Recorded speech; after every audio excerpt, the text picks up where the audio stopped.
Well, welcome to another exciting edition installment in the saga and the chronicles of the Colin Nation Radio.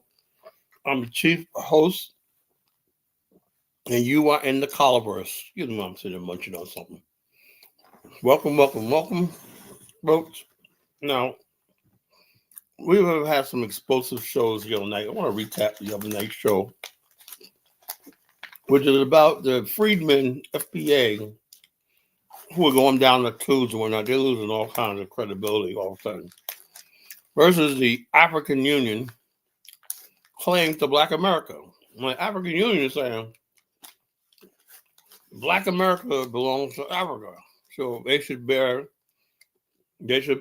some of the fruits of Black America. You know, the culture, the money, the history. Part of that belongs with Africa. They should be included on that. You know, can't say I disagree. Can't say I do agree. But it's very, very compelling. You know, and heavy. That's some heavy shit, man.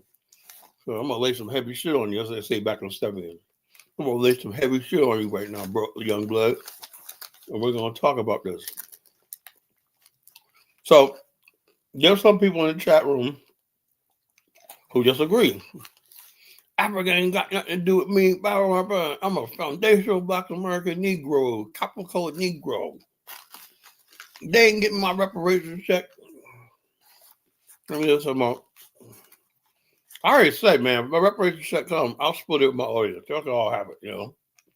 We don't hold you that. I don't care. You know, you can have my reparations check. I don't care. You know, people really, really butthurt thinking, one, there's a reparations check coming, and two, if it did come, you have to understand one single thing about America.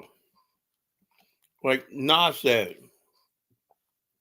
you could be poor and rich, still nobody want a nigga having shit. When it comes to America, nobody wants to see you with shit.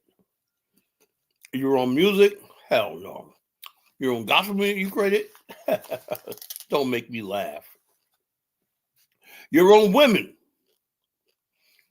There is nothing in this country, in this hemisphere, that you claim as your own. The FBA is a man with no woman, no land, no nothing.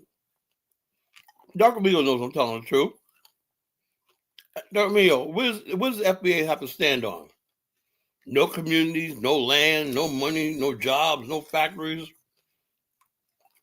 The FBA they should turn to FLA, Foundation of Losing Americans. Here we got a new name. Instead of FBA, we say FLA, Foundational Losers America, Losing America, Losers of America. So, you know, like I said, so that being said, I'm completely justified in saying it's time for us to have a nation of our own. We can have our own flag, our own land, our own identity, our own posterity, and stuff like that. Now, does that make sense? And then we can tell the African Union, well, no. Black America belongs to the soil of the African, the nation state of the African. Speaks on behalf of Black America, not the African Union. But until that time happens, right, it's either the United States government or the African Union. There's no FBA fucking government. We're recognizing no damn FBA. So it's very compelling, folks. We're in trying times, you know, Well,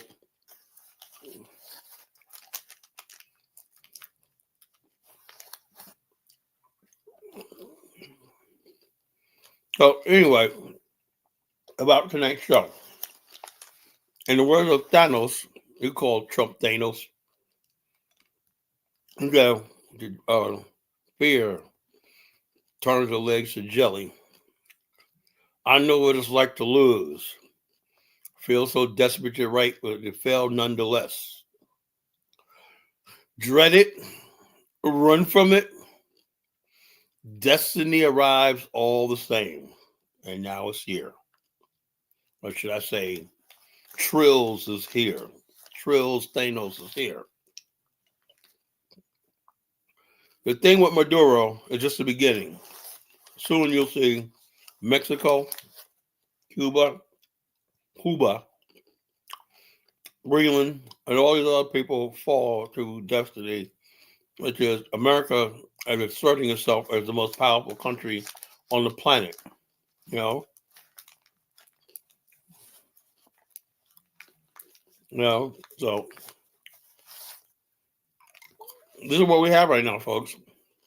What are you gonna do about it? You have some people like 17. I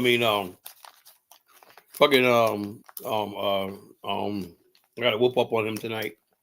Kwame, in the Afrosphere chat, talking about the Caribbean community should become part of the African Union, be under an African country. Do you think in a million years, you fool, that any one of these dusty ass covered Caribbean is gonna force some alliance with an African country against the United States?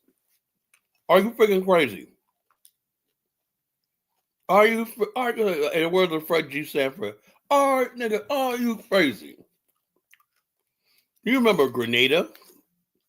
Grenada mind his business, right? He tried to do some things. They got some help from some Soviets, whatever like that. Ronald Reagan sent the Marines there, and that was the end of that shit. You know? Anything that happened in this Western Hemisphere, it falls under the Donroe Doctrine, now called the Donroe Doctrine. What's the difference between Donroe Doctrine and the Donroe Doctrine? Donroe Doctrine was just basically talking about outside forces coming in to the hemisphere. With Donroe Doctrine is saying, if you're already in here, we could take any sort of action we want to do regime change, whatever they want to do in this hemisphere. That's justification under the Donroe Doctrine. Well, I ask this question, do you agree with that or not? No. If that's the case, the United States has all this power, no one can oppose it. How are you going to force America to give y'all reparations? Are you going to rise up? You're going to talk loud in the mic like a Bantu Mandinka? You think talking loud and the bass of your voice? You know? In Bantu, you got to get more bass in your voice. Cut the check, nigga. Cut the check, motherfucker. Yeah, I guess enough motherfuckers, enough bass in your voice, they're going to freaking say, you know something? That Bantu Mandinka is real intimidating. Let's go ahead and cut them the check. That's because, like I always said, the black man, as long as he stays in America, is a deadly clown. The whole world is seeing the black man in America. All 40 million of us need to have a clown, white face, a big nose, big red nose, and red lipstick on, because we are nothing but clowns. America triumphed once again. Didn't we always say America's on its last knees? America, the fall of America. Oh, isn't that what the Nation of Islam predicted 50 years ago? The fall of America. America's on its way out. You know, all these countries are rising up. And, America's insignificant. No, it don't seem like that to me. I mean, am I missing something here? I mean, this country swept in, and right before that, the Soviets had given Maduro advanced equipment. The SEAL Team 6, or whatever they call them, swept in, under radar, whatever like that, even through radar, whoever.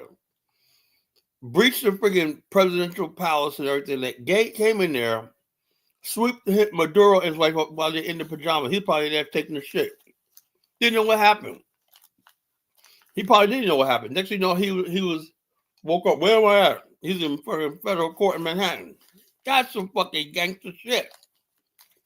That's some shit from fucking Goodfellas, you know. That's some shit from fucking, that's some Tony Soprano shit. God damn, man. Trump and Hector, these are gangsters, man. Gangster. So you gotta give President Trillz his yeah, that's some Thanos shit. That's some friggin' Affinity Gauntlet shit, you know? Thanos go one planet to another. Massacre. planet by planet, you know. I'm like, yeah, man.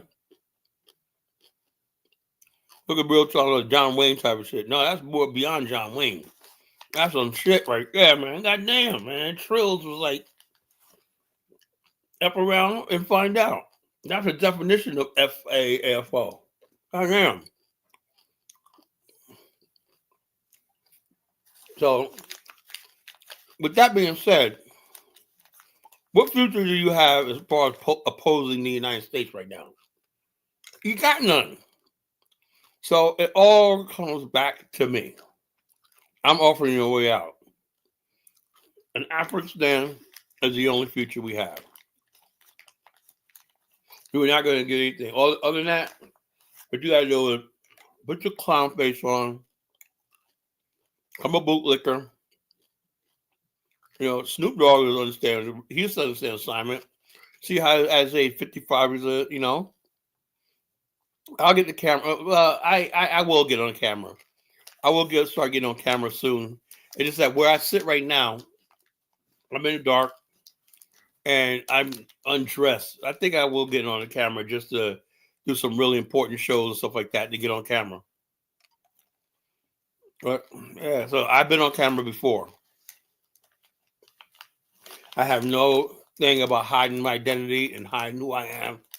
You know, well, I know when I'm telling the truth and I'm right, I'll say it before anybody. I'll say, this is what I think. I'll tell you what I don't think. You know, I have no fear of nothing or anybody. I don't care about who knows who I am or whatever like that. I don't care. But when you really believe in something, that's what I do remind about Trump. He actually believes in what he's saying. I don't really get that from Barack Obama. You know, I always admire somebody who really believe in what they're saying, whether they're right or wrong, whatever like that. They just go for it. I believe this, and I stand on my square. I admire people like that. I hate friggin' what's the word? Flip floppers and people who double talk and double speak. And what I hate most of all is when people are talking in code word. You know who I used to hate that used to do that? Was former Speaker of the House Paul Ryan. I couldn't stand that dude. Not because he's a Republican, whatever like that, but I just hate when people double speak. They can't answer a straight question. Now Donald Trump, he says what he means. People get mad because he don't talk in political codes and everything like that. He just tells you like it is, whatever. And he always comes out the winner. Usually when people do something, they got to talk in code and languages and stuff like that just to seem politically correct or polite towards the media. When he just doesn't care. He just says what he wants to say. He don't care how people think about it. I've never seen that in my life. You know, I've never seen that in my life. All I've seen in my life is people just double talk, saying what people want to hear, you know, and then look at what the result is and on the next day. Oh my God, my poll numbers dropped. Let me get out there and do a press conference. And then, you know, okay, poll went back 2 points. Ooh, let me do that again. Donald Trump doesn't care, you know, and you got to remind, that's a leader. You know, say what you want. That's a leader, you know. And so, as far as America is concerned, he's probably the best thing for this country, right? Not saying for us as black people, as black nationalists, not our future, but for the future of this country, as long as we're part of America, you need somebody like him in power. You know, I'm just serious. You know, I feel more comfortable with somebody like that can handle business in power than that idiot that we had last time, Joe Biden. You know, that was a disgrace. Look, I was basically always wondered, right? When you have, one thing I could never understand, right? And I'm a person that believes every group of people on earth should have their dignity and whatnot. And I think even having a United Nations shows that in some regards, the United States do recognize people as sort of equals to an extent. But when you have countries that are undeveloped, relying on foreign aid, unstable, dangerous, and they got the same voting power and influence as a country like the United States. There's something wrong with that. I'm sorry. There's something really wrong with that. That just never sat right with me, When you have a country, this country says the United States is this. I say, okay, we appreciate your concern about Black people in America. I appreciate that, right? But but the people talking are coming from countries where the people living on $1 a day, where people are squandering resources and stuff like that, but yet they are in the position to pass judgment despite all America's problems. Something has to be said for the fact that the least the let me put this in the right way, offend people. The most disenfranchised, politically impotent group of Black people on the planet, economically the most powerful, Black America, right? Culturally the most powerful, socially the most powerful, but politically impotent because we don't have the power of a nation state, right?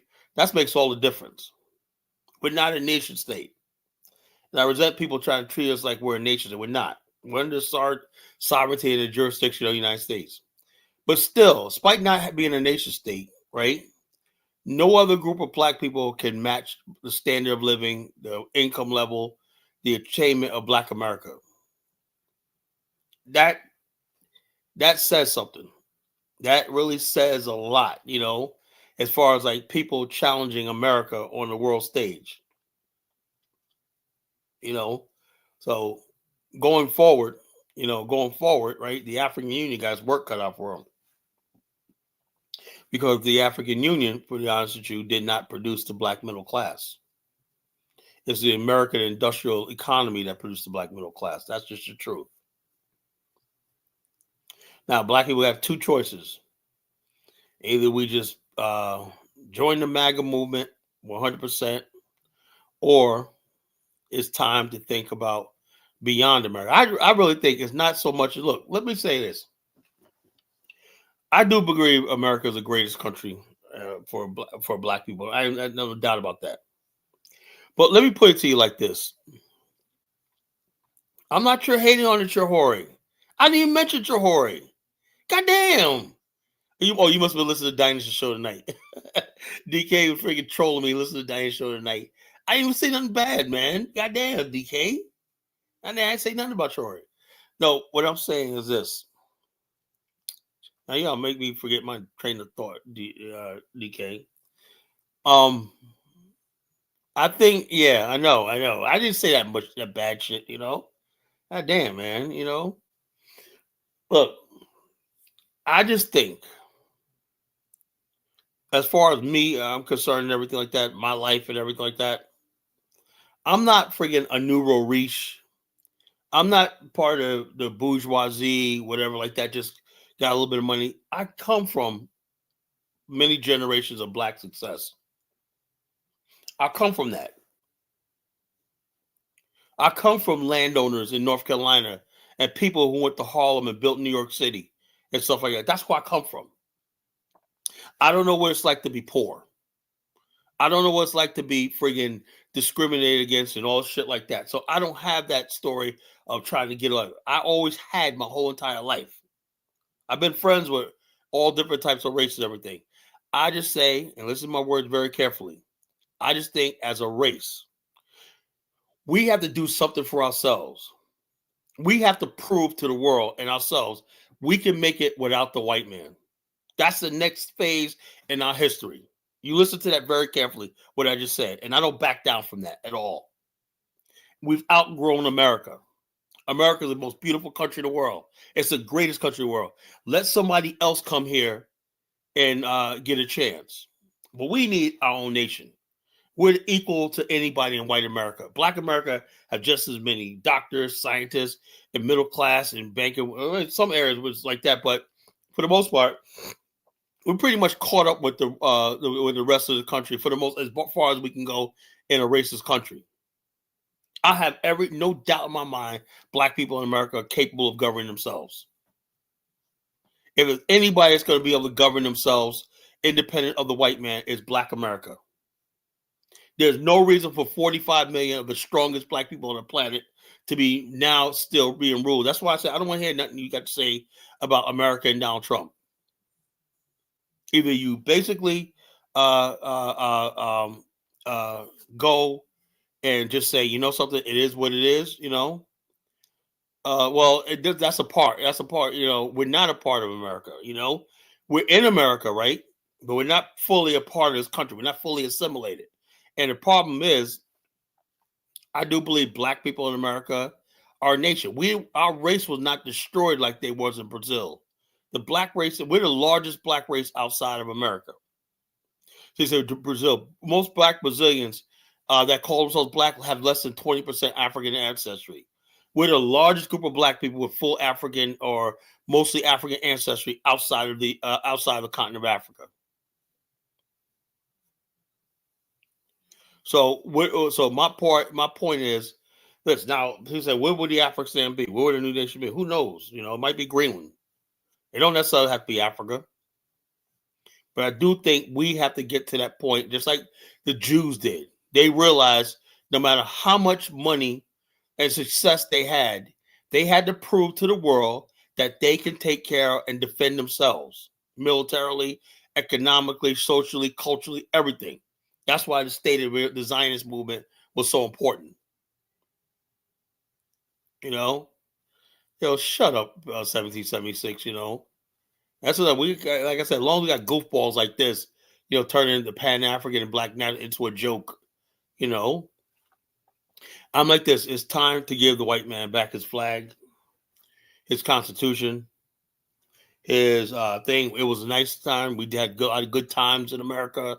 I mean, the things we did in this country, from Jackie Robinson to baseball to Michael Jackson, Mr. T. I mean, all the beautiful times we had in America. It was a beautiful experience in many ways, right? But it's time to move on. It's time to look beyond this country. America is what it is. It's trying to secure its future. It's making moves in the Western Hemisphere. And I don't think we're a part of that, you know? Here go Israel, what the fuck is the difference does it make? People always with this friggin' whataboutism. It doesn't matter. They're in the state of Israel. They got that state. You know, Israel's a Jewish state, and they ain't going nowhere. Don't care what you say who's indigenous. And you know what I'm sick and tired of? I'm sick and tired of all these fucking indigenous people sight. Like somehow the soil was created by them. No, the soil was created by God. And whoever is there, ain't nobody got no rightful claim to no land. Truco, if possible, we'll go to your Igbo land, take that shit over, take you the fuck out, and we'll build an Africa in there. How about that? What are you gonna do about it? You only have what you can hold. Just like the United States now has Venezuela. You understand how this thing works? So you can only have what you are able to hold. So I'm sick and tired of hearing the sob story about the indigenous people. Boo-hoo, boo-hoo. The indigenous people of Colombia. The indigenous people of fucking... well, if they were so indigenous, they would have made sure their country was in a position that they couldn't friggin... they wouldn't be overrun with a fucking dictator when this shit would not... This humiliation they're going through in Central America. Central America the whole region looks humiliated, right? Because of this Maduro clown. Other people, like the smart people, like the Japanese, they do everything they can just so they never have to suffer the one thing of humiliation. But weaker races of people, they're foolish. And then when they're humiliated, they want to rise up and get all mad and whatnot, you know? Oh, it ain't going to go down like that. How do you know, Truco? How do you know? How do you know? How do you know we won't just take Biafra and all that shit right over? You know?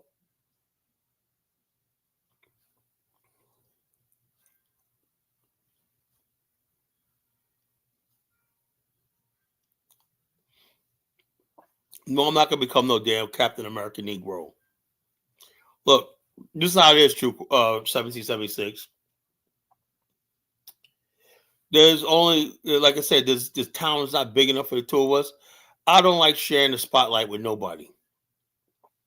I don't like you, bootlicker. You like being second class and fiddle with somebody else. I'm sorry. Look, the white man, give the white man in America his due.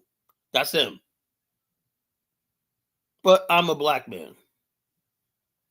I'm more like Fred Williamson, Jim Brown, Jim Kelly, Three the Hard Way.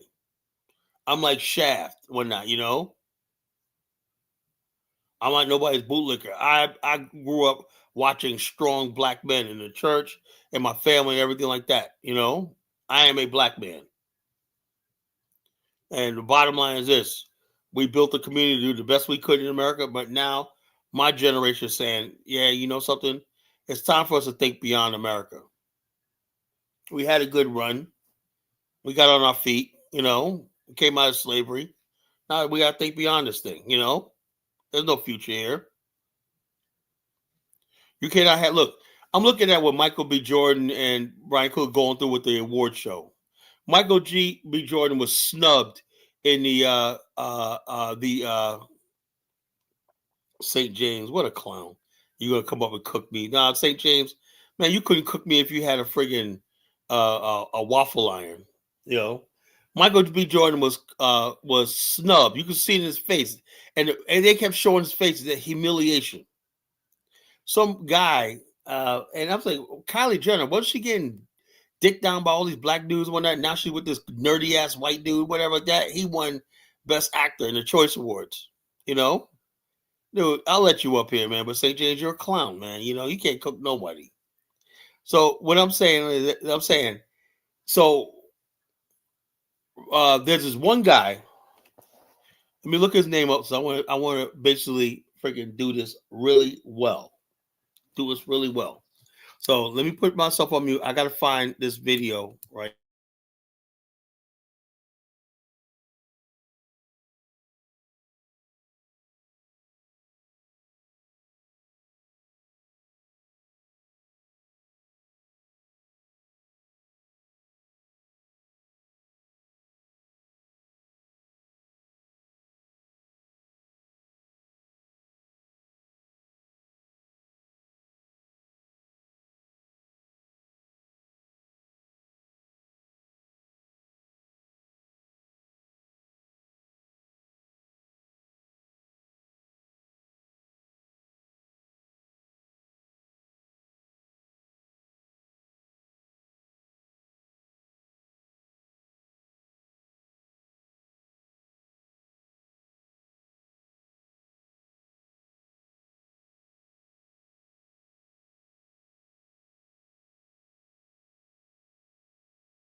Okay, let's talk about somebody.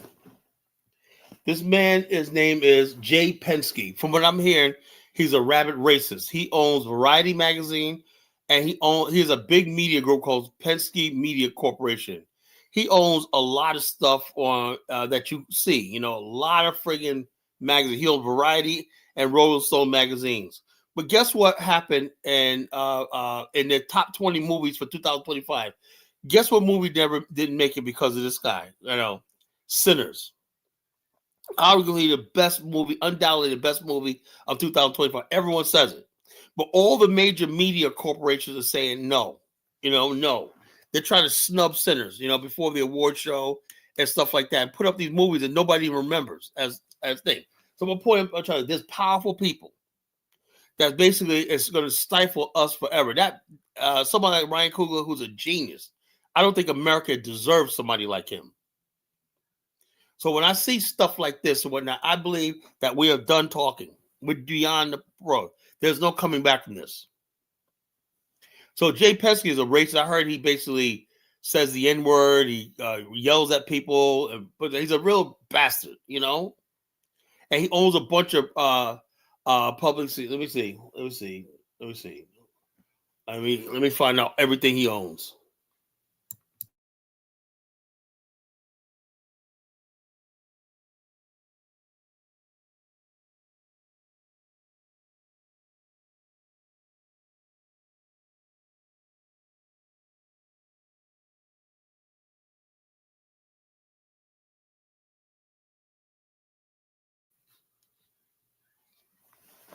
The Penske Media Corporation, PMC, led by Jay Penske, owns a large, diverse portfolio of media brands, spanning entertainment, culture, fashion, lifestyle media. A few people control all the media, everything. They decide the culture of the country, who gets up.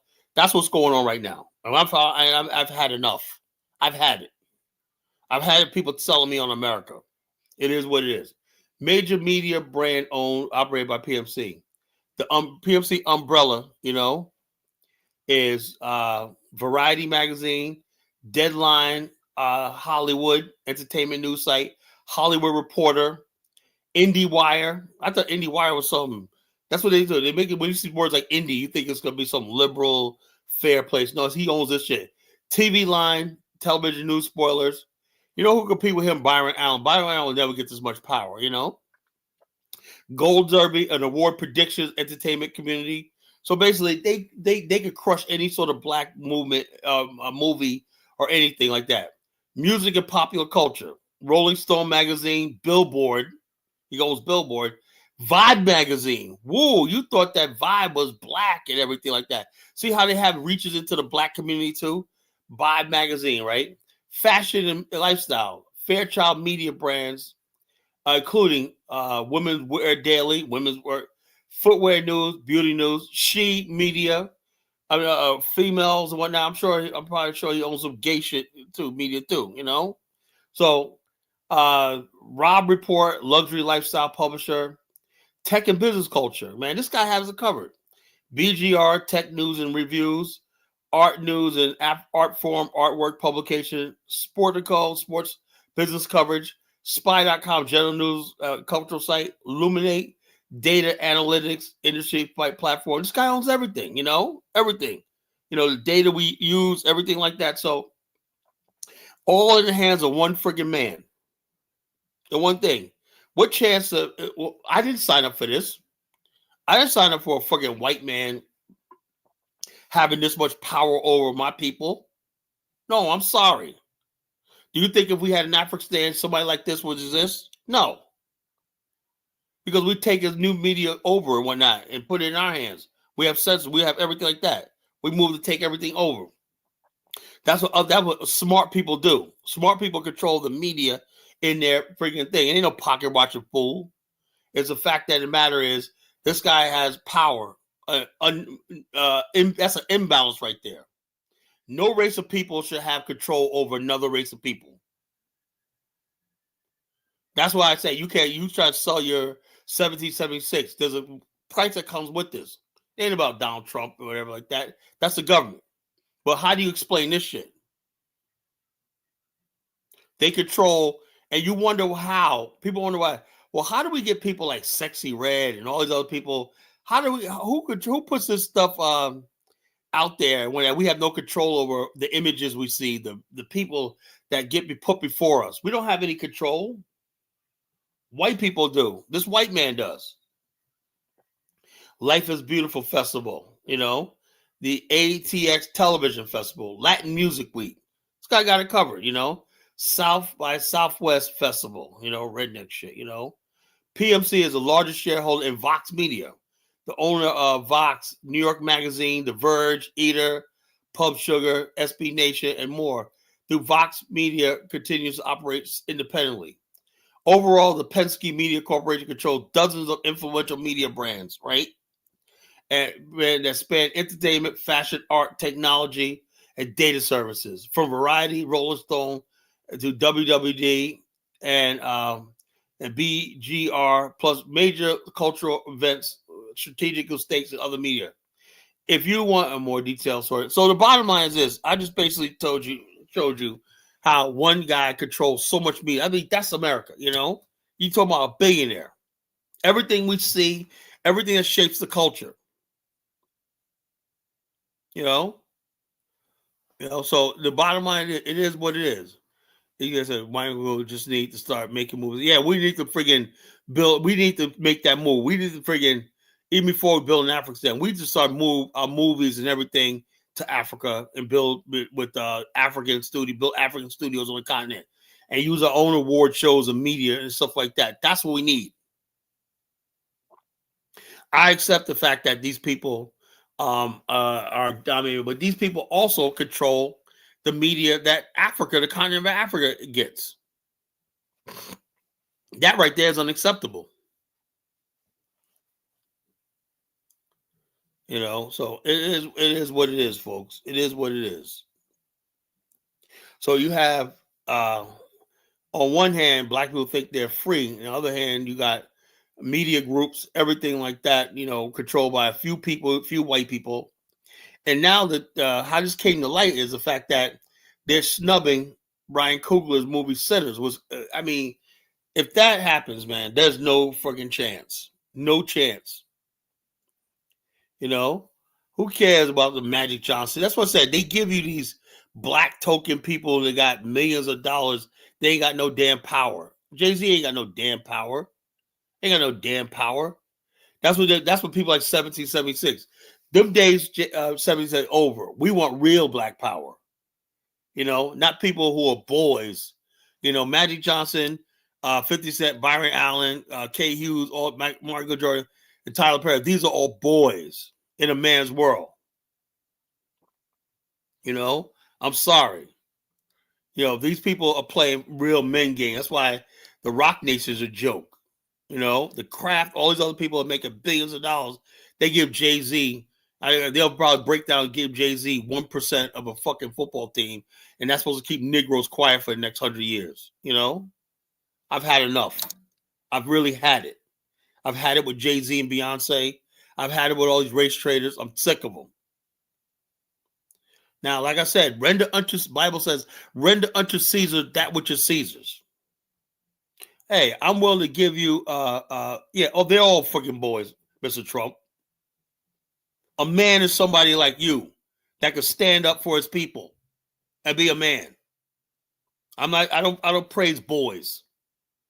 I don't praise smiling ass Negroes when they get a paycheck and whatnot, say, hey, yes, sir, and no, sir, and whatnot. No, I want a fucking man representing me on the world stage. I'm sick of the Jay-Z's and Beyonce's and all these other freaking people, the Diddy's and all these other clowns that freaking purport to represent us. It was good for a while, folks. Okay, we proved that we can make $1 billion. We proved that we can make money. Now it's time to have some real power. No other race of people should decide what movies going down. Nobody. We should have our own world that we control. So so that's why I said, that's why I say the America thing can't work with us. Can't have two. Abraham Lincoln said that. You cannot have two races of people, two diametrically opposed races of people in the same country. It's never going to work. And Abraham Lincoln was right. We tried to separate but equal and all this shit like that. Integration. It all failed. As long as one group of people have the power and other people are subordinate, there's always going to be racial tensions. We're never going to come together as a people. So look, I don't care about the 10 black billionaires. They got no money. They no power.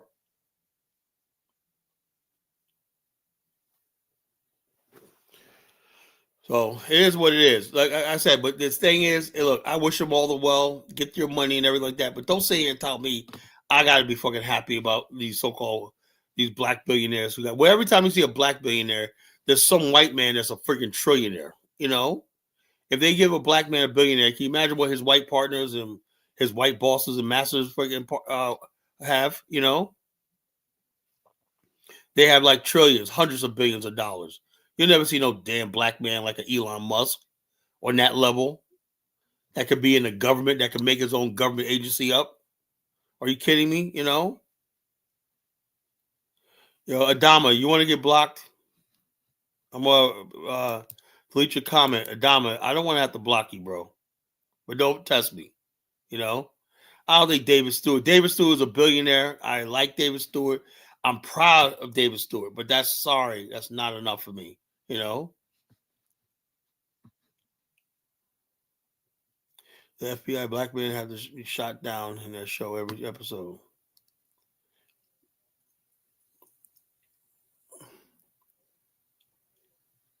And I'm not disparaging all the black people who made money and stuff like that, but That's not enough.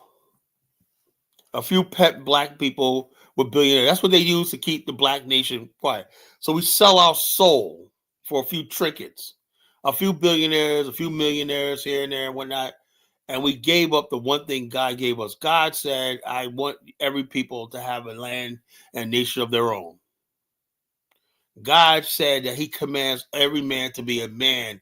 And God, the only people that should be above us is God Almighty, not the white man. I cannot justify living in a society where one race of people dominates me. I don't give a damn how many billionaires, black billionaires you create. That's just me.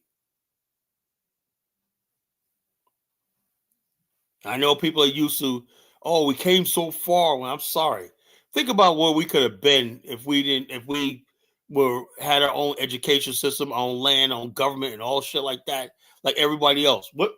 How South Korea could do it, Japan could do it, Singapore could do it. Why the heck is it? What about black people? What about the black man? So it is what it is.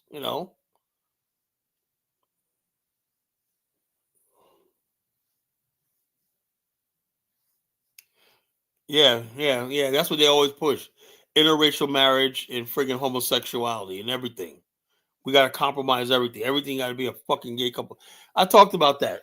My brother. I said, look, because he's always getting on me about why I don't hate gays. Whatever. I don't do that. My brother thinks I'm a homophobe. Anyway, there's a show, superhero show called Black Lightning that came out. I don't know if it's still out, whatever like that. Well, the one female character in there, superhero, is a black woman, right? Anyway, they made her character a lesbian. Now, you know what's interesting? The same people that I just named off, people like that, somebody in the high ups of Penske organization, right, has something to do with the production of that. That's what they're the ones who greenlight television production. And this one lady said, "Okay, we'll put the show on the air, but we have to make the one character a lesbian."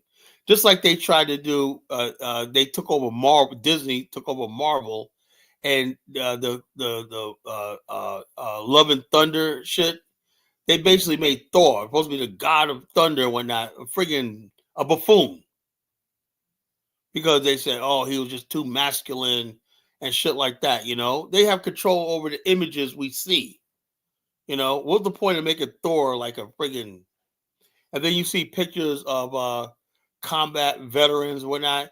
Talk about some whatever. I seen friggin' Army Rangers with pink high heels on a few years ago. This is insane. You said they did it. I don't know who Yatsuki is. I don't know who that is. They make him a guy. Yeah, is that the guy? That's the Eternals. I think they did that with the Eternals. So the bottom line is, anybody is happy with the situation right now. We got these people trying to emasculate us and destroy us and everything because they control the media. I don't accept it. I don't give a damn who doesn't like it. I don't accept it. Not one damn bit. Now, if you like that, whatever like that, you don't like what I'm saying, please turn me the fuck off. But I don't accept this shit. A black samurai character, man. There was a black samurai, right? They made him a gay guy. God damn, man. Oh man, it just gets worse.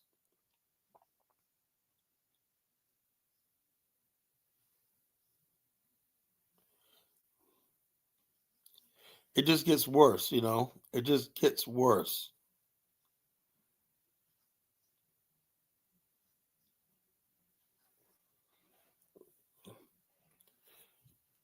Spike Lee was okay for a little while. I like some of his early movies. But get back to the topic of the show. We have the Donroe Doctrine. Destiny has arrived, right?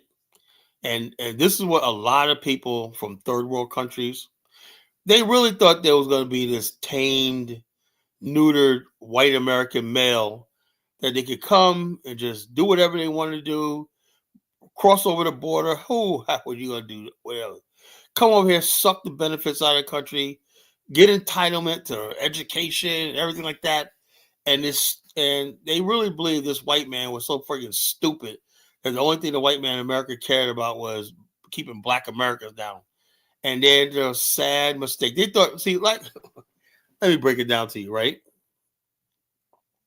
Yeah, I don't. Yeah, look, I don't want Hollywood touching Mansa Musa. I don't want to. I don't really. I look every time somebody say we're gonna do a Garvey, I cringe at Hollywood touching any sort of people. Like what you call. Let me give you an example. Godfrey said they wanted him to do some jokes, right?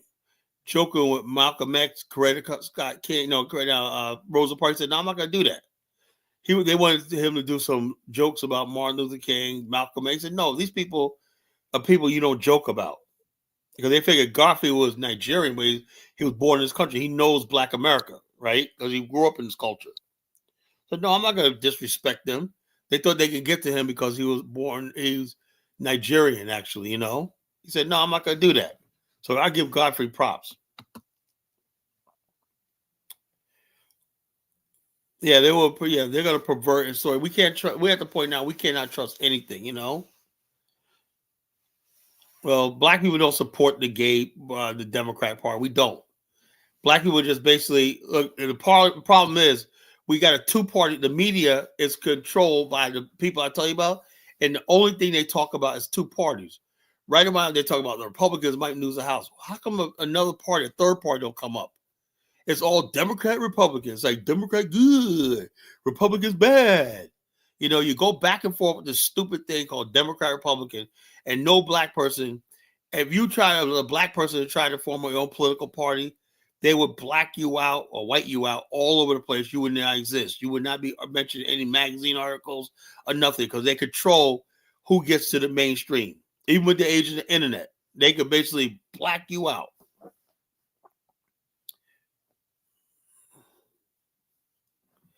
DK Hollywood misrealized watered down black movie. So it is what it is, folks. It is what it is. Like I said, render unto Caesar that which is Caesar's. I'm ready to say, Mr. White Man, America, this is your shit, right? But a lot of immigrants came over here thinking that they were on the same level. Sometimes people think that you can come from a third world country and somehow and you're getting a citizenship and you're equal to people who've been here for hundreds of years. You're just as American. That's what the whole thing with Vivek Ramaswamy is finding out. They're like, you're a Hindu or Indian. We don't accept you. You can't just come here. So okay, we don't care about your philosophy. And people had this idea that you could just come here and call yourself an American and that's it. It don't work like that. I knew that wasn't the case. I know these people. I knew sooner or later they were going to turn on Vivek and what's this other guy's name? I forgot the other clown's name from back in the 90s. Dinesh D'Souza and all the other clowns when not. Now they're turning on these guys. They don't have any use for them anymore. And just like they're turning on Byron Donalds and whatnot, he's a clown. There was one white guy running, called him a tether because he's reading Black American talking points. He called Byron Donalds a tether. He's foreign, whatever like that. And so these people come here with this idea of, America is this beautiful country, all beautiful air for white people. So it is what it is. Now, Trump wouldn't touch the African stand, trust me. He had no reason to. When we get the African stand, man, it's going to be protected by God Almighty. God Almighty. Even God Almighty wouldn't be able to touch it. Liberians are involved in politics. They, poor and rich. Nobody's interested in going from poor to rich in America anymore. Nobody cares about America anymore. 1776.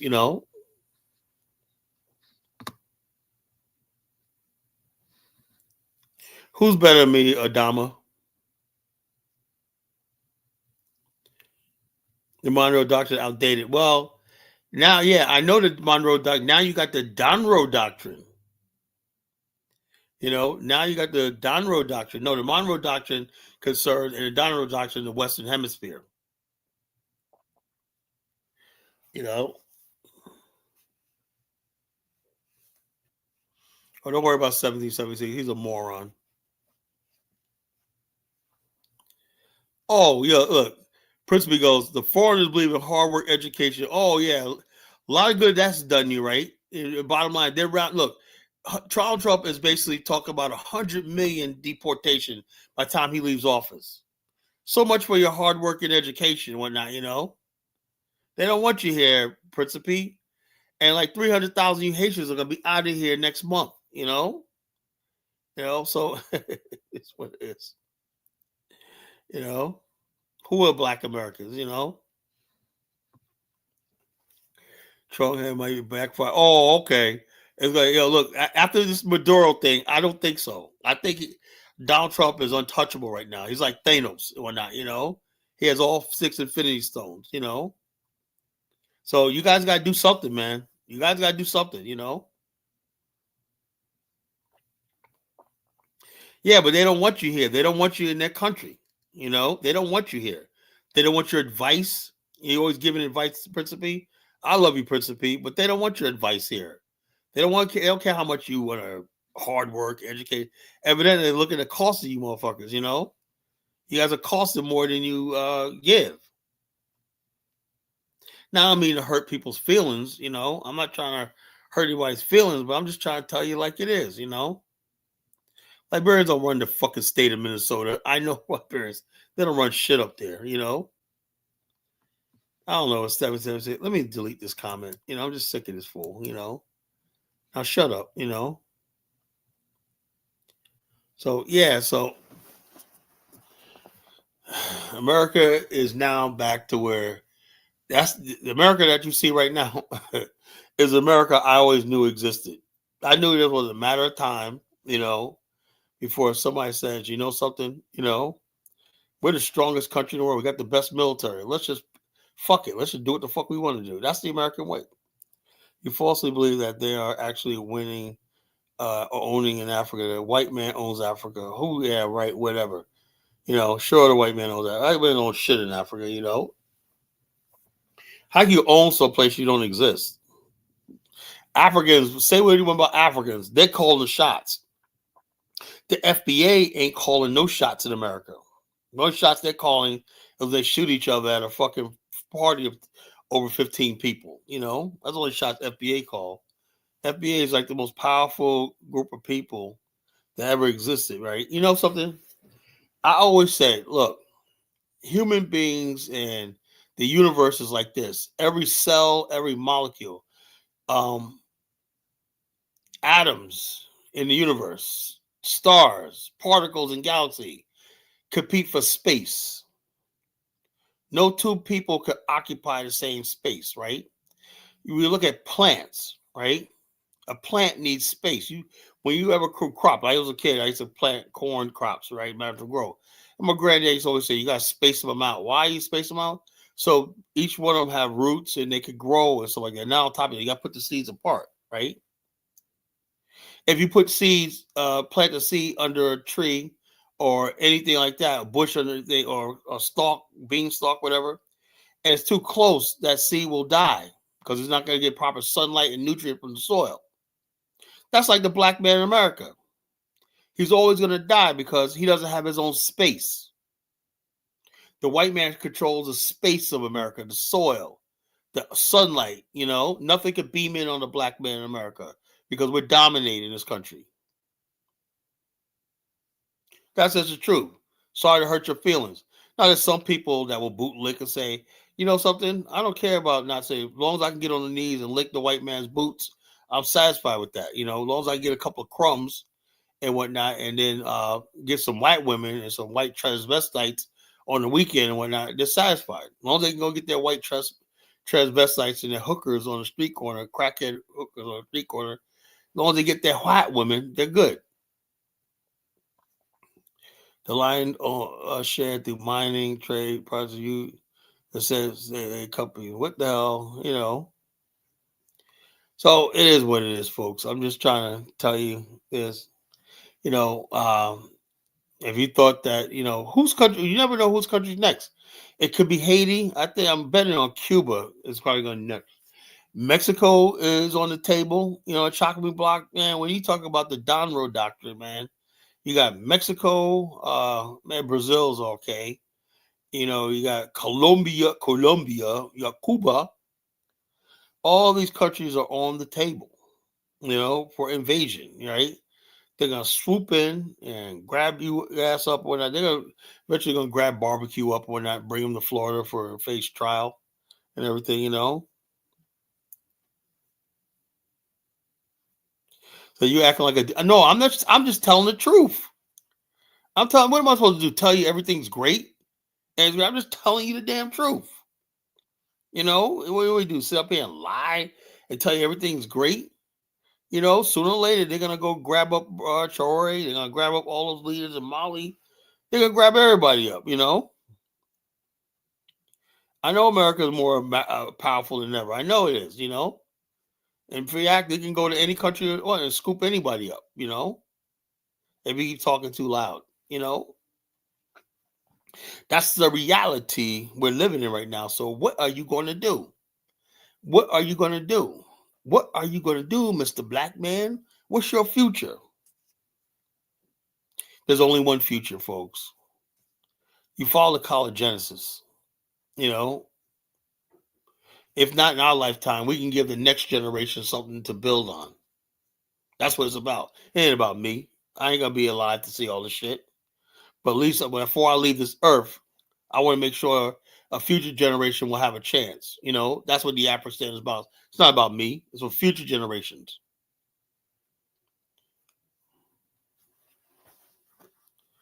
Oh yeah, the liberals ain't taking over. You guys are sitting back hoping, like immigrants sitting back hoping the liberals gonna come back and take over and run. Look, dude, man, look, stop. It's not gonna happen. One is the Democrats don't have the black vote anymore. So their chances of freaking returning to power is not gonna happen. Yeah, we're gonna have to make an exodus. The exodus of Black America is coming in our lifetime. It's coming. Something's gonna happen, a race war, upheaval, but there's no way this will continue the way it is with the racial tensions in this country. It's gonna happen.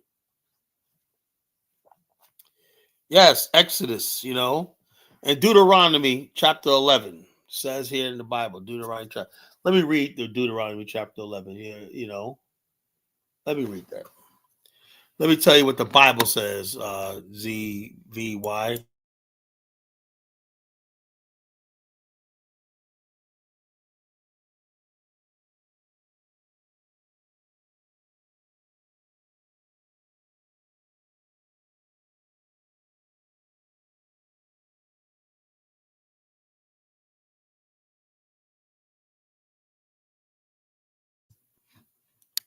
Okay. Deuteronomy 11 says, therefore thou shalt love the Lord thy God and keep his charge and statutes and judgment, his commandment always, right? It says, and ye shall know the day I speak not with your children, what ye have known and which and have not seen the chastisement of the Lord thy God. Let me get to the good part, And when he did unto this place, until you came to this place. So they'll say, he goes, the miracles acts he did. This is when the children of Israel coming out of Egypt, right? In the midst of Egypt unto Pharaoh to a land, unto his land. And what did unto the army of Egypt, unto chariots and horses, how he made the water Red Sea overflow to them, pursue them. And he did unto you the wilderness, you came to this place. So in other words, talking about the promised land. And he did unto Dathan and Abraham, the sons of Eliab, the sons of Reuben, how the earth opened their mouth and swallowed them up in their household and tents and subsequent. But your eyes have acts of the Lord as he did. Therefore, y'all shall keep the commandments I command you today to be strong and possess the land with it ye possess to it. In other words, God is saying that he wants you to possess a land and you will be a part of that. We don't possess this fucking country. So the reason why we're cursed right now is because we're not living on God's commandment. God wants us to have a land. It's right here. This is scripture. This is scripture, folks. All you Christian Negroes, this is scripture. and ye may prolong your days in the land which God sware unto your fathers to give unto thee, see, a land that floweth with milk and honey. That's the Afrikstan. You know, we spell the Afrikstan with a K because that means Deuteronomy 11. K is 11th letter of the alphabet.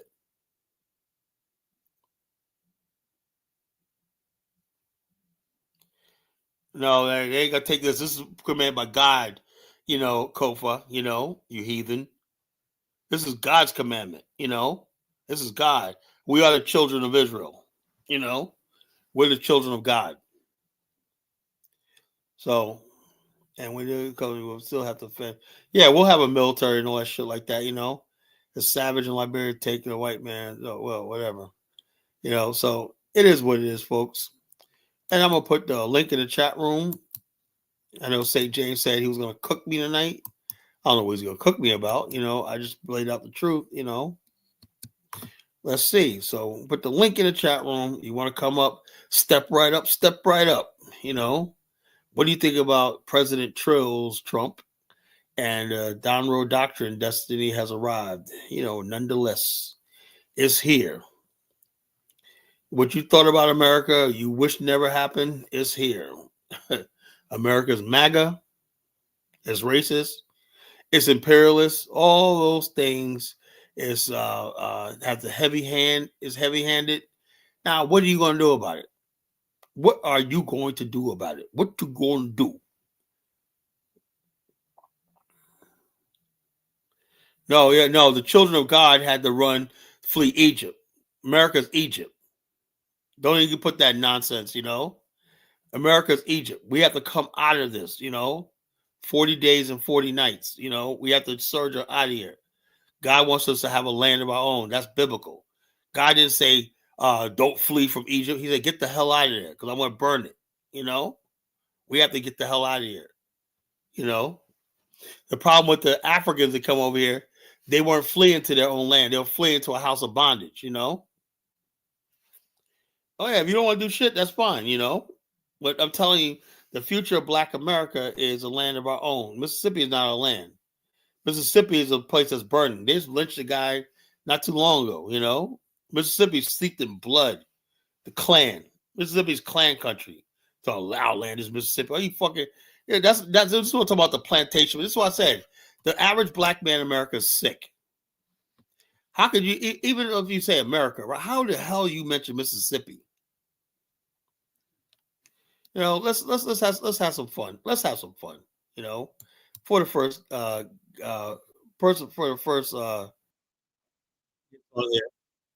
let's have some fun. Let's talk about poverty in Mississippi.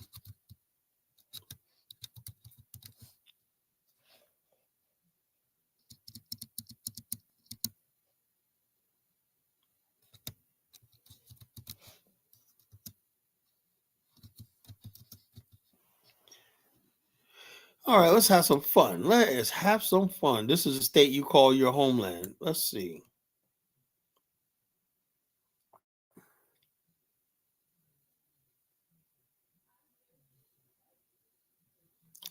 I want to play some short videos. I don't want to bore you guys,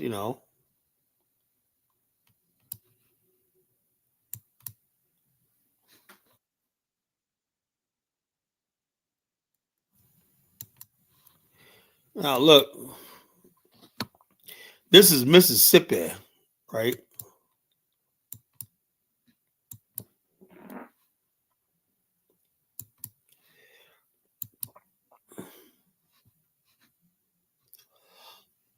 Look at this, folks. Imagine a place steeped in American history, nestled along the mighty Mississippi River, rich in culture, soul food, and music. But here's the twist. Despite all of that, people are leaving, fast. Mississippi ranks near the bottom in population growth, and in many key categories, it's shrinking. So, why is the Magnolia State so empty? Is it the poverty, the hurricanes, the struggling schools, or something even deeper, rooted in centuries of systemic issues? Here are 10 big reasons why so few people live in Mississippi, and why even more are choosing to leave. Number 1, persistent poverty. Let's start with a hard truth. Mississippi is the poorest state in America. As of 2025, its median household income is just under $49,000, well below the national average of $75,000. That means families here often struggle with basic needs: food, housing, healthcare. Nearly 19% of residents live below the poverty line. That's almost 1 in 5 people. And in some rural counties, that number is even higher. Generational poverty is a major factor here. Limited access to high-paying jobs, poor public services, and underfunded schools create a cycle that's hard to break. For many, escaping poverty means leaving the state altogether. Number 2, brain drain. Young people are fleeing. Mississippi isn't just poor, it's getting older. Why? Because young people are leaving in droves. In fact, Mississippi ranks among the top 5 states for outbound migration of college-educated residents. Students graduate from schools like the University of Mississippi or Mississippi State, and then head straight to Atlanta, Dallas, or Nashville for better pay, more opportunity, and vibrant city life. And who can blame them? Entry-level salaries are low, career options are limited, and in many towns there's not much in the way of entertainment or nightlife. Number 3, education crisis. Mississippi consistently ranks near the bottom in national education metrics. Low test scores, high dropout rates, and underfunded public schools plague much of the state, especially in rural and low-income areas. In 2024, Mississippi ranked 50th in overall school quality, according to U.S. News and World Report. Teachers are underpaid, resources are thin, and turnover is high. For families looking to raise children, this is a deal breaker. And for professionals in education or academia, they're heading to states where their skills are valued and schools are better supported. Number 4, healthcare deserts. Access to healthcare in Mississippi can feel like a throwback to another century. The state has some of the worst health outcomes in the U.S., with high rates of diabetes, obesity, and infant mortality. Rural hospital closures are a major issue. Since 2010, over half a dozen hospitals have shut down entirely, and many others have cut back on services. Some towns don't have a single practicing OB/GYN, and if you need a specialist, be prepared to drive hours or wait weeks. For retirees or families with chronic medical needs, this alone can push them to relocate. Number 5, natural disasters and climate risk. Living in Mississippi comes with a natural hazard warning label. The state is a prime target for hurricanes, floods, and tornadoes. Coastal towns like Gulfport and Biloxi are constantly on edge during storm season. Inland, flash floods and tornadoes frequently wreak havoc on homes, farms, and infrastructure. The Mississippi River has a history of massive floods, and with climate change, extreme weather is becoming more frequent and more intense. Insurance premiums are rising and rebuilding again and again. Not everyone can afford it. Number 6, racial inequality and historical legacy. Mississippi's complex racial history still casts a long shadow today. It was ground zero for many of the most violent moments of the civil rights movement, and systemic inequality still lingers. Today, disparities in wealth, education, incarceration, and access to opportunity are stark.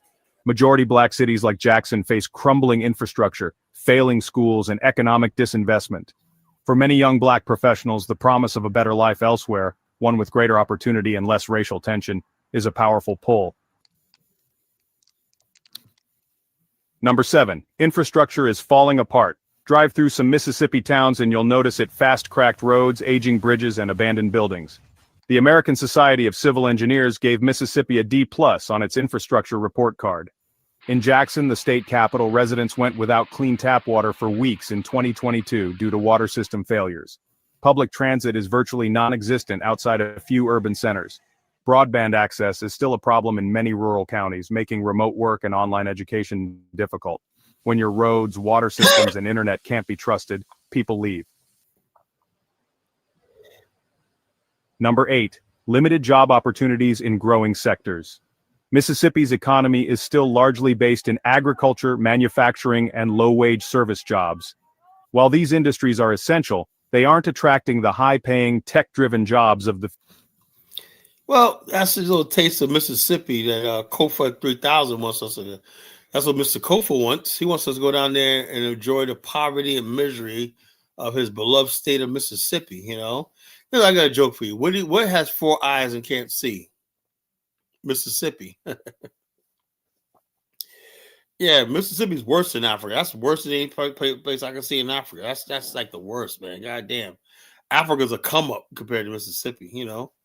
All right, St. James, you gonna cook me? Go ahead, try. Go ahead. What do you got to talk about tonight? What's up, Carla? How you doing? I'm doing good, man. Doing good, man. Yeah, no, I mean, thanks for having me, though. I appreciate No it. problem, mate. All right, man. You can't say no one could ever say I don't let Kyle don't let me on the show because whatever. I would let everybody. No, Uh, as long as you let me speak, man. I mean, no, I know you're doing a good thing tonight, man. I haven't been watching a lot, but I mean, I like the fact that you say Africa is on the come up, man. Respect that, bro. But at the same time, man, bro. Let me ask you a question, man. what? Do you believe in self actualizations? I believe in self actually. I'm a success story. Whatever. All I right, actually, I actualize myself, but I don't. I have no look. I have no faith in a lot of other people. Look, I've given people opportunities in my business, whatever like that. all right, And it's look. I'm done trying to. I told my sister I'm done trying to recruit people all because right. people. Most people don't have it in them to be successful. I'm just. Yeah. I'm just. I can't. I used to always think if you gave somebody opportunity, oh, blah blah blah. I don't believe that no more. You know. Right, I right. believe So it's people in give the us same growth. talking when you were struggling and people told you couldn't make it, right? You did not listen to them. You went ahead and did what you had to do, and you became successful, right? And Of and course. you were able to make people you prove people wrong.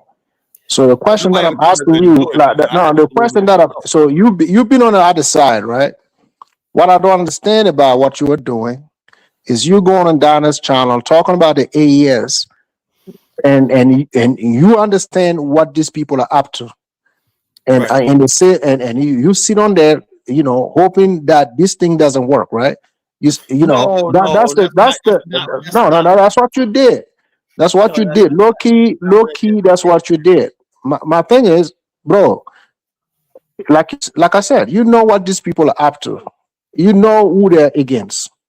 And Yeah, these people they're against, they're not priests. They don't play around. They don't F around. yeah, So yeah. if you call That was yourself a my whole black man, right, and you know what your people have gone through, right, right. you have to be measured about your word. I don't take that lightly. I know it's YouTube. Let We me play can we I play a respond? little Can I bit. We respond to have what you fun. said? No, Carla. Let me tell you what my people are going through in the Sahel. I keep repeating it. If you don't want to support it, don't talk about it because people. You live in America, right? A lot of people are listening to Black American, right? And when they start seeing a divide, even in the Western Hemisphere, how you put battery in people's back, and you just go on there add to these people like Brandon, these people have nothing to offer to Africa, nothing I'm not like whatsoever. Brandon. I'm not No, like no, no, Brandon. I get it. If you have something to offer to Africa, these people are on the right path. You know it. So you're gonna go add to these people like Brandon. These people, random people, have nothing to offer whatsoever, I'm not Brandon. and that's what supposed to make you happy. Is that what we're doing? No, I'm not no, gonna go against your people. Like, listen, I'm not gonna go against the struggle of Black American here. I St. don't do James, that. you gotta let me But get in and no, respond. no, You no, gotta no. Okay, go ahead, man. respond. One, if you listen to what I was saying, right? I said I see a pattern, right? That I said that Traore and the people have to be aware of, right? They gave you a symbolic victory. Oh yeah, they're taking over, but and I know it. I warned them. That's what Gaddafi thought. They were courting Gaddafi right before his downfall. He was being wined and dined by Western leaders and everything like that. He went to Italy and said, "I'll help you guys stop the Africans from coming across the desert and going flooding your country because they're going to ruin thing." While he was a Pan Africanist, at one time he really thought that he had the favor of the West, and then he couldn't understand why the United States, France, and all of them, because they were eyeing what he was trying to do the whole time, and basically saying, giving him a thing where, what he was doing when he was trying to do in Africa was a real threat to the United States and the West. But I don't think he knew that because they didn't come out and say it. Just like what's going on right now in Sahel, what Traore and all them doing is a real threat to them. A real threat to them, right? On one breath, you cannot support capitalism, right? On another breath, you cannot tell me you don't believe in self-preservation. I mean, which is it? I am not Okay, a capitalist. I'm not a capitalist. I would say it like okay, this. okay. What are you then? Okay, this is what I would say, right? If you have a situation where you're going to take your natural resources, right? The natural resource has to be processed and sold to somebody, right? It has to be sold to somebody, right? Um, with the situation, what you have right now in global capitalism is somebody, let's say in Argentina, right, buys a derivative, right? Derivative tied to some investment, right, in the Sahel, right? Gold. He owns part of that, right? So he's getting dividends and interest and whatever like that growth for his portfolio. Any interruption with that will basically, and then the money he's making there, he loans it out to somebody else. That's how the capitalism system works, right? If there's any sort of disruption in that, then his portfolio becomes solvent. He loses money, right? Then he goes to his government. Hey, look, man, I'm not getting my money. Blah blah blah. I invested this. His government is compelled to act.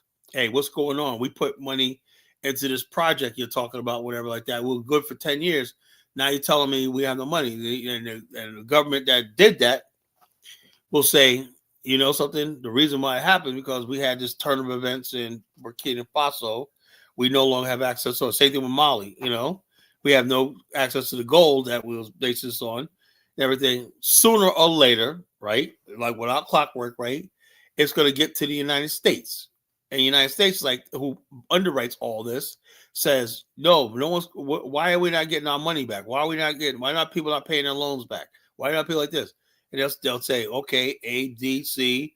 And then next thing you know, the United States, just like Vietnam, is going to say, what are we going to do? Then the United States uses its military, which backs up the dollar, right?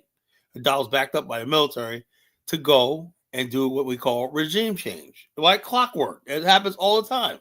I'm just telling you history. Okay. I don't say I like that or I agree No, with no, that. no. So, Carla. So, if you say it is history, right? So you Yeah. are at the same. So in the same time, you are telling me we don't have a fighting chance, right? Based on what you explained, we don't have a fighting chance. Well, That you can means try. if no, no, no. If that means 30 years from now, you can go to Africa, where in the Sahel is going to remain the same. It's not going to change, right? Because Well, you I'm have hoping seen it it. does. No, no, no. They're control. Listen, they've been controlling these resources for years, for decades, right? You know that. So Yeah. nothing has happened for us, right? So we keep doing what we are doing. So that means the next 40 years we won't see anything. So what I'm telling you, if we have the resources, right, and we can extract the resources, right, and put it on the open market, right, for the same people who want the resources and come get it at a premium, right? Why should America come and bomb us? If No, they wonder, let me tell you something. You make it a compelling. You said the same thing Patrice Lumumba said. uh-huh. You said the same thing Kwame Nkrumah said. No, I'm not saying the same thing they No, said. no, Well, they hold said it. on, They said it, right? hold They said it. on, Listen, they said that it. was They their said right it. too. Some of them, right? Let me finish. Some of them were naive, right? To a certain degree. Where I'm from, the people they're not naive. You see what I'm saying? Traore, you don't speak French. He always speak on that every day. If you listen to him, he's the one that said the next year, this year, 2026, is going to be for the strongest. The weak is not going to survive. So someone who is telling you that means also telling you he's prepared, right? So if someone said, I'm prepared for whatever, I don't think you should, as a man, you should worry about him. What No, you should worry about, I'm you not should worried about worry, it. right? So the people like Guinness and all these people who are calling themselves Pan African, right? Those are the ones we don't need on the continent. They are entertainers. So what are you doing? Like you are coming over there, giving the impression to the people you are down with them, where in fact you are not down with them. You are down with America. That's what you want. And that's I'm not. fine. You are an American. No, no, no. You should respect America. You should love America. I'm not against that. But these fake Pan Africans who are sitting on here making shows talking about other countries who are trying to do something for themselves, I don't think that's fair. I don't think that's Yeah, right. have you You ever are listened? trying to. When you listen to the I- first I'm, I'm, show, I said that the Africans, all the Africans, yourself everybody, at least they have some sort of fighting chance because they have representation. Isn't Burkina Faso a member of the UN? Absolutely, we are. All right, so you guys got some sort of geopolitical representation. You could point to yourself on the map. You got cities, map. The Black American, you got to understand, do not have any of that. They don't have any sort of push. So therefore, I think it is a little bit of envious and jealousy because a lot of even Pan Africans are like, I get it. I get it. Listen, if you haven't been through thick and thin, you haven't stood for yourself before. I get it. These are the kind of argument that you're gonna get from certain people. They don't know what it takes to stand for yourself. Actually, I'm proud of everything that is coming out of the Sahel. I'm not bragging because I'm from there. I'm seeing something that make me believe that if we keep down this path, we're gonna be able to accomplish a lot. Yeah, sure will. But you see, when you doing the constant repeat and reminding people that you're going to be killed like Gaddafi, you're going to be killed like Maduro. That's what I'm just telling you. When you were striving to be your best, be a successful man, you didn't like the talk that these people were having next to you, that you were about to amount to nothing. That you see, that's not productive. It's counterproductive for certain people that call themselves Pan-African. If they're American and they try to be a critic to the AES, I get it. But the Pan-Africanism label they have on their back, and the balls they have to sit on channels, call themselves Pan-African, while the president of America to bomb an African country is very ludicrous. It is very ludicrous. Let me address Rico Mills. Says stand on what you said. I said what I said. I said there's a familiar pattern here, right? Now I said to my thing. Now the only saving grace in the Sahel, right? In the Sahel, it could be a double-edged sword. Is the fact that I don't believe that there's this. You may disagree. The West, right, would rather have Chahori there and Mali there than have the jihadists there. I know that for a fact because if jihadists get a hold to those weapons, that uranium and shit like gold. Kala, who put these people there? Well, it's like this. Let's put it like this. I don't. No. Let's have an honest conversation because it's about that time. Let's not be scared. Who put these people there? Hold. I don't believe the West put them there. The West put them there. They're supposed to listen. These people. Let me tell you. When I say put them there, that doesn't mean it. I'm not saying they put them physically there. They put them there because of the pledge they have. Because these people believe if they take over this country, they will be able to run back to the West. That's why they're there. Kala, you're not going to tell me. In that country, in those countries, Kala, we never had a crisis. We never had a crisis in the Sahel. Look, are you kidding me? What do you mean? What do you mean? Ever since the fall of Gaddafi, 15 years. No, Kala. That's what I'm saying. It began from that, from Gaddafi. And then you forgot about Darfur. Remember that? Darfur has nothing. Yeah, nah. These people in Darfur didn't. No, bro. Look, Al-Shabaab, the Janjaweed, Somalia, all that stuff like that. Man, no Somali in the Sahel, bro. Kala. Listen, let me make my point, right? When they were about to bomb Libya, right? The former president of Niger, he pulled Obama on the side. He told Obama, listen, I understand what you guys are trying to do. I get it. But Gaddafi, whether you like him or not, is hosting a lot of bad hombres in his country. If you let these people run loose with the amount of weapon inside of that country, why in the world? These people, let me tell you, let me finish. They will disrupt the entire region. Please listen to us. Let's come up with something to protect the people in the Sahel. That doesn't make any sense. Obama shredded his shoulder and he says he's going to finish the job. Yeah, that's what I'm saying. They didn't care about us. Listen, they didn't care about us then. They don't care about us now. So we know. So when you said, listen, ain't no terrorist is going to pop up in the Sahel with a drone. We know where we get. Carla, do you even know how we get to get a drone? Do you know how to get a drone? Let me ask you. Do you know how to get a drone? A drone. Do you know how to get it? Africans don't have no real drones. Okay. Drones like $2 million, man. Come on. Okay, I'm asking you. Do you know how to get one? A I real have. drone? Okay.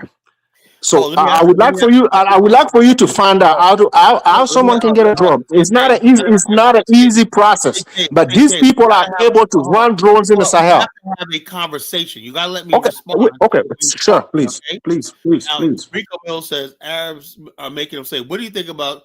Do you think the West is behind the slave markets in Libya?"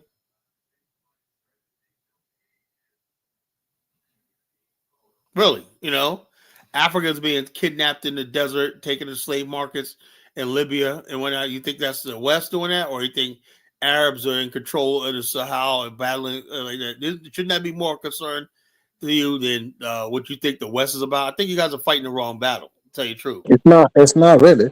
Hold I'm up, those fighting. Arabs, I'm those fighting. Arabs. I'm fighting the person that disrupted the region. That was part of the I the, know, the, but the hold up, group hold that up. disrupted the region. The thing is though, the Arabs are there, so you're overlooking the Arabs who are I'm your real. not overlooking no Arabs. Yes, you are. I'm You not. haven't. You not have not mentioned the Arabs one time in this conversation. The All you Arabs are not. talk So what are they doing to Niger? hold on. They're basically destroying the country. They're destroying the You country. talking about Libya or where you talking about? Look, that right there. Those Arabs are in the Libyan desert and whatnot. They're coming across freely and whatnot. They're the ones arming Boko Haram and Al Shabaab No, like that. no, they're not. So They're not. We where's know. Boko Haram getting weapons? We know who's flying the weapons to them. So, We know who's giving them the logistic. We know. it's Boko Haram has Islamic shit all over it, right?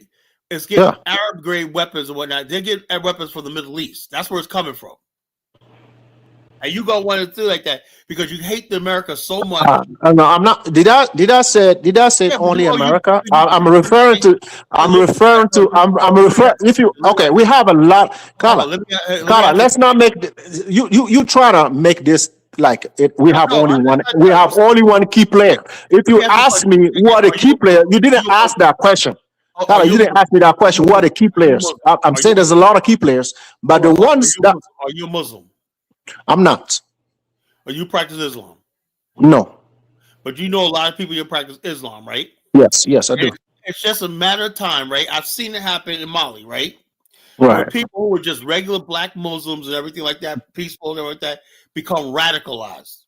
So who's radicalizing these people? A lot of stuff is being carried out. The Arabs are radicalizing black Muslims, right? Who's doing that? Carla, the people that you are referring to, right? We can handle these people. It's not a problem. I don't think you can. No, we I don't can't. think Like you you can. see, I don't think you don't understand. You don't understand. We can't handle these people. I don't know what the if you listen to the I don't Western know. I don't propaganda, know. you I listen, look at the listen, weapons they listen. got. You listening to the Western. You listening to the Western propaganda. Okay, I'm not and with that's fine. propaganda, I'm bro. just telling you. I'm just telling you. Okay, no, no, no, no, no, no. You conflating. You conflating Nigeria and the Sahel. It's two different things. It's not the I'm same. talking about, hold up. There are people coming from Chad. They need the border of Niger, and they're going freely across that region right there. Did They're you? not going freely. They're not Yes, going not. freely. Hold up. The Fulanis too. They're They're all in not that going region. freely. They're not going freely. The Fulani You know what thing? Hold Africa, up. Africa. Listen, Carla. So you proving my point. The U.S. base was there, and you say people were moving freely. Yeah, How so? my point. So that's what I'm saying. So if you say at the Niger border, if you said they're running freely, Say, James, man, we cannot have a conversation. You want to keep we, talking over. oh man, Look, no. I let mean, me make my go ahead. point. Hold up. Let me Go make ahead, my point, please, and you say what you please. got to say, right? Mhm. The problem in the Sahel right now and northern Nigeria, something like that, is the fact that the black Muslim population is flipping to fundamentalism and becoming radicalized. That's the problem. It ain't about Arabs or whatever like that. As soon as people basically take that fun, when you saw what happened in Timbuktu, right? Those are black Muslims who decided that something. I'm not kind of feeling this secular, modern, whatever black Muslim, and they became radicalized. They get radicalized because they got TV videos where they're coming from Iraq and the ISIS state, and they're becoming radicalized. That's the problem right there. And it's anybody that's a freak, and then they're attacking Christians, and these are black. These aren't Arabs there that are doing that. These are black people that been radicalized to that radicalized Islamic jihadist form of Islam. That's the problem. You don't want to face that reality, you know? That's why you guys go in all circle, and then what's going to happen is, like I said, the United States is going to get tired of all of you, and they're going to come in there and mop up. Okay, they're gonna bring. You see what happened to you, historically. I hope America does that to you first, right? Before they get to the AES. I wish the same for you. No. I wish the same for you because let's do wishes. No, let's do wishes because I'm gonna have to go ahead and wish the same for you. If you're wishing the demise of my people, I'm just gonna go ahead and wish the same for you. Because you are close, you are close to them, you are very close. So they don't have to fly to us. Before they fly to us, they will get to you first. And I hope that happen. Like I say, look, the bottom line is this: it has nothing to do with me. No. It has something to do with you. Listen, I told you these Muslims who have been radicalized. We take care of them. We have no problem with that. We want to know. St. James, you got to stop, man. You got to stop, man. So you just came in here and just stopped me? Yeah, no. Kyle is being very, very nice to you, and you're being very disrespectful to the channel. Who are you? Right? Who are you? What's your name? What's your name? USA 1776 Black Patriot. That's what my name is. Check this out, man. Okay. God, I'm gonna go, man. I don't want to turn this into a cartoon. Have a good night. Have a good night, bro. I'm serious. Don't run. You was being disrespectful to Kyle for bro. I came to talk, bro. Listen, check me out. I don't have your time. I don't have your time. I don't have your time. A whole hour. I don't have your time. Burkina Faso is not the shit. All that propaganda that's coming out of on YouTube is just bullshit, and you know it. Yeah, well, I'm like this. I told him, I said, I'm trying to be nice about it. I'm trying to be nice. But you was too nice, Kyle. I'm trying to give him a word of advice. And I said, look, man, your problem is you have a problem because it don't take much, right? It don't really take a lot, right? For somebody who basically believes in Islam already, right? To become when you got poverty in that level, just like you got the people there that are living in dire poverty. It's not everything is rooted in dire poverty. To become radicalized, those Islamic people got money. They got money. Do you know how much money the friggin' ISIS, the Islamic Caliphate, had at the fall of Iraq and stuff like that? They looted billions of dollars. But Abraham Traore only controls 45% of that country. He's dealing with radical Islam in the north.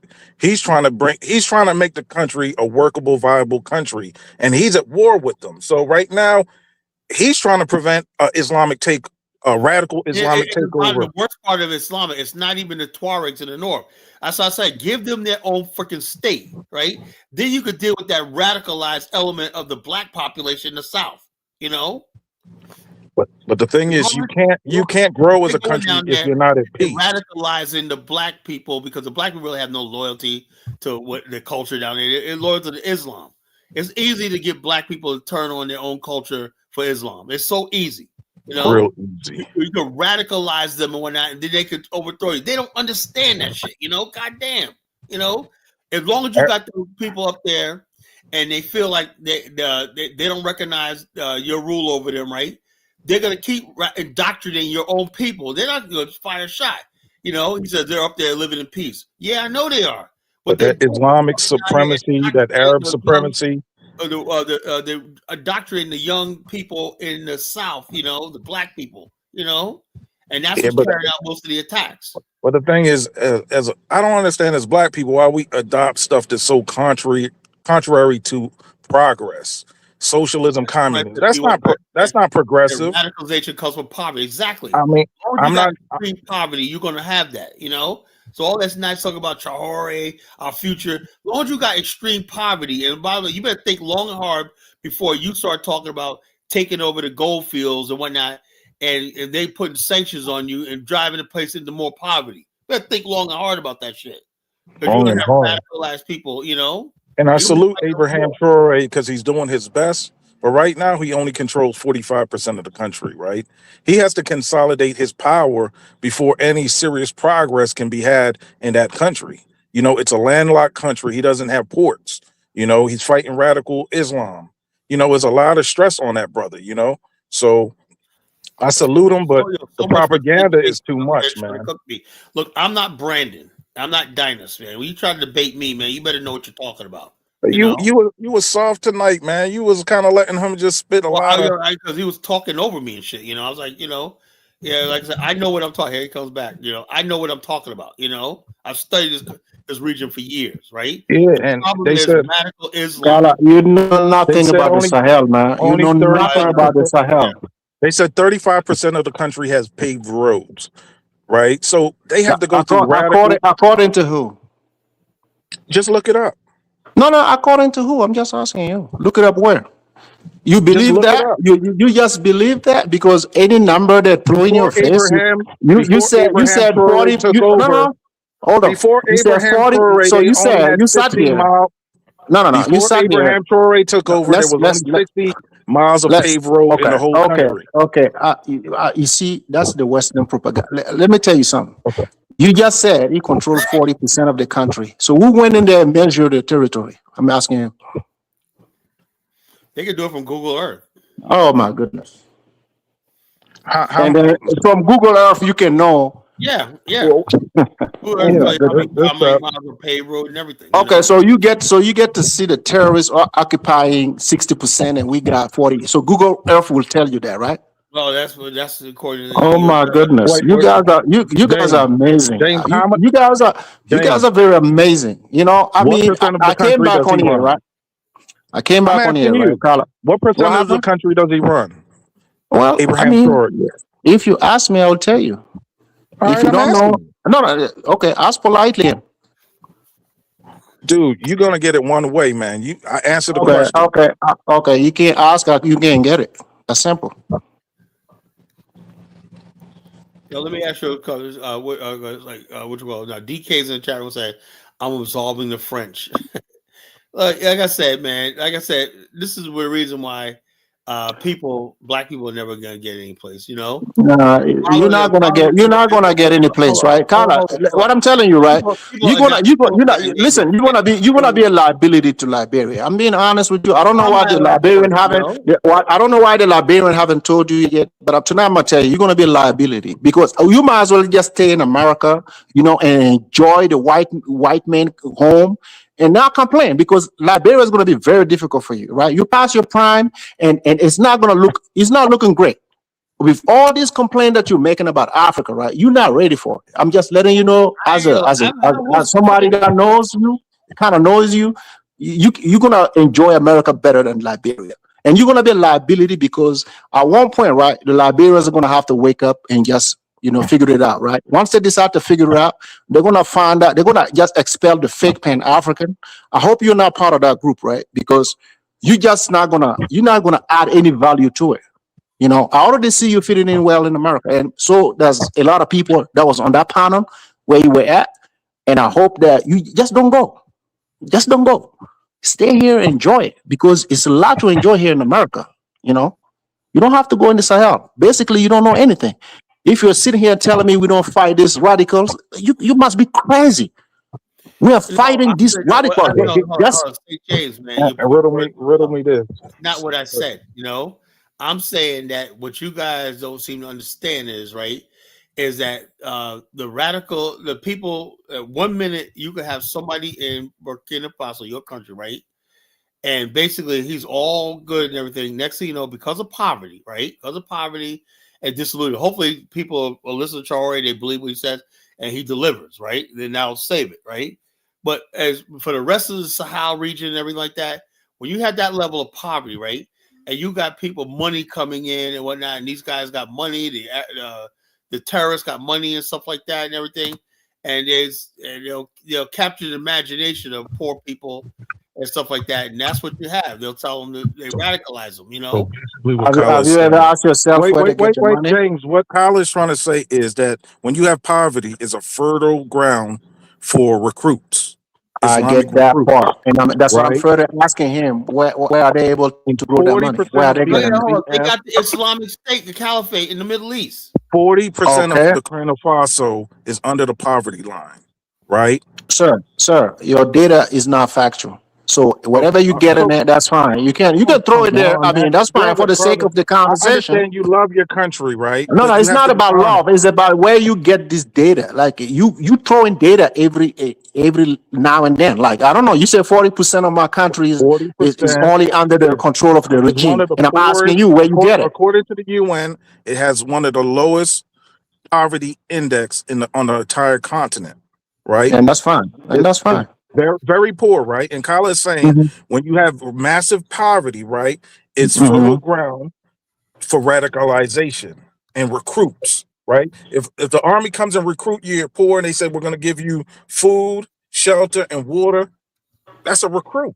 Why do you think people Most, join the mo- army mo- in America? most Why you, most poor people people in in the America most. join Okay, the military? that's half true, right? What you said is half true, right? Because most people in the Sahel within those regions, some of them are poorest, but they don't join these terrorist groups. They don't. So we have an idea where they pick these people from, where these people belong to. It's not everybody. So it's not about the money for certain people. That's for sure. It's not about the idea of trying to go kill somebody else is a different thing. So we know how to fight these things, but what you should say is collaboration. We don't Okay, have the now, collaboration. hold on, hold on. If we don't, This is let me what finish. ISIS came right around the time when Gaddafi fell. Right by the time Gaddafi, right. It was in thing, but it really took off when Gaddafi fell. And That's what I try to tell right? you. That's what I try to tell you. Hold on. But this is where the money comes. Now I'm gonna play a video right now. It's gonna say why does ISIS have so much money? That's where all this money's coming from. Okay. Now, this is going to throw you and DK's argument out the freaking door, This is Islamic State. Intelligence officials Boko say Haram attacks got like that those same in Paris flag. require They're part of the significant same group. logistical expertise, but not necessarily all that much money. Islamic State seemingly has both. The group has ambitions to be an independent state and today controls large portions of both Syria and Iraq. And They even got though the attacks in all Paris over the may not globe. have needed much capital, sustaining an enormous global operation does. So here's a look A at how global Islamic operation, State bro. makes its money. They want this. They want that Sahel. Islamic State want the Sahel real bad.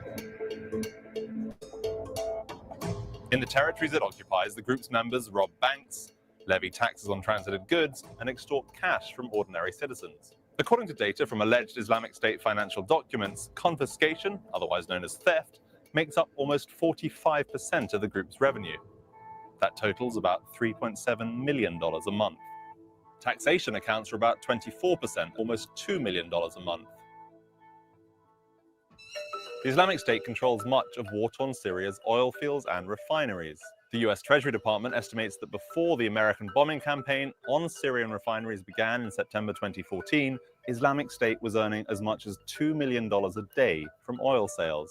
The group was able to rebuild and adapt its facilities. And in November 2015, the US Treasury said the group was still earning $40 million a month in oil sales. That's $1.3 million a day. Islamic State militants have taken thousands of civilians hostage. Some of them are executed, but many more are ransomed for financial gain. The US Treasury Department estimates that Islamic State made between $20 and $45 million in kidnap and ransom during 2014. The Islamic State solicits money from supporters around the world, and in 2014, the US Treasury Department estimates the group made $5 million from foreign donations. Early in the spring of 2015, a suburban mother from Chicago, together with 5 others, was indicted for sending military equipment and money to terrorist organizations, including Islamic State. And in October 2015, in Cologne, Germany, members of a gang were charged with stealing $21,500 from local churches and schools and sending that money to Islamic State. The militants now control territory in Iraq and Syria that historically has produced half of Syria's wheat crop. This was made 10 years ago before they really got to those Sahel. fields, taken with 40% of now they've been moving into Sahel big earn time. the militants $200 million a year. The group's diverse revenue streams is what sets it apart from other terrorist organizations like Al-Qaeda. That group depends on a small network of wealthy donors. This difference means that Islamic State's funds dry up. But But after the Paris attacks, political leaders around the world are seriously focused on how to permanently cut off all of the group's revenue streams.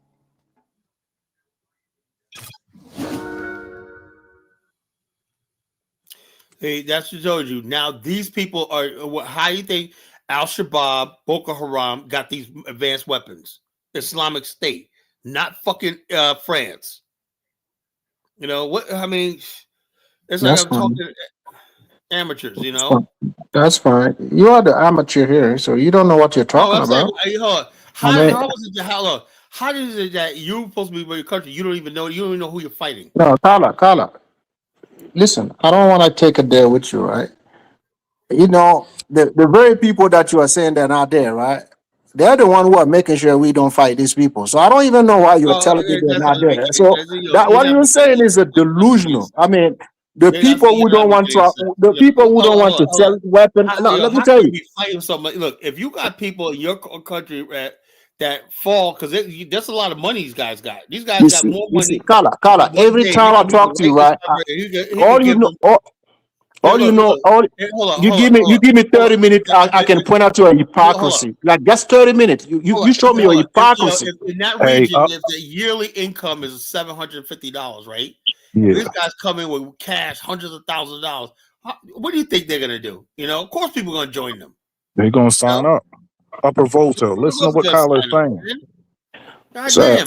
So if we listen to Kala, right, we wouldn't even be here. We wouldn't even exist, right? If we were listening to you guys, we wouldn't even have a fighting chance. Traore wouldn't even be able to reconquer part of the territory that was taken. Because Kala, let me tell you, if we have listened to you, Traore wouldn't have been able to reconquer part of the territory. Traore wasn't even elected. He came to power through a coup. The Bible said you live by the sword, you die by the sword. That's fine. It's just waiting for another coup to take over.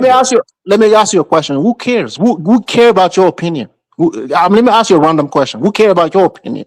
About how Traore got to power? He's not ruling over you.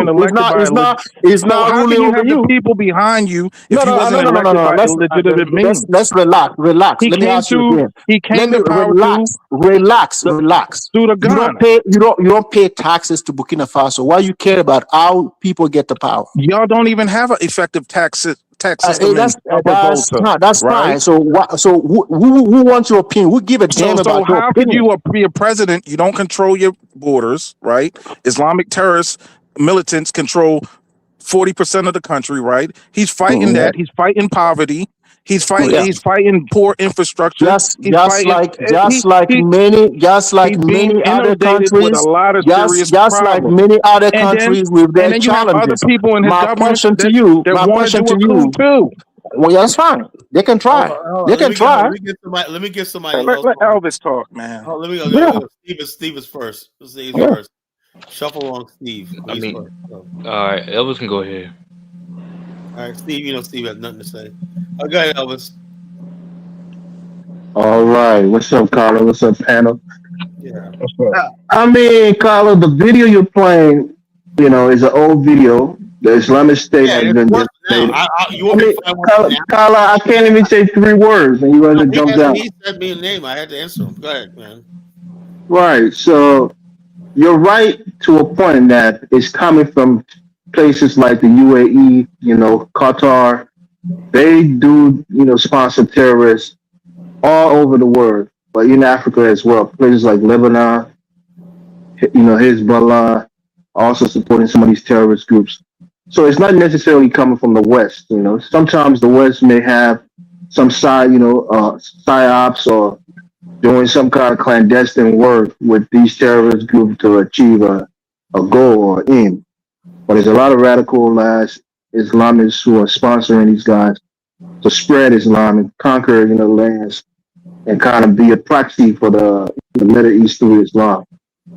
But on the issue of Burkina Faso, I know St. James is a Burkina based, so he's passionate about this, which is understandable. And I've always said it, and he kind of got offended when I said it. But Traore just has to be smart. And for everything that's been going on, he seems to be a pretty smart guy.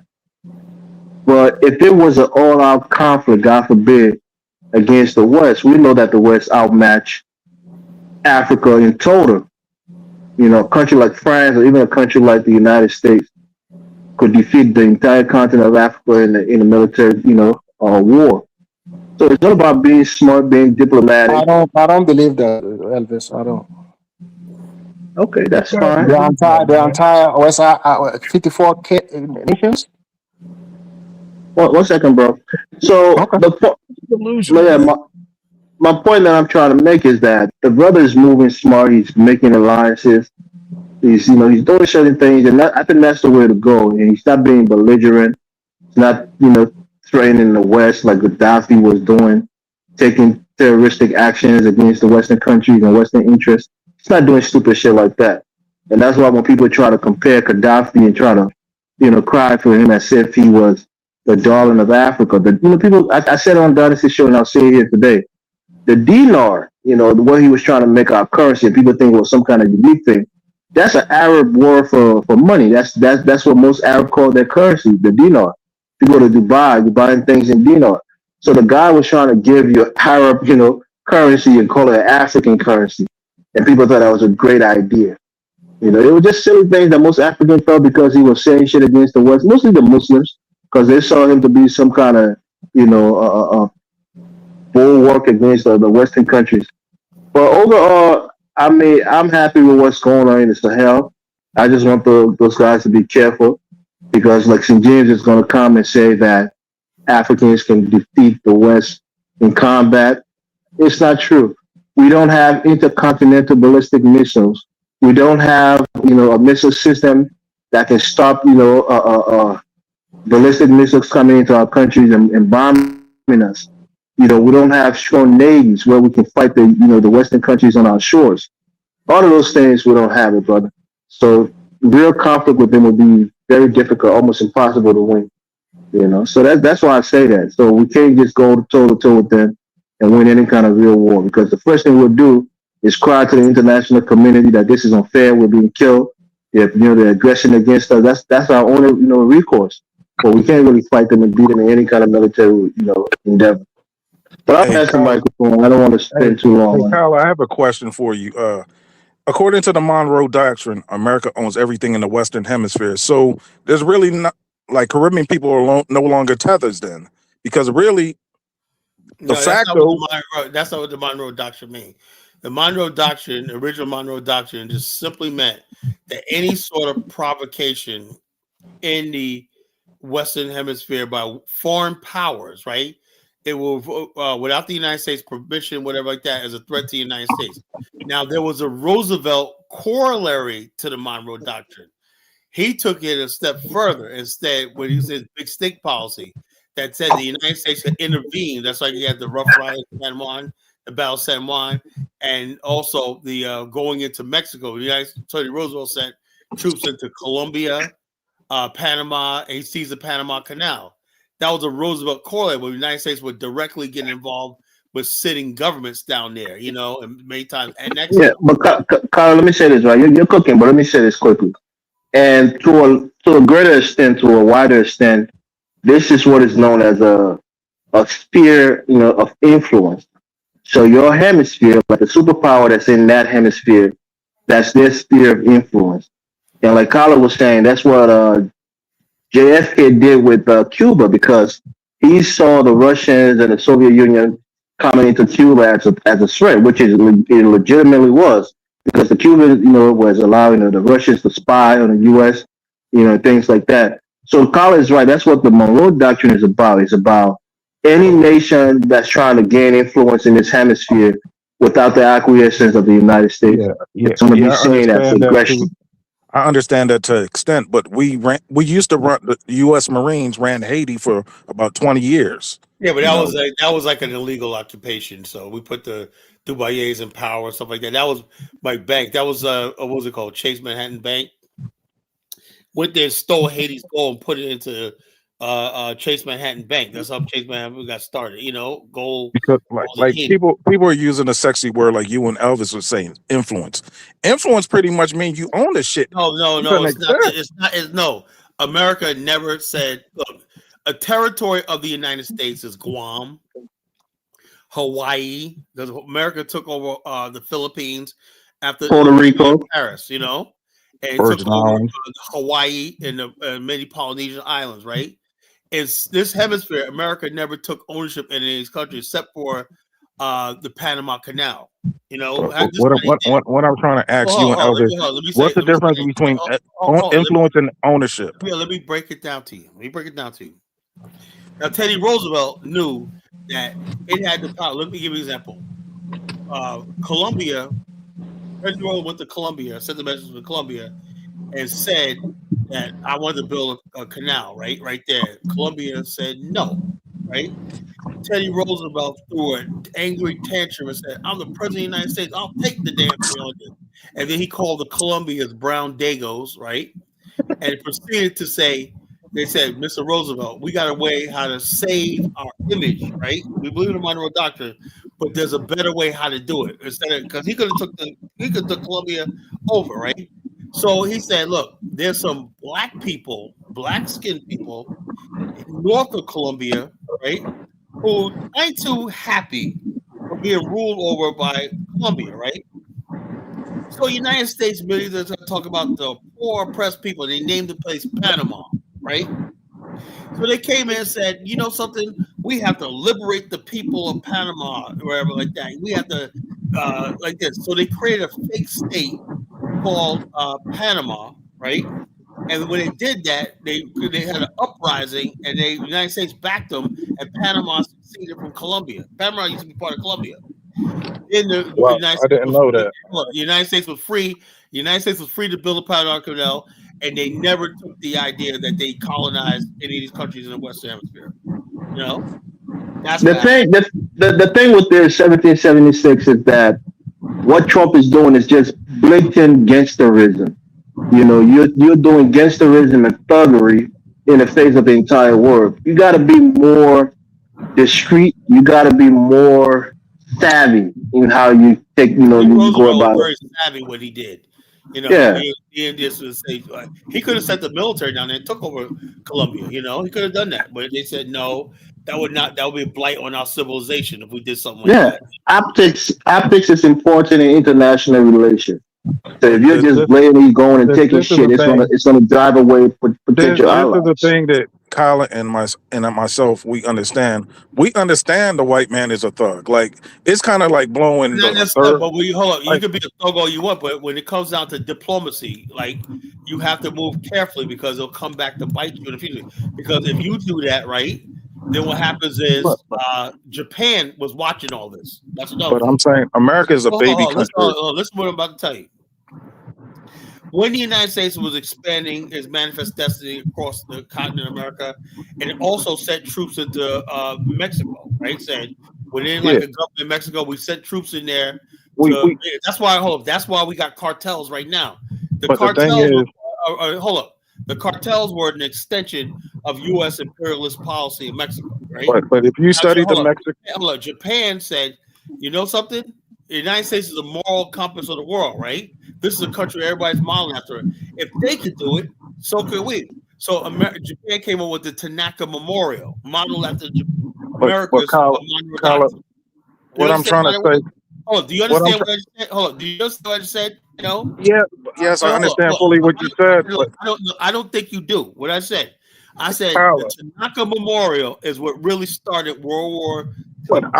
I'm about to check out on Japan following the same text of the Monroe Doctrine. Yeah, but I'm trying to check out because we only been around 250 years, right? We've been a thug. We took over the whole of Mexico at the Battle of Chapultepec, right? That was before things like the Geneva Convention, the formation of the United Nations. Before you sign treaties, when you sign treaties, that's saying that your government is going to conform to the bylaws of those treaties that you sign. You're putting yourself at the mercy of the treaties that you sign and the charters that you sign. So the United States signed those charters, and it should abide by them. And what Trump did was not abiding by those treaties. Now, let me just say something that's been misinformation going around quickly. I'm about to leave, but America has been a gangster country. That's all I'm saying. I'll be back in a second. Yeah, what I'm saying is this whole notion that Venezuela didn't fire a shot at the U.S. invading in Caracas is not true. The reports coming out is that one helicopter got hit and was actually damaged. I think a couple of soldiers, Delta Force people got shot. So there was resistance from the Venezuelans in that attack. Just to clarify that. It wasn't enough for a country of the size of Venezuela. If the president can be captured in one day without no resistance, this doesn't look like a resistance. This look like somebody who was trying to just fire a shot just for the sake of doing it. A country of this size of Venezuela, and your president is being taken within one day. No. Yeah, but let me say this, in just one thing that's very important is the radar system, controlling your airspace, having the means to detect certain things. We should have gotten that. Yeah, that's what I'm saying. It was warned a long time. They was taking his boats. They was threatening him. Ridiculous. He was being ridiculous, and he chose not to get what he needed to get to protect himself. No, but he couldn't. He couldn't. He was under sanction, and he was being heavily watched by the United States government. He couldn't import those kind of missiles. Bro. You see what happened in Iraq, man. We can give up. I'm not saying I like Saddam, but he did fight. He fought. His people fought before he got betrayed. Saddam had one of the biggest armies in the Middle East, probably only next to Iran. That's why we need to get in Africa. The guy that called himself 1776, who said he know the white man, if you ain't producing no weapon, you still don't know him. If you ain't producing anything that can be of any deterrence, you ain't know him. You have to go remove your name and come up with a new one. Don't sit on here and tell us that you know these people. Until you produce something that can wipe these people out, don't come on here and tell me you know them, man. Principally, as what I think of Greenland. I think Greenland would be a perfect place for an Afghanistan. I'm kind of getting to the thing where maybe we need an Tyler, do you know that Greenland is in the Arctic? It's not a tropical. What are black people doing there? Black people in America, our bodies are used to the cold weather, so I think. Scholar. Greenland is not inhabited. It's only there for exploration. If I had offered to build an Afghanistan in Greenland, I'd take it, man. I think about the freaking, growing up. There won't be no Africa. There won't be no Afghanistan, man. Let's squash this shit tonight. There won't be one. Because you're gonna, like I said, I'm happy Elvis is here. Elvis, this guy's gonna be a liability. It's gonna be a liability to Liberia. He ain't bringing nothing of value. It's not gonna help nothing. On a serious note, as America acquires Venezuela and Colombia, I could see them relocating African Americans to that area, man. I could really see that. Where do you come up with these thoughts in your mind? What two things connected that thought that the Americans is going to say African Americans to Venezuela? Nah, I listened to Ben Shapiro. He was talking about. Oh my God! Nah, he was saying that America is becoming unaffordable for a lot of people, right? So what? If we take over Colombia, Venezuela, Afghanistan can be set up. They don't need to send you to Venezuela, man. We have the Indian Reserve over here, man. We didn't just put you over there. I would take parts of Venezuela and some of that oil block off the coast. Yeah, we'd be good, man. Wow. Colin, they're not going to give you anything like oil. They're taking out the president because of the oil. You think they're going to give it to black people? The deal would be like, look, we need like 2 or 3 oil blocks. That worked for me. That worked for me. Hey, Mr. Trump, you're listening, right? Look, if you want a partner that'll make the Afghanistan work and whatnot, hey, we can talk. President. If you ain't bringing no heat, there's going to be some paying jobs down there. Greenland is uninhabitable, Colin. But there's resources up there, though. What? Yeah, people there are only there. Hold on, let me just make the point. People there are only there for exploration in the Arctic. Elvis, what are they exploring? It's resources up there. That's why because the Arctic is unexplored. So they're there trying to find things and doing things. Resources under that ice. Well, no, but I'm talking about Afghanistan where you're going to bring people to live and inhabit and try to thrive. It's not what it is. Greenland is like almost like being in Antarctica. It's like, not inhabited. It's like Alaska, cold like that. It's cold, but so I can deal with that. Oh no, man! We got Kashna here. Oh Lord. He follows St. James on his platform. They were going at him down this year. PJs out on that farm? I ain't know that, you know. Costa, man. Actually, I was talking to Brandon. He bet $100. He lost, and Donis didn't want to enforce to get my $100. Actually, I bet him for 500. He lost. He run away. These people don't pay. That's the mentality over here. You see what I'm saying? They don't pay. They bet, they lose, they don't pay. That's the thing. We can't unite, bro. People are not trustworthy over here. Yeah. Is that true, Costa? You can't pay your bet? Let me get Costa on. Yeah, what's up? What's up, Colin? What's going on, Costa? What's going on, man? What's on your mind? I see you got a couple of the same goofies that was on Dyna's channel, man. Somebody got to keep the thing going, Okay, yeah. Hey, I like the way you're thinking with the Greenland thing, man. And of course, man. Yeah, you got to think outside the box. I believe the natural place for an African would be Africa, but Africans, right. I don't know what the heck is about with them, man. So if they're gonna let it be overrun with terrorists and shit like that, and poverty, man, you gotta go someplace else, Yeah. I feel like Black Americans, we real strategic because you're right. We can deal in the code, better than a lot of Black people on the planet. It seems like it scares us. The code don't scare me. I like the code. Hey Elvis, since when is Iceland uninhabitable? No, I said Greenland, not Iceland. I mean Greenland. Yeah, Greenland is not inhabitable. Bro, if you know 56,000 people live there. Yeah, but those people are transitory. They're just there and go back to Denmark. But Danish people. They're not living in tribe. Isn't even on ice. Honestly, I think Africanistan could become a reality because, like, I see what the Liberians have done in Minnesota, how they've taken over that politics. So they have. Yeah, you was talking about that, and Carlos was getting angry at you. What are you saying about that? No, I said that strategically, the Liberians have moved to Minnesota and have become a political power in that state. No, not statewide. Locally, we have a few mayors and people on city councils, but we're not a political threat statewide. You got 3 or 4 guys running for the House of Representatives this year. I forgot his name. These niggas are trying to get a job so they can send money back to Liberia. Oh my God, Charlotte. We're having this conversation. You put some stupid shit like that in there. Yeah, bro. That's like 10 people are gonna feed with that job. We got a couple Liberians in your MPG county sitting on your city council. Very good, man. Good for them. Like I said, more money going back to Liberia. I wish them a lot of luck, man. More money going back to Liberia, More money. So, Colin, do you agree with what St. James said, that you're going to be a liability on Liberia, that you pass your farm? I'm a liability no matter where I go, man, But I tell you what, Liberians love me. I'm going to be at that trade conference in March. That big trade Elvis, I got a question, man.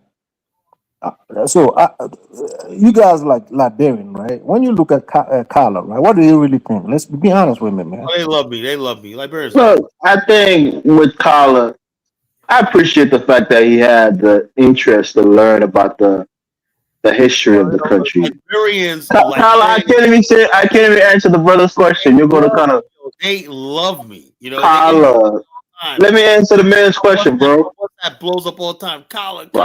What guys, do you hear this? Colin talk about me filibustering. He can't even let me say.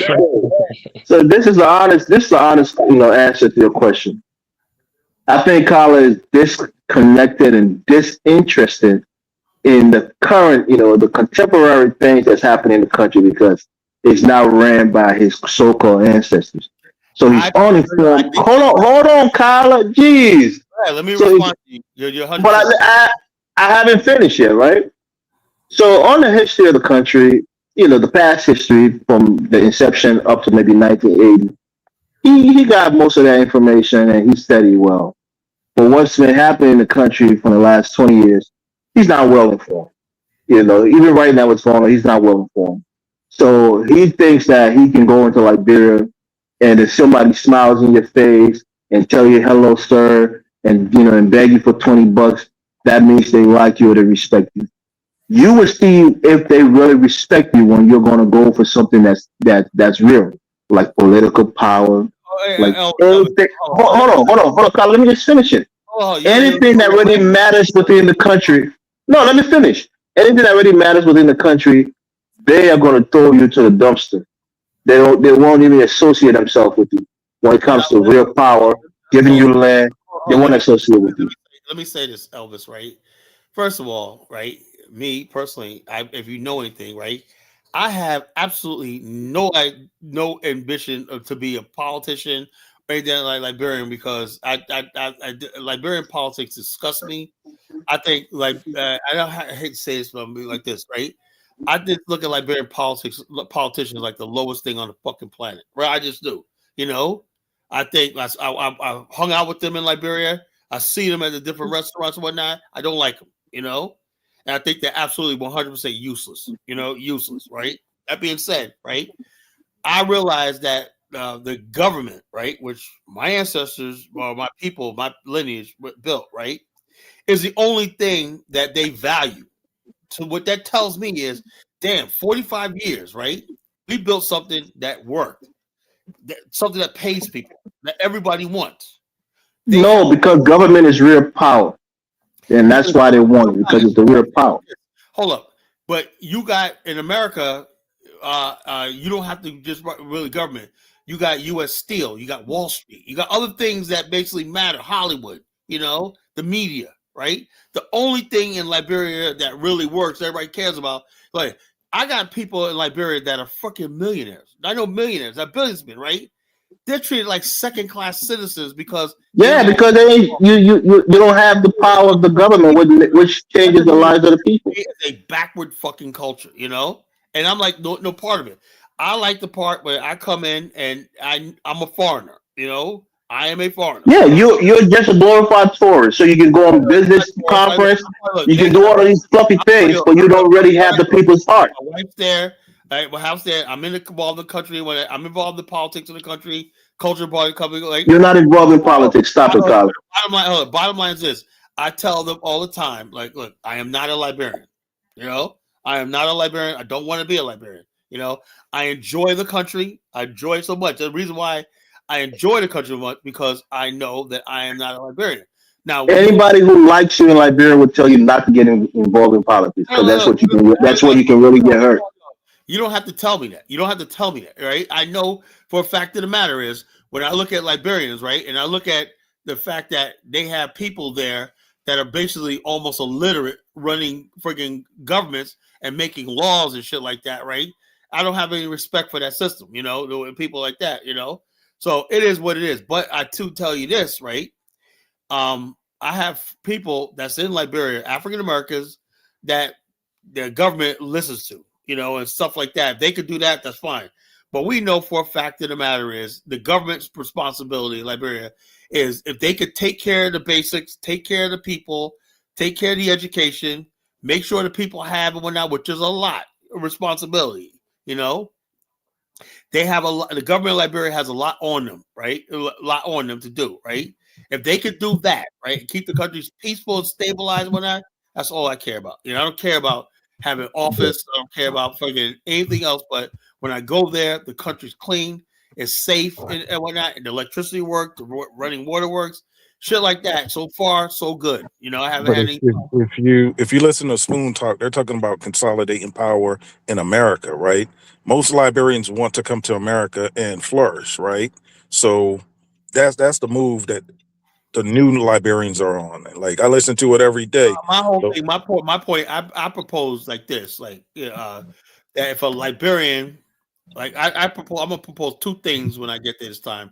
When I finally set up my Association of African American Liberia, I'm gonna basically incorporate in Liberia, get a 501c3, and I'm gonna really build the agency. I'm gonna really build that organization up. I don't know how, whatever like that, but I'm gonna do it. I got several members there, but I don't know. As far as like having a real organization, I'm gonna try to do it. My proposals, right? When I talk to different officials, I'm gonna say, my policy is this. I believe any person Liberian of Black American descent should be able to come back to America and be covered under the 14th Amendment, right? I also believe any African American that wants to settle and build in Liberia should be able to do it. But they offer that now.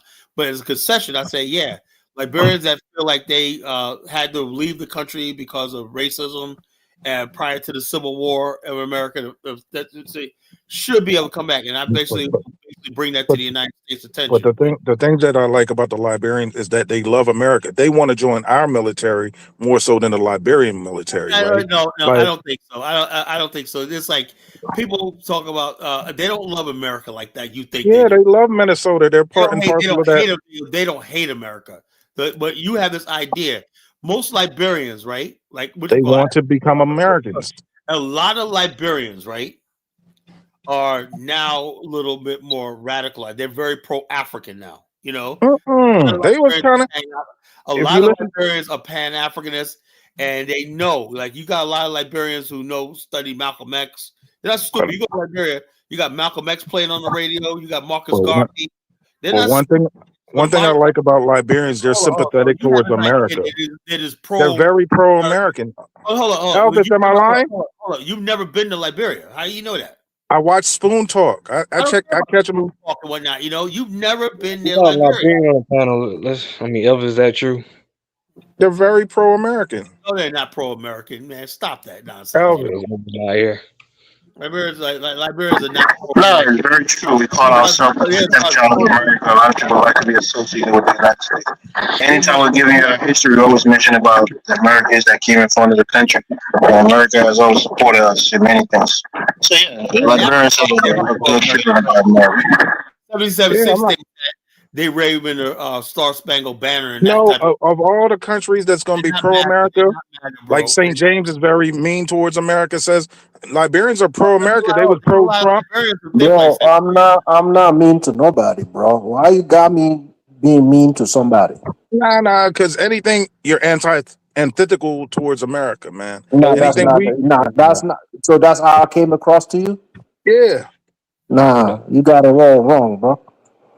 I'm protecting minds, man. That's what I'm doing. I don't hate nobody. I'm protecting minds. That's it. Yeah, but pretty much Liberians have come to America and created an Americanistan, right? In Minnesota. They have politicians. They're on the school board. They're in the school system, right? Most Liberians blend into Black American culture. That's what it is, you know. Liberians come to America already. Elvis. Culture. That's all. Elvis. So, Elvis, is your culture Black American culture? It is. Liberian culture in America. I mean, there's some influence for Black America, you know. The African Americans who came in front of the country, so some of their culture, their old culture is within our country's current culture. But, so when we come to America, we kind of feel like we know African Americans because we live with, people who came from African Americans. So it's a little mixture of both. Okay, I got you. Yeah, they're very pro-American, man. They're pro-American as the average Black American is. That's about it. Nah. They believe in Minnesota. There's a lot of Black Americans who are pro-American. They're about the same thing. You can only be so pro-American if you're a Black man. You know, Liberians aren't stupid. You know, they're not fools. So Elvis, I don't understand when you see Carla, you see your own cousin, right? Because he's just like a representation of your family, right? So it's like Carla and myself never get along because he doesn't admit to his wrongs of his so-called innocence. So somebody who's dishonest, they can never capitulate anything. One thing you can tell about them being patriotic, a lot of them joined the military. My family in Liberia, they lost everything. People were killed, murdered, property taken away, some everything. What about the wrong that happened to them? So it's wrong on everybody's side, right? But like the CDC says, there's no victor, no vanquished. Really, Liberia is moving forward, as one Liberia. Bottom line is this. Look, like I said, there are people in Liberia right now, you talk to them, they've had enough with the division, the divisiveness. You talk to the average young Liberian, right? The young Liberian. They don't want to hear nothing about no Congo, native, whatever like that. They're just like, the way they talk is like, some of our ancestors came from America, some of our ancestors came from here, and we're all one people now. Whatnot, we don't put the past aside. Some people can't. You want to mention that until it really matters in terms of politics and secret power. That's when you know that they don't like you. So when you're just there talking shit, being social, you would mention it. When it's political season, they would mention it. Elvis, your phone is messed up, man. We figured out that politics ain't getting them no place. You know. Hey, Elvis, you got to go out and come back in. Your phone is that messed was up. that was true when we were talking about Kill My Ma, I Vote For You, those eras with that Ellen and whatnot. Yeah. But nowadays in Liberia, the average Liberian, right, really don't care about that shit. Really. They don't care about that, you know. But really, to integrate into Liberian culture, you have to become a Prince Hall Mason. Former generation cared about politics and your tribe, your political affiliation was sharp and everything. But you got a Liberian, right? A young Liberian, right? I was so shocked. That started his own rideshare business. I can't wait to use that shit. You know, like Uber, you know, started his own rideshare business in Liberia that's operating now. I'm like, you got young Liberians in their 20s, you know, doing it big. They're coming back to that country opening in their 20s, opening hotels and bed and breakfasts and shit, you know. They're getting this money, man. They ain't thinking about no damn fucking politics. They ain't thinking about that shit. And the bottom line, they're all waiting for ISO Speed to come to Liberia. They're all getting ready for ISO Speed to come later. That's gonna be big. You know, they don't give a fuck. He's going to Liberia. He's coming to Liberia, you know. Oh, okay. I thought he was Man, that's gonna be amazing. I can't wait to see that. Too, you know. So the bottom line is this. So you got celebrities coming there and all these people like that. So you got a lot of people coming to Liberia. When you gonna take me to Liberia? What? When you gonna take me to Liberia, bro? I want to see ISO Speed go to Ghana. Look, you guys go. You just go, man. You know, like I said, you know, just go, man. You know, like I said, get your money up, man, and go, man. Bottom line, I was just Liberia. You know, okay, because obviously Liberia is Africa made easy. You won't have that culture shock you would if you went to, let's say, Nigeria. Elvis, Kala, what you gonna do, right? You gonna put Liberia on the map, right? And Trump is gonna just come on there and take it all in, right? So that's what he's gonna do. Liberia has never been taken over by any foreign. Well, it's gonna happen, right? Since we're wishing tonight, right? Since we're wishing, the Lone Star will stay free forever. You know. Trump has a great relationship. He's taking back all the places where America's been, right? So Liberia is gonna be first on the continent. That's what's gonna happen. No, before 8 years, right? That's what America's gonna take first. Liberia is the only country in Africa that has never been colonized. You know. Well, it doesn't matter no more. The Monroe Doctrine is there, so they're gonna come back. It doesn't cover Africa. They're gonna extend it, bro. They're gonna extend it. That's what Trump said. They're gonna extend it. America has never interfered in Africa, really. No. Liberia has been taken, Carla. So I want you to go tonight, sleep in. I want you to think that you don't want to be no African. So if it's going to be within Liberia. That is your issue. Liberia has nothing to worry about for United States. Well, we see. Oh, now you're too quick to say Liberia has. Oh, now AES has, huh? It has nothing to worry about from the United States. And we should worry about the United States. Our convenience there, Carla. Make sure it never got colonized. Because they know Liberia better than the Sahel. No, they will get that first. Okay, yeah, sure. Yeah. Mm-hmm. You know how hard it is to occupy. Liberia has a rocky coast. You know, ships that tried to go to Liberia got their ship. They got these black rocks that stand out. Carla. If AES want Liberia, within the day, we can take Liberia over. Do you have any shipwrecks on the coast of Liberia? Carla, within the day, we can take over Liberia, bro. I'm telling you. What country are you talking about? He's talking about Burkina Faso, you know? The thing about Burkina Faso, why you can't become a military giant, is you're a landlocked country. You don't have a navy. When you don't have a navy, you can never become a superpower. We don't have a navy? That's what you're saying? We don't have one? You're landlocked. BF is a landlocked country. Where are you getting your information from, bro? Is there a port in BF? We have access to the sea. That's not because we're landlocked, we don't have access to the sea. We have access to the sea. What are you talking about? The first thing America would do is cut your access to the sea and basically put a dam up and have you freaking drinking your spit. Now you have America coming back to the AES now, right? I put that to bed. Now you're coming back. You know, you just want to bootlick America so bad that you have to remind me they're coming for AES. Nah, but America is not interested in Africa. Bro. That's England's fair. We're not talking about Liberia. You have to shift it to AES. The Whoa, AES is whoa, under. Time out. The AES is under France hegemony. France pretty much runs about what 40% of Africa through the francophone countries. France would die if it was not for Africa. America would live without interfering in Africa. We don't have to. France needs you for life. France That's is what like a that vampire. France is like so the you're vampire making my Africa. point then. The whole reason that I'm here tonight is just what you just said. So the United States has no reason to come to the Sahel, but you got Kala in them on I channels never talking said that, about we man. should You worry about that's the what me, man. America, because they're so scared of America, right? So they want us to be scared too.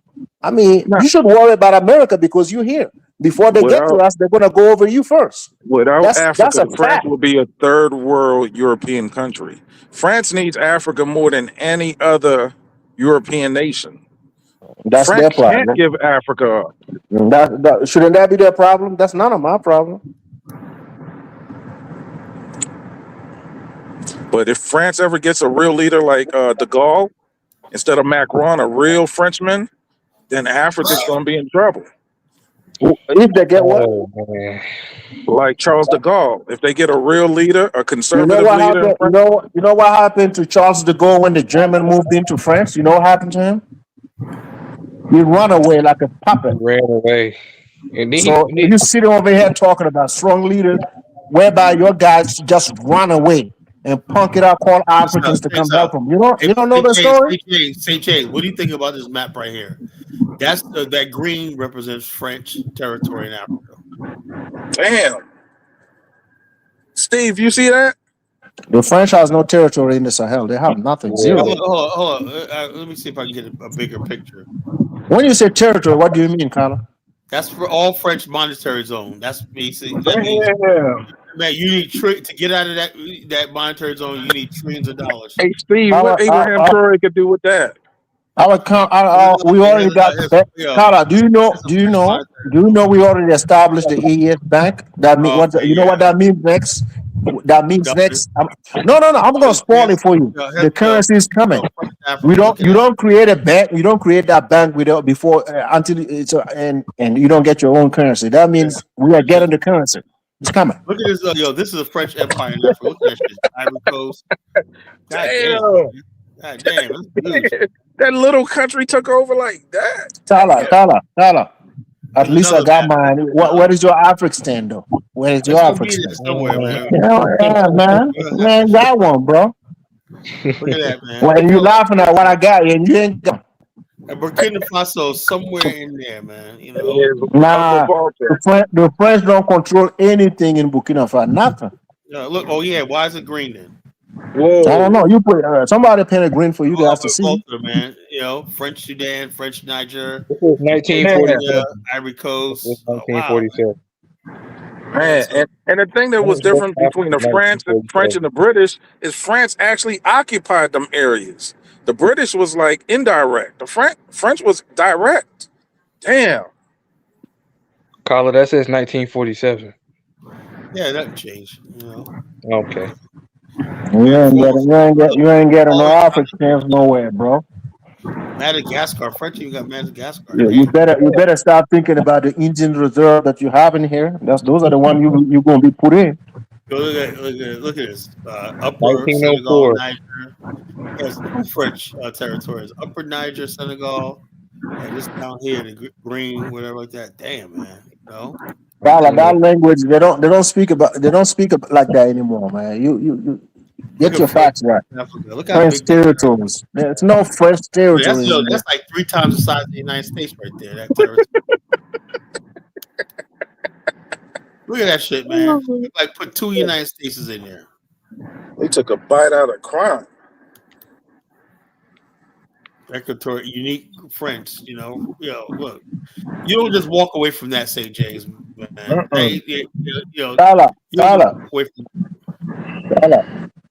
Like I told Elvis, bro, you're gonna be a liability to Liberians. I'm being honest, man. You're not gonna bring anything that delusion. You're gonna just go ahead and bring drama to these people. Like when I listen to Liberians, right? They're cool people, very cool people, But when I compare them to you, man, I see a big freaking those mindsets don't even go together. Like That's why I asked Look at Elvis directly. Like, what do you think about someone like Kyler, man? Look at that French territory, though, man. God No, damn. Look at that territory, man. Look at that. That's big. All that's part of the French monetary zone, man. You know. I want to say something, right? You said that Liberia, would be easier for Black Americans, to like go to. I thought that would be South Africa. That's what I hear all the time. It would be South Africa. Well, South Africa has a crime. Even though South Africa is a beautiful country, I'm still concerned about some of the crime in that country. You know, it's really dangerous. You know, you ain't got to worry about crime, right? The most peaceful I place. don't know. It depends. You know, now if you live where Mark Blanton lives, right, in Sanson and stuff like that, and I don't think he goes many places, you're fine. Parts of Durban, whatever like that. But you do. I've seen things. South Africa has some like the Cape Town's dangerous. You know, Cape Town Flats. That's where the colors are. When I like, that's fucking places. That's gangland territory. You know, The most peaceful and cleanest place in West Africa is Ghana, and it ain't close. no, Ghana's not clean. Like It's not they never Ghana had a has a lot civil of violence. war. Ghana has a lot of crime, whatnot. A lot I of heard freaking. Senegal is nice too. Yeah, Ghana has a lot of crime. You know, I would say Ivory Coast is Oh, probably more what do you better mean than Ghana has a lot of crime? They not. Ghana is relatively safer than most of the African countries in the region. Ghana has a lot of crime. You know, No, Ghana has the lowest crime rate in West Africa. no, they don't report their crime. They don't report it. You know, Nah, most of those people are just laid back, friendly. we have people that live there. They have a lot of crime. I had a sister Lucy, right? She had to leave Ghana flee for her life. So many people, you know. She had a property stolen, goat poison. A lot of people die of poisoning in Ghana. They have a thing where they know how to poison people. There's a brother from Detroit they don't have doing proper autopsy and shit like that. That shit goes on in Ghana, you know.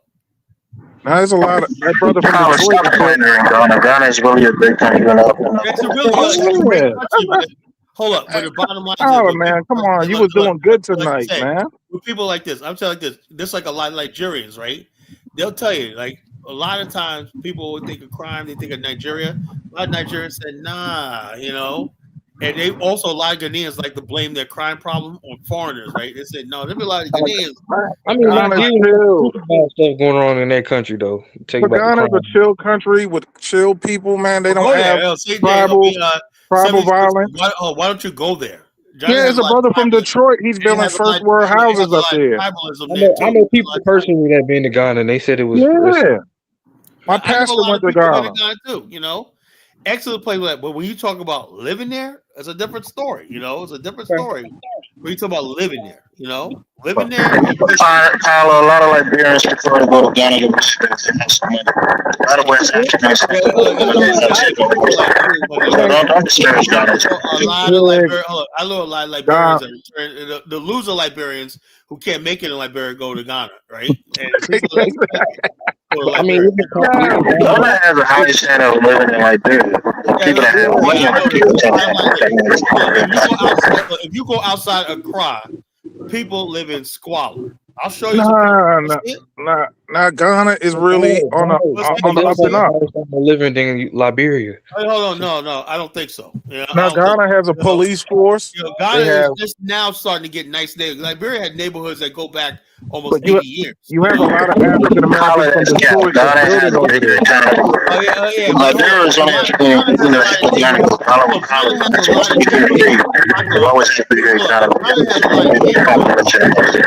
Ghana is one of the best countries in West Africa. At least when you see nice neighborhoods in Liberia, people actually live there. You know. Yeah, you got to fix your mic. There's a lot of feedback coming from your mic. You know. I'll show you something you guys wanted. There's a whole bunch of houses, brand new houses in Ghana. But Kyle, for real, Ghana has a lot of tranquility in its borders.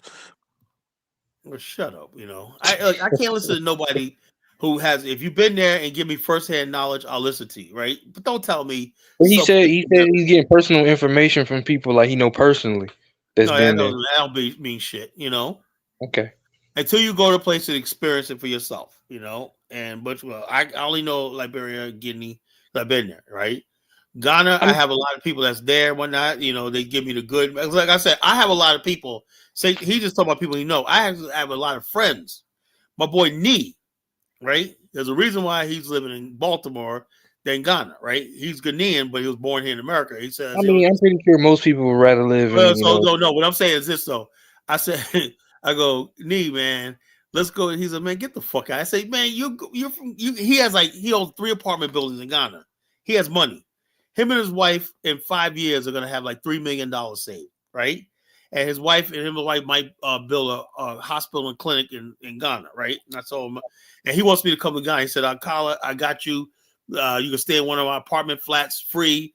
I just want you to experience Ghana, right? So I'm gonna go there with you. You know, might go there this year. You know, and the bottom line is this: I said, Nee, why don't you? He said, man, get the fuck out of here. You know, he said, I like it because he chills. He go, when you go into the nice spots and everything, Ghana got a nightlife. It's unbelievable. You know, but he's talking about living there and whatnot. He goes, you got an area whatnot that people got houses, but the roads aren't paved, and it's really, you know, it's challenging because Ghana's population is so high. You know, it has like 60 million people. That makes a difference. Liberia only has 4-5 million people. That makes a big difference when you got large numbers of people who are living off the grid and whatnot. You know, and so Liberia is a smaller population, so I think it can manage better. Small countries with smaller populations do better. You know, Namibia is doing good because it only has 2 million people. You know, same thing with Botswana. They don't have a small population. But when you got countries like Ghana with Ghana's like what 40 million people, that's a lot of people for a small country like that. And most people like live off the grid, you know, little rural areas. And some people are still doing, you know, pastoral work, market, subsistence living. Most people live on subsistence living, you know, so you know, it wears on you. A lot of people go over there and they got nice buildings and everything like that, nice infrastructure, but you know, majority of people in the country can't access it, you know, because they don't have money. Kyle, You let know, me ask you a question. The Ghanaian guy you talking about, was he born in Ghana? he was born in America, Okay. you know, but he's like a chief. He's like a chief, you know. He's probably listening right now. Nee, if you're listening, call in, bro. He's probably listening right. That nigga probably listening right now, man. That's my boy right there, you know. And so, matter of fact, in a couple weeks, I'm gonna go up to Baltimore. We're gonna hang out, you know, hit the casino. That's my You ain't boy gonna right there. call. That's my You ain't brother gonna right call. there. What? You ain't gonna call. He what? He's not gonna call. I don't know. He probably won't because he gets up in the morning one night. He called it one time a show, but he listens to one night at the he listens to all my shows at the rebroadcast. You know, but you know, Nee, I'm shouting you out, brother. You know, but yeah, that's my Ghanaian brother. You know, that's my brother right there. You know, but he considers himself African American, and I said I accept you. You know, he says as far as I'm concerned, I'm African American, man. I'm Black American because he was born here. And I said, Born in man. America. You know, so he's like he was born here, so but his family is from his mother lives in Ghana, you know, mother lives in Ghana, and he got like several houses and he owns a couple of apartment buildings in Kumasi.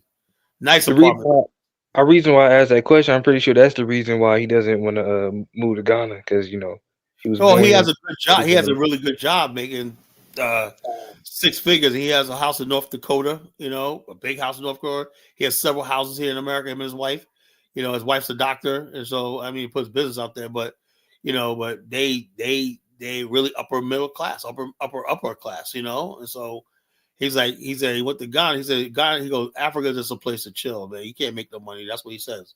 He'll make your money here, go to Africa. He plans on retiring there in Ghana. You know, he wants to retire in Ghana, you know, in a couple of years. His wife, they want to build a business in Ghana. They want to come from America with a few million in the bank when I just chill out in Ghana, you know. So that's how you make it. But anybody try to live there, if we're trying to make a living there. That's what somebody says understand. When you talk about Ghana's a chill place, but most of the people don't have jobs. I mean, he's speaking relatively to like if you compare like West Africa. He's not saying Well, like even America. with West Africa, a lot of Ghanaians come to Liberia to work. You know, because there's opportunity in Liberia. You know, there's just too many people in Ghana. You know, it's not enough jobs. There's too many people. Liberians, for the most part, you know, Ghanaians come over. They work in the hotels. You see, most of the people work in the hotels and customer service in Liberia are Ghanaians. You know, and stuff like that. So they come over here, Liberia, for jobs. You know, and so people come from other parts. So they come to Monrovia for jobs. You know, but you know, in McCry, just not there yet. You know, as far as like jobs, because too many people. They're there, but it's just too many people. You know, there's too many people, and too few jobs. You know, Liberia is a growing economy and whatnot. I just simply don't have, you know, enough people to fill them. You know, it is like that. You know, so everything got because of black rule. So no, everything he's got because he's educated. He was in the military, college, everything like that, and he worked hard. And because of no damn freedman, you know, can't stand that FBA. They want to give it. They think all people coming here should kiss their ass because what? Because our ancestors went through some shit. You know, no. People come over here, they work hard, and that is. Did our ancestors contribute to some shit? Yeah, but that don't mean they owe you anything. You know. You talking about BB Rodriguez? Yeah. Yeah, leave her alone. Let her get a pass, Colin. No, but people say stupid stuff, you know. Right? People from Liberia who went to the next door to Ghana. Right? After insulting people. Well, I don't know what this guy ZB is saying. I look. People go to Liberia from Ghana, you know, because I don't know, maybe because they got. I don't know if they work harder or whatever like that, but you see mostly Ghanaian girls and as servers and bartenders and stuff like that. Maybe they have more experience. That's probably what it is, you know. Yeah, No, Kyla, most of those girls are the relatives of the managers of those hotels because they bring Ghanaians in to run the hotels and they bring their relatives in and make them workers in the hotel. whatever. Yeah, that's what I'm saying. But nevertheless, they're there, you know. They're there. You know, they're there in Ghana. The Candasia is run by Ghanaians now. Bob Johnson sold it to Ghanaians, you know, Candasia is run by Ghanaians, you know. So that's what it is. So Ghanaians, and you got people in some places that come from Ivory Coast. They speak French. They can barely speak English and everything like that. Everybody, you go to Monrovia, everyone from all over West Africa is in Monrovia, you know. So that's what I see, you know. Everybody goes to Liberia because that's where the energy's at. Monrovia is a big city, you know. People like going there, you know. It's like an international city, you know. So Ghanaians make money by traveling, you know. But yeah, so that's the difference. But no, St. James, United States is not going to invade that part of Africa, at least. I seriously doubt they'll invade the Sahel, right? Only. But why do people keep bringing it up, though? No, I'm just saying. He keeps saying like what you call it, Ghanaians. I mean, look out for America's going to invade Liberia. No, America has no really interest in Liberia because throughout its history, America really never really had any plans or expansion in Africa. You know, America was coast to coast, sea shining sea. Thank God. You know, it was a British and a French. America bankrolled the British, French, and Belgium, and all these Spanish only people in Portugal in their conquest in Africa. America provided the capital to develop Africa.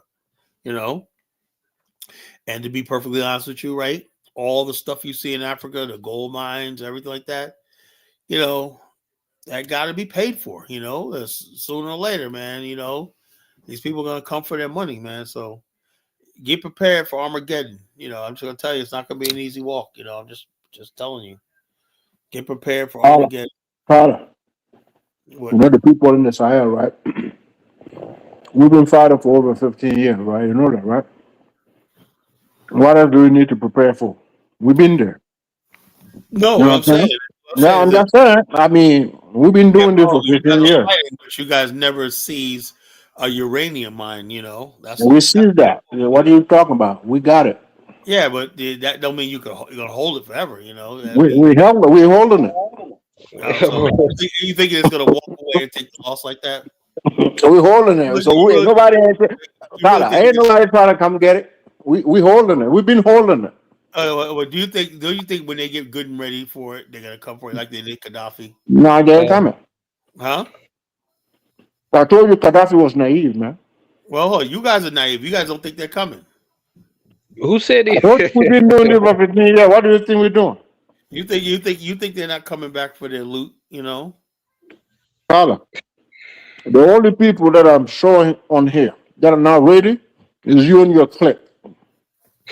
No, like America never had any capital really in Liberia. You know, Liberia wasn't part of the Rothschild banks. You know, took the Rothschild banks money, so Liberia is safe like that. You know, okay. You can say so, bro. Right? Mafia say, "How's mafia?"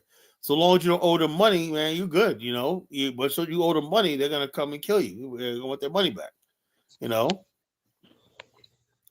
Look. America spent years in Vietnam, and they happened to lose because a good man named Ho Chi Minh. You know, they gave up in Algeria, and Vietnam, but they fought. You know, for years. Algeria was a bloody war that they lost. That don't mean they're gonna win, but guys, I'll tell you right now, they're gonna try. You're gonna have another Vietnam situation, and you're gonna have another Algeria situation. They're gonna at least try. You know, that don't mean they're always gonna win. You know, but they will come back for their money. You know that. I hope and pray that they succeed. Hold on. If it comes to shove, right, and the French, only the French, right, they come back to the side for us, right? You're gonna see something you haven't seen before. Like what? I'm telling you, let's stick to that. These people don't want none from us. You guys on the rise. If you believe the French can do something to us, man, like I told Donis, our address hasn't changed. It's the Sahel. It's there. So no way. So you're. I mean, I appreciate the tough talk, St. James, but you know what weapons do you guys got? You guys got nuclear weapons that we don't know about? We're not going to disclose that. You don't know. So okay. When shits are coming in the Sahel and it's covered and it's giant as a how can I compare it to? It's giant as a stadium and you don't even know what that fucking mean. It's scary, right? You know? Yeah, man. Like I said, I like to see something happen, man. You know, because we're gonna make you proud. Since you need something, we're gonna make you proud. Yeah, like I said, I hope so, man. Because all I've been taking is L's for the last I don't know how many years and shit. We don't come from that, bro. Get you arrested in the airport in Africa. Yeah. Are you still gonna get me arrested in the airport in Africa, St. James? No, like I said, man, Trump is gonna take Liberia, so there's nothing left for you. So I don't know. Right. Yeah, right. You take Liberia first before you moved on to the Sahel because it's easy, right? You say they have access to the port, so they will take the port too. So they don't need the Sahel because we don't have access to the port. No, they're gonna walk right through Senegal, you know, right through Guinea, and then come right to you. You know. What are they gonna do? You know when they did that before, right? Carla, you know when they did that before? You know what happened? What? You said you know the history, so why you need me to remind? But I'm saying, look, they like this, but I do remember they actually end up winning, didn't they? They wound up winning, man. But who resisted more? I mean, you still told her. Who resisted the most? That walk through your people easy. You put up a valiant fight, man. But in the end, they prevailed. You know. Now, we didn't have equal weapon. This time we're going to be equal weapon. We're going to see what happens. You guys got. I have never seen an African with one of those rocket propel missiles and whatnot. Listen, Tala, come on, man. Are you serious now? I have never seen an African with anything other than AK-47. I mean, nah, bro, man. You kidding me? Let's see. Modern warfare weapons. Let's see. Modern warfare. Let's check out some of this stuff. You know, Mali, as we speak, is making his own weapon. You don't know that? Modern weapons war. Burkina is making his own trucks, military trucks. You don't know that? We're flying drones in the Sahel, left and right. You don't see it? Are you getting your drones from Best Buy? We have being made in Burkina Faso. I check African Tiger. She's in Kenya. She was in Burkina Faso. She did a whole show about it. You will see the display of drone being made in Burkina Faso. Yo, let me tell you something. You want a link? You were behind. You were telling me I'm not showing you a link. Watch African Tigress in Burkina Faso. One of her show where she went to a place where we are showcasing our drones being made in Burkina Faso. You will see. Elementary school kids can make drones and whatnot. Are you kidding me? Are they paper? No, I'm kidding. No, they're flowers. Be rolling out a new defense system. It's the stuff of sci-fi movies. Israel calls it its defensive trump card. It's the Iron Beam anti-missile laser system. These are the weapons the rest of the world. Bullets are steering themselves around corners to hit targets. AI fighter jets are selecting their own combat missions, and lasers are vaporizing missiles at the speed of light.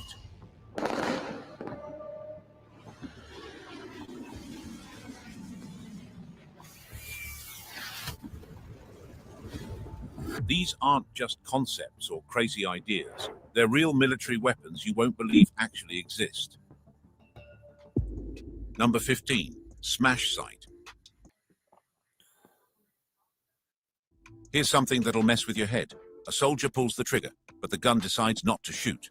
The rifle literally refuses to fire until its AI brain is absolutely certain the bullet will hit. It's like your gun has become your boss. The Smash Sight system turns any regular rifle into something out of a sci-fi movie. Israeli forces have been using these since 2020, and now US Marines have them too. So the way with smart shooters, there's like a little mini computer in there that as you track your target, it'll make all the adjustments. Think of it as having a tiny supercomputer attached to your gun that sees everything. Wind speed, how fast your target's moving, the distance, and does the math faster than you can blink. Here's where it gets insane. During Operation Guardian of the Walls in 2021, Israeli soldiers were shooting down drones and fire balloons with 89% accuracy. Let me put that in perspective. The best human marksmen only hit flying targets about 20% of the time. That's like the difference between a professional basketball player and someone who literally cannot miss. The way it works is actually kind of creepy. Once you point at something you want to hit, the AI takes over. It watches your target through the scope like a hawk, tracking every tiny movement, calculating the perfect moment when all the physics line up.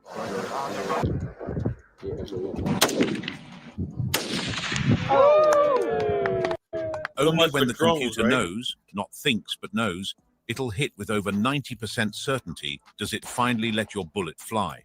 You're basically just telling the gun what to shoot, and it handles the rest. What really should worry you is that this isn't some bulky prototype. You can slap a Smash Sight on any assault rifle in about the time it takes to make coffee. Instantly, that regular gun becomes an AI weapon. The newest version can track and shoot down multiple drones in a swarm, picking them off one by one faster than your eyes can even follow. Oh, and the Smash 2000L. It has facial recognition. The Israeli military won't confirm exactly what that means, but connect the dots yourself. A gun that never misses and can recognize faces. Sleep tight. Number 14, Switchblade 600. Picture a missile that acts like a vulture. It launches into the sky, circles a battlefield for 40 minutes like it's window shopping for targets, then picks the most expensive thing it can find and dive bombs it at 115 miles per hour. That's the Switchblade 600, and it's been deleting Russian tanks in Ukraine since 2022. This thing launches from a tube the size of a golf bag. Once it's airborne, its wings pop out and it starts hunting. And when I say hunting, I mean it's literally choosing its own prey. The drone's brain can tell the difference between a supply truck worth maybe $50,000 and a main battle tank worth $4 million. Guess which one it picks? Here's what happened in the Kharkiv offensive that should terrify every tank crew on Earth. Ukrainian forces launched these things from 25 miles away, far enough that the Russians couldn't even shoot back. In one morning, 17 Russian vehicles got turned into scrap metal, including 2 T-90M tanks that were supposedly immune to portable weapons. Each Switchblade cost $75,000. Each tank it destroyed cost over $4 million. That's like trading a Honda Civic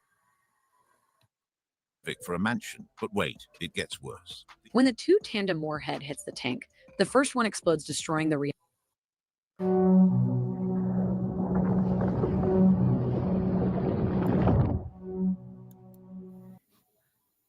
reactive armor. This allows the second warhead to do its job. These things can work in packs. Launch multiple Switchblades and they'll actually talk to each other mid-flight, dividing up targets like kids picking teams for dodgeball. You take the command vehicle, I'll get the fuel truck. If one gets shot down, the others instantly adjust their shopping list. No human is controlling this. The swarm is thinking for itself. The warhead can punch through reactive armor. That's the special armor designed specifically to stop anti-tank weapons. Once the Switchblade picks its victim, that vehicle is basically already toast. It just doesn't know it yet. Number 13, LRAD, long-range acoustic device. This one looks like a speaker you'd see at a concert, just a flat black panel on a truck or ship. But flip the switch and it turns sound into a weapon that can make you wish you were deaf. The LRAD doesn't play music. It shoots invisible beams of pain.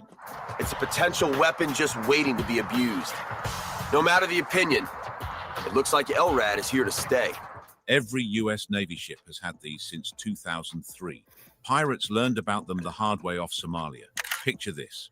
You're in a small boat approaching a Navy vessel, feeling pretty tough. Suddenly it feels like someone is drilling into your skull with pure sound. You can't think, can't balance, can't do anything except turn your boat around and run. The Navy reported a 100% success rate, not 99%, 100. Here's the physics that makes your brain hurt, literally. While normal speakers spread sound everywhere like a garden sprinkler, LRAD focuses it into a beam just 5 degrees wide. It's like the difference between a flashlight and a laser pointer. At 162 decibels, it's louder than standing next to a rocket launch. But the volume isn't even the scary part. The LRAD uses specific frequencies between 2.5 and 8.5 kilohertz that basically hack your nervous system. Your body doesn't get a vote. You will feel dizzy, lose your balance, and desperately need to run away. It's not courage or willpower, it's biology. The sound literally rewires your brain's threat response. The classified stuff is even crazier. The LRAD 2000X can create what operators call a sonic bullet, a pressure wave that temporarily paralyzes your diaphragm. You know that feeling when you get the wind knocked out of you? Now imagine that happening from 3 kilometers away. The device can also transmit messages directly to your inner ear, even through ear protection. You could be wearing the best earplugs in the world and still hear voices in your head. Leaked documents say prolonged exposure causes permanent damage, vertigo that never goes away, cognitive problems that don't heal. Well, you got the general idea. That's what you're up against in the world. That's what you're up against. You know, and so. Carla, Ukraine got most of those, right? Every time when I wake up in the morning, man, they're the one running and following Trump for peace talk. No, Man. Ukraine What's up don't with got that? weapons like this, bro. You see one of the weapons in Ukraine?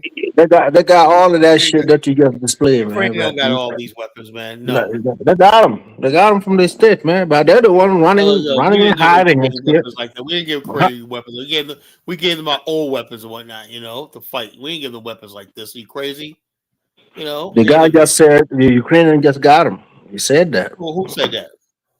When you were playing it, I heard that. In the video, He said some other weapons they got, but not this advanced shit. he said specifically the what is it called, the Switchblade 600 that they got, that drone, or is that Steve? Yeah, that's me. So what's up? They got all some of those, but they're still the one talking about peace, man. Well, what's up with that?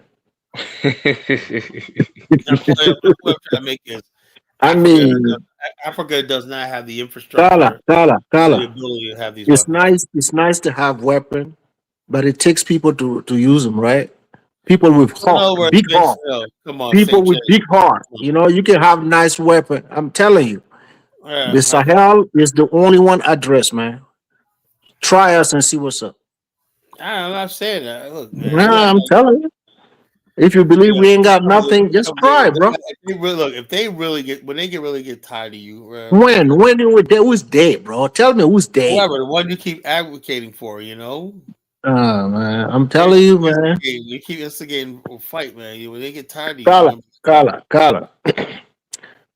Before they get to me, right? I'm gonna witness your ass whooping first, right? That's what I'm gonna witness because they're gonna get to you first. I keep telling you.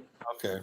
You close to them, you're not far. So they grab you first and practice whip on your ass first before they get to the AES. You should worry about that. All these people that worry about AES being taken out, man, you should worry about yourself, man. I didn't seize nobody's gold mines and uranium mines, you know, so I ain't got nothing to worry about. Yeah, I mean, man, they could put you back to whatever, man.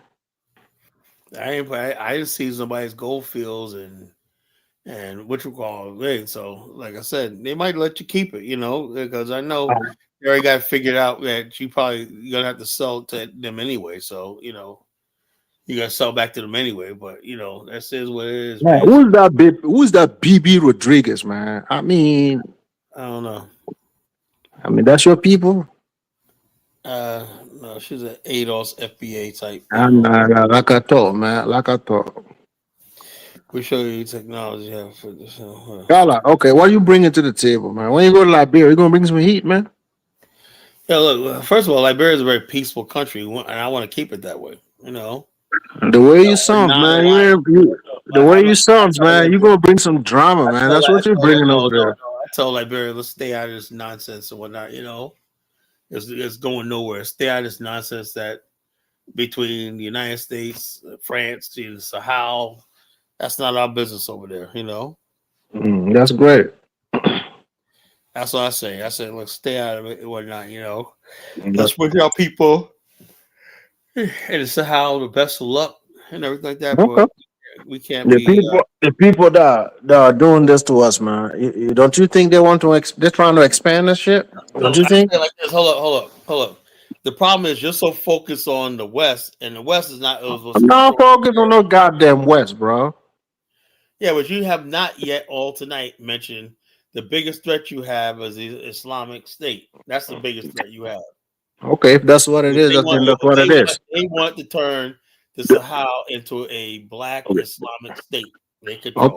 Okay. So if Bob's about, and sooner or later, Burkina Faso and Mali all is gonna fall to that shit. Okay. So then when they do that, you are finished. You better off fucking with the West because when they start for the time being, we're still standing. We're still. They're gonna ask you St. James. Why'd you name St. James? Carla, can I ask you a question, Carla? Head off. What? Okay, you talk about the Afghanistan, right? Particularly being in Africa. What's going to stop them from, taking over the Afghanistan? We got fucking borders. Okay. We got borders. We're gonna have borders. And you see what? Inside the borders without authorization or come near within a radius of the borders, you get shot. Simple as that. They ain't gonna be able to come in. You see that? You see that, Carla? What? That's crazy what you just said, bro. I'm just dead serious, man. What we lie to you? Say, oh yeah, come across the border. We don't know who you are. You come here unauthorized. You pay the price. Simple as that. Or worse, or best case scenario, we'll put you 10 years hard labor. And you pay your debt back for entering the country illegally. That's what I see. All right, Carla, you're right, bro. So the bottom line, it ain't gonna be no open borders like these countries over here with Islamic State. Also, Islam, no.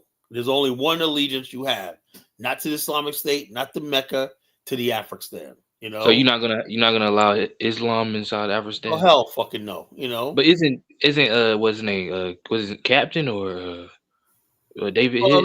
Hick, that's his thing. But the bottom line is this: I do not believe in any political Islam or any Islam that goes outside the black race. Okay. Anything that, and also I do not believe in Islam. I don't believe Mecca being the capital of Islam. So whatever Islam it has to be a nationalist Islam, whatever like that, where the allegiance is to the state. Anything outside the state is treason. That's whether you're a Catholic, you got to disavow the Vatican. That's just the way it is. You can't be part of no international organizations or like that basically threaten the legitimacy of the state. That's what I believe, That's how you solve that problem. 1776 said Afghanistan is going to have the protection of the United States. No, it's not. We don't need the fucking United States. This 1776 is a fucking clown, He's about the United States. The United States, man, look, the United States is fucking useless. That's why I think I talk the way I do. And I do believe that's Donald Trump on the thing listening to us, right? I don't care. We do not need the United States. I'm telling you, I'm trying to break from the United States. I don't need the United States. I don't think highly of them. I mean, they're good, the thing, but I'm a real black man, I don't look at some other race to take care of me. A real man stands on his own feet. That's what an African stand is all about. It could stand on its own. And I know real black men, not T-77, real black men are strong. We're the strongest men on the planet. We don't need no United States, whatever like that, fucking protecting us. Same way they got weapons, we can get the same weapons. Same way they have an economy, same way they built industry, we can figure it out ourselves. Problem is, we never had the chance to have a place where we can sit back and think and figure things out. That's what you have when you have a government. You have a government and you have a land, right? then you can form your own government and whatever like that and make shit work. Because you're never going to make anything work where under the rule of another race of people. You know, it's not going to happen. We don't need the United States. That's somebody basically have been a slave all his life. We need America. America. Look, let me tell you something. Let me break it down to you. Everywhere America goes, right, there's always problems. Every country America touches always turns to shit. You ever notice that? Cuba, the Philippines, Puerto Rico. Show me any place where America is occupied or went to that ever turned out really good. Because I don't think America has it in it. It's a great country, but let me tell you, like 1776. Now you listen to this very carefully. And everybody listening. When Japan did the Tanaka Memorial, that was Japan's dream of developing and building Asia, conquering and building Asia, right? And it formed the East Asian Coast Prosperity Sphere, right? Which they were going to unite Asia under Japan under one empire, Japanese empire, right? Post-World War II, they did it economically by bringing capital to Asia, and they achieved the same goal without military. All around Japan, South Korea became industrialized, highly industrialized. Singapore, Thailand, Malaysia, the Philippines, all these countries in Asia, Vietnam, became industrial powerhouses. Now look at the countries around America. Honduras, poverty. El Salvador, poverty. Cuba, poverty. Nicaragua, poverty. All America does around every country connected with America is in poverty. All the countries around Japan went to prosperity. So this myth that America basically brings prosperity is a lie, you know? You know what I'm saying? So it's so 1776. And one more time, 77. So you got one more comment like that, and you're getting banned for good. You know, Japan was not giving the U.S. money. That's another lie. You know, Japan had to pay reparations to Asia before it started seeing a dime. But it was so smart. It used a little bit of money it had to invest in industries like Toyota, Mitsubishi, and Honda. You know, and 20 years after its occupation, Japan became a world power as far as the production of automobiles. You know, I am a real man, Principe. You know, if you was a real man, you go to Haiti right now and do something. You know, I have no idea what's going to happen between Vladimir Putin and Trump. I really don't care what they do. You know, all I know is the United States. All United States has in its wake is poverty. The Virgin Islands is shit. Puerto Rico is shit. You know. The Guam is shit, you know. Hawaii shit. Everything America touches turns to shit, you know. But you look at Japan. All the countries Japan influenced in Asia are now freaking surpassing the United States in the West. I rest my case, you know. So 7 days, the United States is going to do this. No, I think the United States can stay over there. You see what I'm saying, Steve? I believe the United States should stay far away. I don't want American help whatsoever. Right. I get what you're saying. You see what I'm saying? America almost has no ability because of the way it was founded in slavery and the friggin' the degradation of human beings. It almost has no ability to basically do the right thing, you know? Look at the Philippines. They turned the place into a whorehouse. The Philippines wasn't like that until Americans got there. Turn the Filipino women into whores and prostitutes and shit like that. Destruction of the culture of the Philippines. That's the United States did that. 1776 wants to link. 1776 needs to give up his fucking transvestites and his fucking white women as transvestites and shit, you know? You know, he wants the Afghanistan to be full of white transvestites and whatnot and fucking white prostitutes. Like that. That's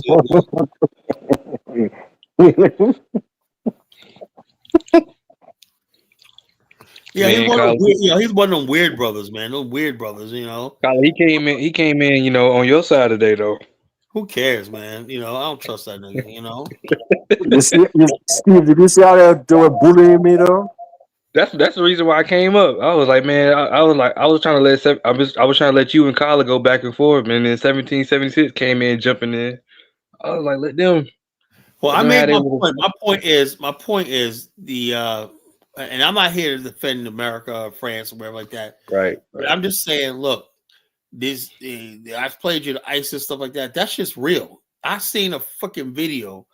I don't know where it was from, Algeria. I think it was probably Libya, where they cut the guy's head right the fuck off. I saw the shit, you know, and that had a profound impact on what these guys are capable of. And also, the guy that did it, he went to school in London, had Western education, was out there, went to his prom, all that shit like that. And next thing you know, he's an ISIS jihadist, slit somebody's. I was like, that wasn't somebody that was in the desert, savages, whatever. That was somebody that had education and money that lived in London. You saw that shit? Man.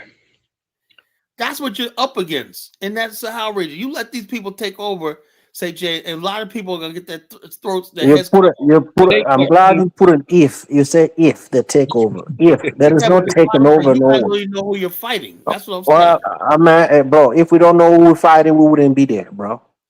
You know, so we're still there, reclaiming our territories. You know, that means we are heading towards the right direction. I don't know who you talking about. We don't know who we were fighting. We're fighting something. Wait, what's the name of the terrorist organization in Burkina Faso, St. James? What's that? What's the name of the terrorist organization in the fighting in Burkina Faso? What's their name? In Burkina Faso, they don't even have a name per se. We call them the Jeems. They're affiliated to Al Qaeda and shit like that. Okay.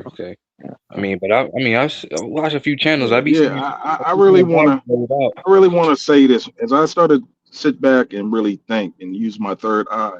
You know, I love Kyla, but I think, man, he could be working for AFRICOM, pushing this African stand thing. Because you live in Virginia, the intelligence agencies are in Virginia, right?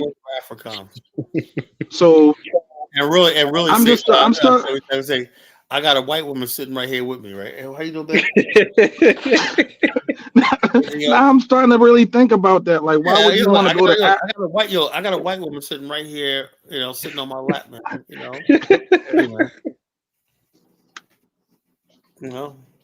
yeah, man. So why not? Yeah, I'm working with AFRICOM. So what?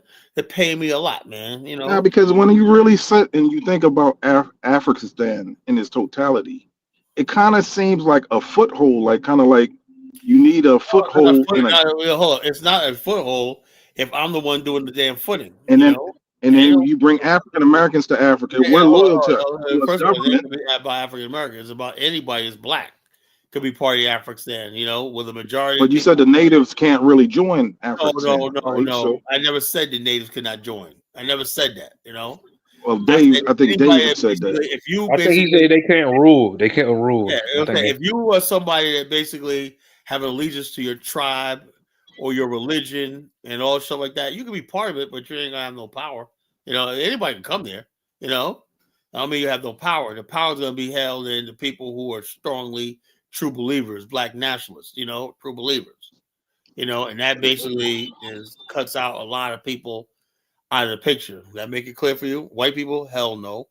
You know, if you're some sort of tribalist or whatever like that, and your tribe, and you're from the Biafra tribe, and all like that, you know, stay where you're at. We don't need you here. But if you want to be part of a black nation and stuff like that, be part of this society, we welcome you. That's the assimilation, civilizing process.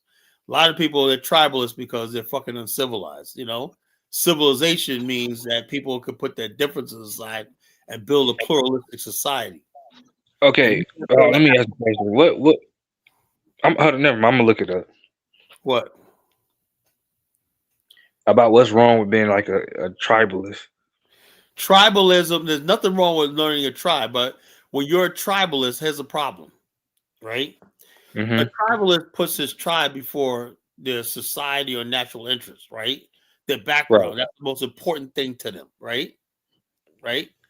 Now, a pluralistic person, right, will say we live in a modern society, right? And you know how you break down tribe? Education, right? France was controlled by tribes, right? When it was in its Stone Age, its primitive state, right? But when the Romans occupied that, right, they got the idea of living in cities. They were intermarrying with each other. They learned a common religion called Christianity. They had a written language called Latin and everything. They began corresponding with each other. People read each other's notes and thoughts and everything like that. They fellowshiped together.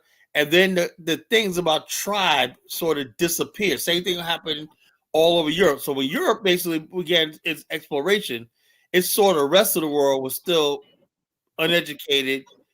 Didn't know that when they showed up to Africa, they didn't understand that, yeah, we're especially the same people. Like the Europeans had to realize that if you're in France, the Lombards, the Calvins, the Gauls, we're the same people, pretty much, right?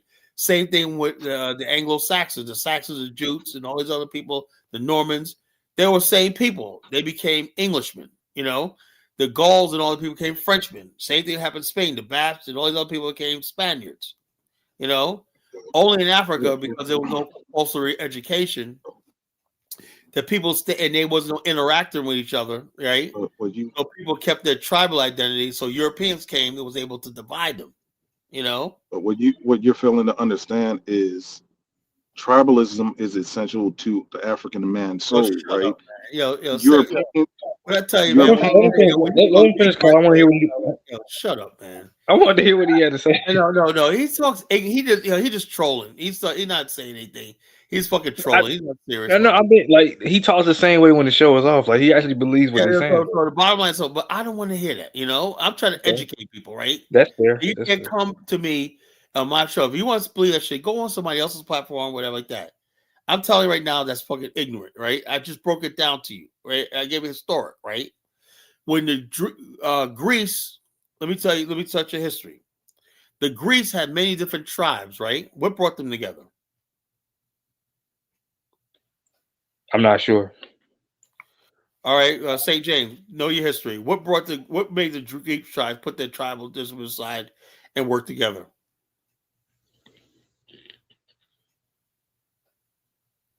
History because they're being defeated. They'll be by who?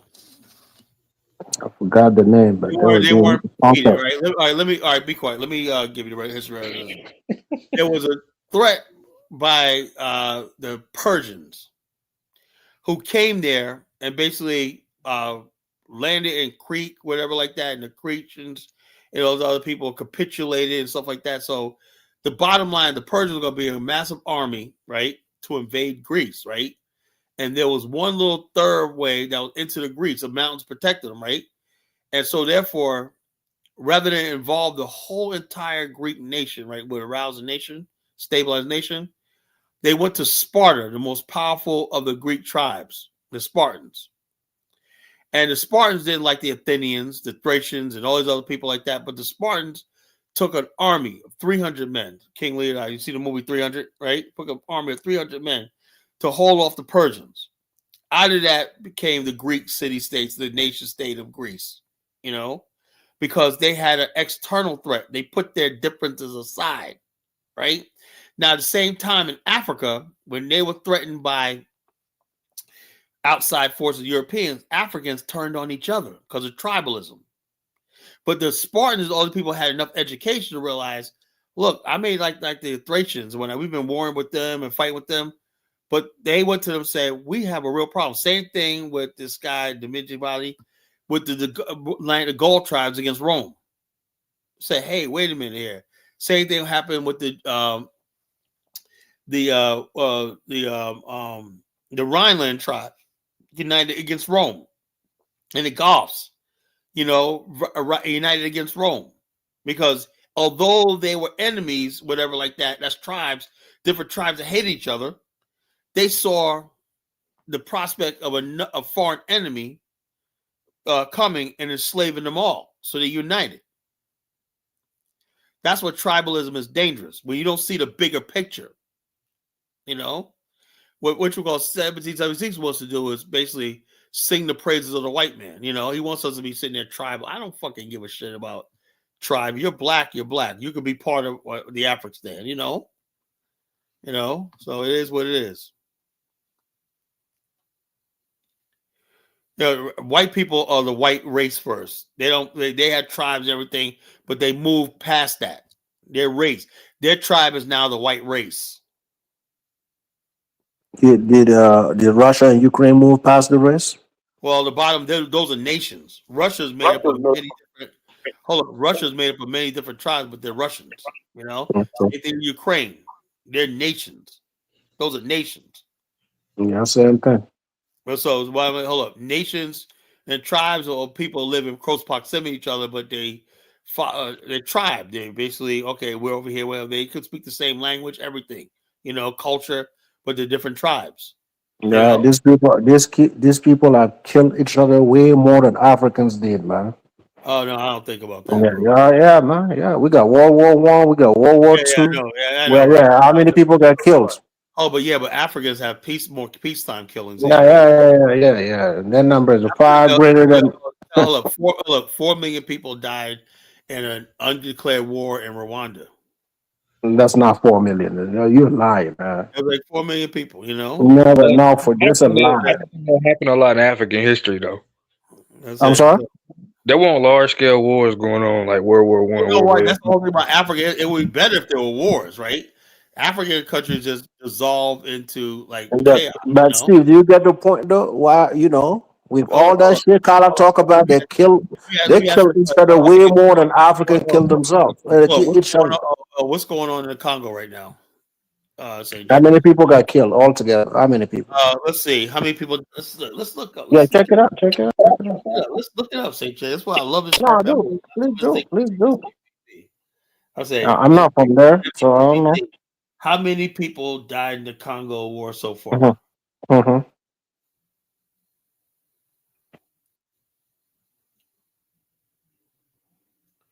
Wow. A minute. Wow. Jeez, man. This is worse than I thought, man. Jeez. A minute. Okay, in the first 20 years, right? 1998, 2003, 5 million people died, right? That's just that's 20 years ago, right? Broader conflict says that more than 6 million people have died since 1996. Wow. So since 1996. Okay. That's sad, man. Even let's try 1914 and see what happened there. So it's like, well, that's sad, man. Well, let's try 1914 and see who beat that record. Let's do 1914. Let's go to the Sahel. How many people died in the Sahel? Okay, let's do. Sahel. Many people died in the Sahel. Died in Sahel warfare. Warfare. Let's see. Deaths total Sahel. It says 10,000 people were killed in 2024 alone by Islamic militants. Man, You said 10,000? 10,000 in 2024. Over the whole region? Just the whole Sahel region? It says Sahel, It says between 2023 and 2024, more than 21,000 people have died in violent events in Burkina Faso, Mali, and Western Niger. Burkina Faso alone in 2016 had 20,000 people killed related to Islamic insurgency, including more than 15,000 in the 2022 coup. Not looking good, man, St. James, man, Yeah, you want to check some numbers? You want to check some numbers in America and see what happened there?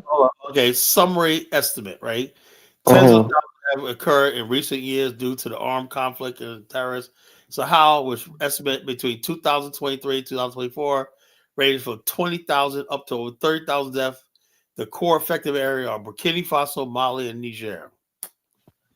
I got your work cut out for you, brother. But I'm with you. We're all set. That's not word. I'm telling you, you putting out numbers. I told you to put out the number in 1914. What does 1914 got to do anything, man? Nah, you say I just want to compare. You say our crimes is higher than what these people have done to each other, right? I want to put the numbers. No, I'm just saying what happened in the last couple of years, man. Yeah, no. I said there is a record out there that we haven't gotten to yet, right? They got the record on killing one another. He goes laughing. He said 1914. What the hell 1914 got to do anything? Yeah, that's World War I. We ain't even talking about World War II. Yeah, you guys were colonized back then, so things They're are all like a color. They have the record on butchering one another.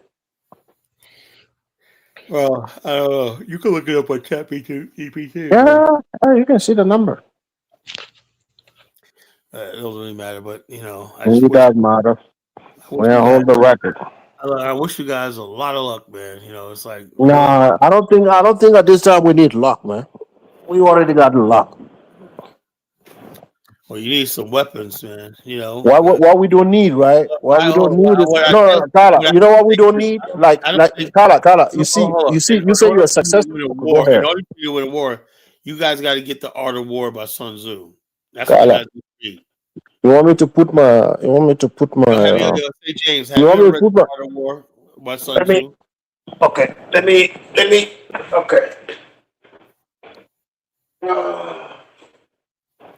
Have you guys? Yeah, I don't think you guys have ever read the Art of War by Sun Tzu. You know, the Art of War, Sun Tzu, with the study guide, right? Yeah, but you guys aren't implementing nothing like that. You guys basically. How are you guys? These are little books that I read like 10 years ago. You guys are trying to fight France in the West, and these Islamic people are cleaning your clocks, man. It's like, goddamn, man, you gotta know your enemy.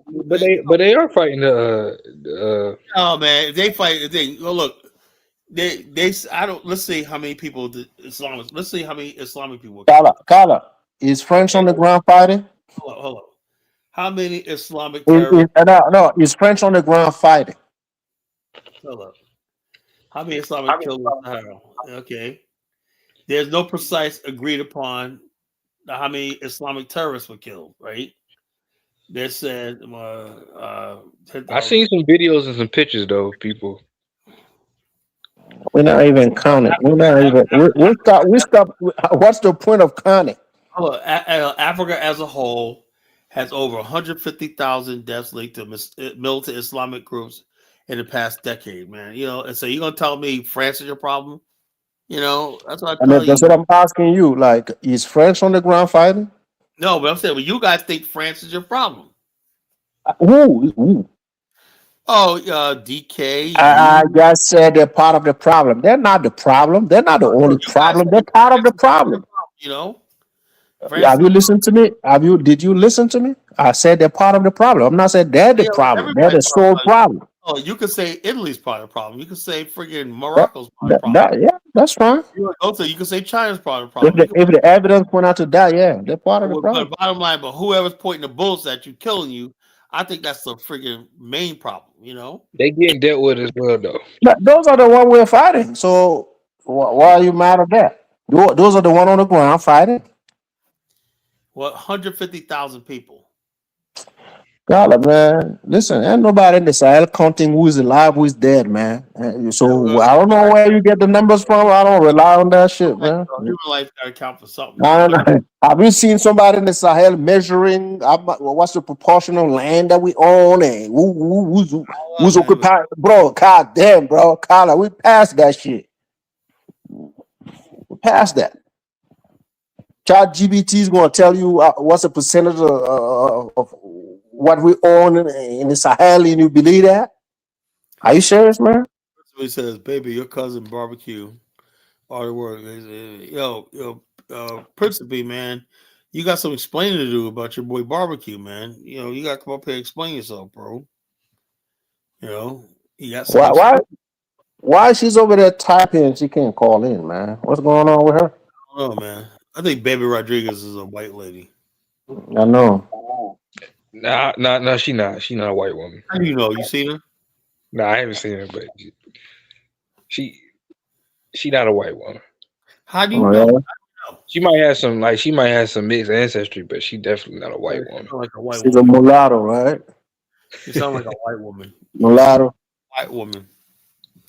Let's see, ASAC ECOWAS, and all it means sounds like it's a BLLISHIT organizer. She's Afro Latina, you know. Why Trump ain't take over barbecue? I don't know. It's on his hit list, man. You know, he's gonna grab. Well, what he's gonna do is try to get you Haitians deported back to Haiti first, and then he's gonna deal with barbecue. You know.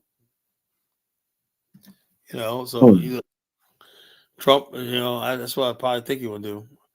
More would say again, you're a dubious piece of Caribbeans, minding freedmen's business.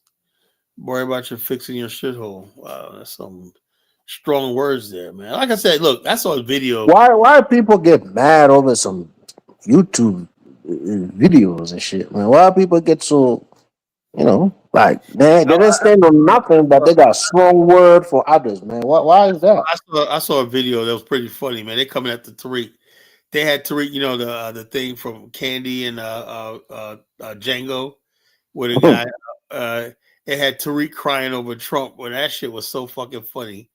And my MAGA buddy, I don't know, FBA loves you. I don't want to see it. We sick. That's just funny.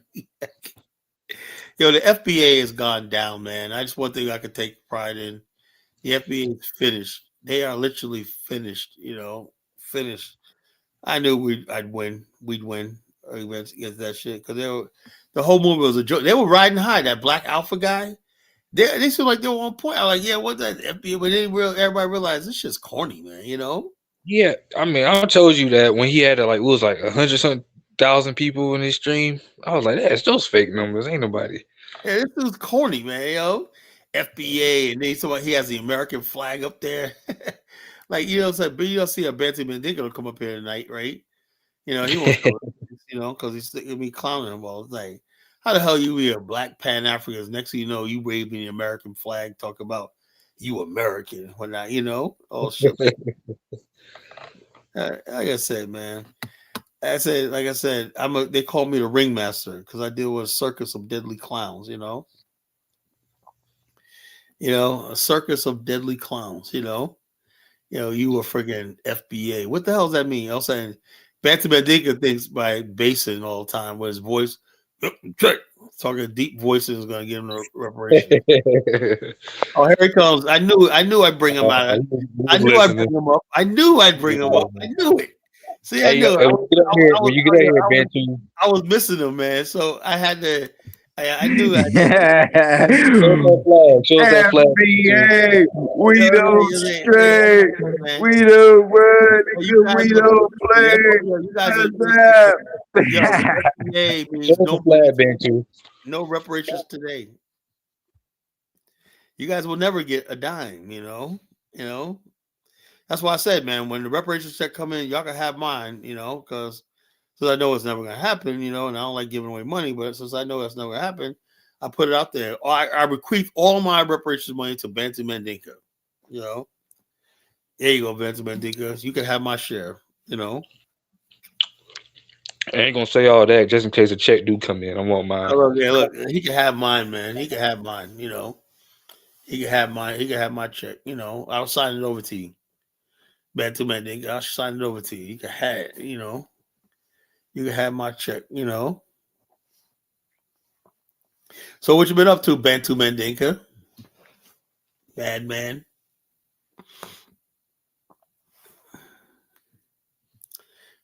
I want to get back to something like I was saying before. Look, hold up. Every show I'm going to do a point of. All right, I'm back. What's up? FBA. Oh, did you contribute to Tariq's History Museum? Nah, I bought a flag. All right, so you contributed to something that was deceptive, right? Look, this is what the museum was supposed to look like. I was excited, man. That shit was bad. I can't wait, man. It's gonna be so proud, so beautiful. Look, guys, all black right here, hidden. Lights out front and whatnot. Yeah. But then, the reality. Yeah. And this is what we got. See this big hole in the wall right here? Yeah. That's more than what you got. Hold up. Birds could get in, rats. You can see the back of the place right here. See the thing right here? You know, the back of the thing. You can look right through it. It's just like a shop, a boutique, you know? Yeah, so what? Colin, but Rudy said Caucasian and Negro flunkies, including Boko Haram, are detriments to Africa and constant efforts in gaining access to minerals, other natural resources. This Like I said, if you See don't how know, they straighten up when FBA come through here? See how they got to straighten up? We don't play. gang, Africa is a great continent, but we have a lot of work to do. No shit, you know. Joe Love Rice gang, you know. Yeah, well, we know that, you know. Tell us something we don't know, Joe Love Rice, you know. Tell us what we don't know. Bantu waiting on them Greenland tickets. You know, would you move to Bantu? Would you move to Greenland? Possibly. I don't know shit about Greenland, but I'm trying to get a thing. I'm trying to say how many people would want an Afghanistan in Greenland. You know, I'm all for it. You know, I'm like, it's a nice place, Colin. Yeah, of course it's nice. All right, let's go. Okay, I like the cold. I don't care, man. You know, I'm used to the cold. I like the cold shores. Negroes won't be hanging out in the street too much. You know. Nah, they game bang in Chicago in the wintertime too. So. Oh yeah, well, no, it won't be on gangbang with us, man. Gangbanging will get you locked under the jail, you know, and on the road to the firing squad. You know. That's it. That's what we meet to the point where Mao Zedong had to save China. How you save China? They had the same problem, niggas. You know, Chinese niggas. You know, people could turn into niggas at any points in the world, right?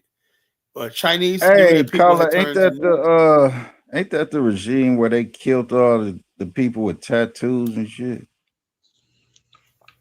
I'm not sure, but they did. They did say if you're on opium, we're gonna give you like 3 months to get off that shit. I think it was China. If you had a tattoo, man, they killed you. Oh yeah, they got rid of all the fucking tattoos, all that shit like that. You know, people on tribalism. They said no, we don't need that no more. Get rid of it. What's that? I don't know if it Get was rid of it. China, You know, we don't or Japan. Where was one of them? I mean, that's the only thing I agree. I agree with some things with Dr. Umar, but when what was that thing he said at the time? Some of my children are too far gone. They need to be gone for good. Man, that nigga is too far gone. We good. We're good. You know? When he went, Papa Umar, he went out. Hey, he under investigation. He went out now. there. Shit. He finna get busted, whatever he doing. Wait. He went too far out there, right? He thought that, you know, Pan-Africanism, right? Like I said, man, I'm very measured, right? When I came out, right, you know, and I'm saying to myself, I had to take an honest assessment of the situation, right? And I looked at most of the people who call themselves black leaders, scholars, whatnot, and I realized most of them are broke. Most of them are pretty much dusty, you know? And I said, well, how much is it? Because I remember, oh, yeah, black to the power and whatnot. Then I remember that all these people basically failed in life, you know? All these people, you know, Stokely Carmichael became Kwame Ture. He ended up dying overseas in poverty. Every last single so-called Pan-African leader, none of them did it. They were young. I'm not trying to be funny and nothing like that, right? Then I said, you know, I don't want to end up like these motherfuckers, right? So I said, you know, I want to come with a different perspective, right? I believe in business. So I basically said, when I talked about Kwanzaa, I said, let me change Kwanzaa around, right? Let me change Kwanzaa around because I thought Kwanzaa was dusty, you know? So instead of everybody saying, oh, yeah, the 7 principles of Kwanzaa, blowing out a fucking candle and shit like that, right? I said, why don't we have use Kwanzaa to build Black African infrastructure, right? And so I said, when we talk about unity, let's talk self-determination, right? That's the principle of Kwanzaa. I said, let's unify, become a nation. And then self-determination is, let's make the focus governing ourselves. That's the guiding principle why we can govern ourselves, right? So, and then creativity and all the stuff like that, faith, purpose, and also like that. I thought that was the basis of building a new civilization, right? But people are like, nah, man, Colin, man, I'm an American Negro and I ain't going on. So how the fuck? See, America has only one thing planned for you, Anthony, because it's to be dusty. So you can't do nothing in America. I cannot do nothing until I pull my people out of this situation. I can do whatever the fuck I want to do in America. Pull your black ass out of this situation, man. You know, It's the land of the free, home of the brave, home of the FBA. Don't ever you forget it. The land of the free whites and the home of the black slaves. You know, that's what you need. FBA. You know, FBA is a slave code. Don't you want Anthony? You tell me you want to die a slave, man. I'm not gonna die no fucking slave. What the fuck are you talking about? Slave, man. That's basically continuing with the you slave take code. your ass to Liberia, you gonna die a slave. No, you guys are pretty much, you know, you guys are dying in slavery. You know, the white look, Fancy Man. What does it make you think that you have absolutely no power? See how Donald Trump was able to ride in on a plane, swoop up this guy Maduro. You know, when he's about to grab Greenland up and whatnot. He has whatever it is. How come That's because I gave him permission to do it. That's why. You didn't give him no permission to call me.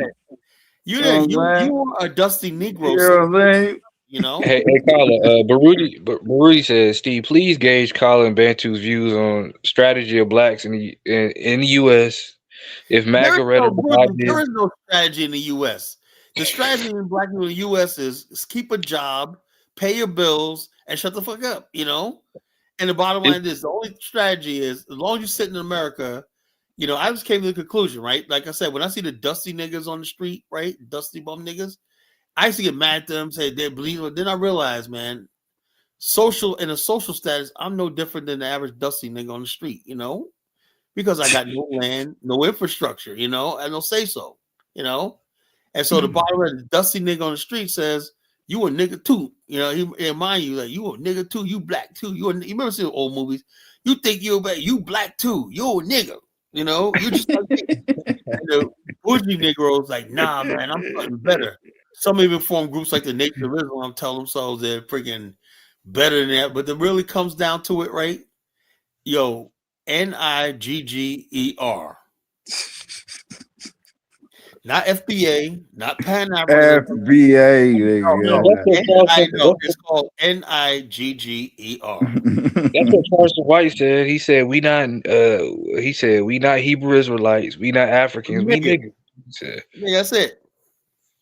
Okay. Fuck that little beanhead motherfucker. Bantu man nigga. You know. That's what I say. You gotta say.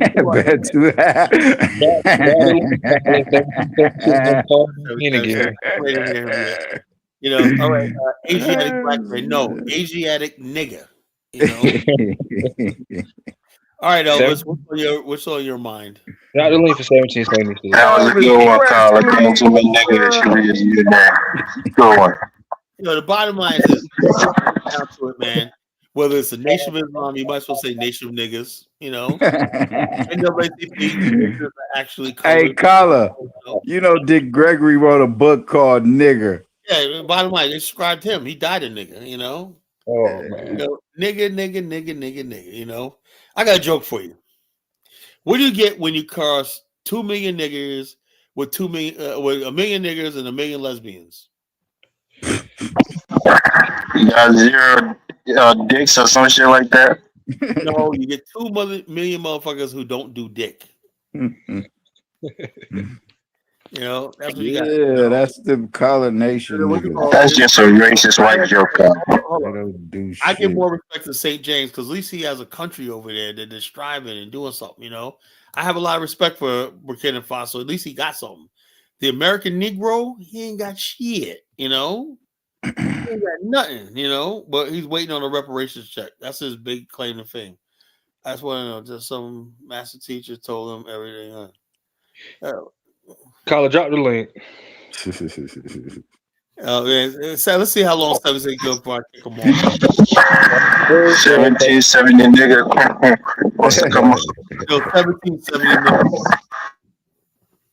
1776 is the number one nigga on the planet, you know.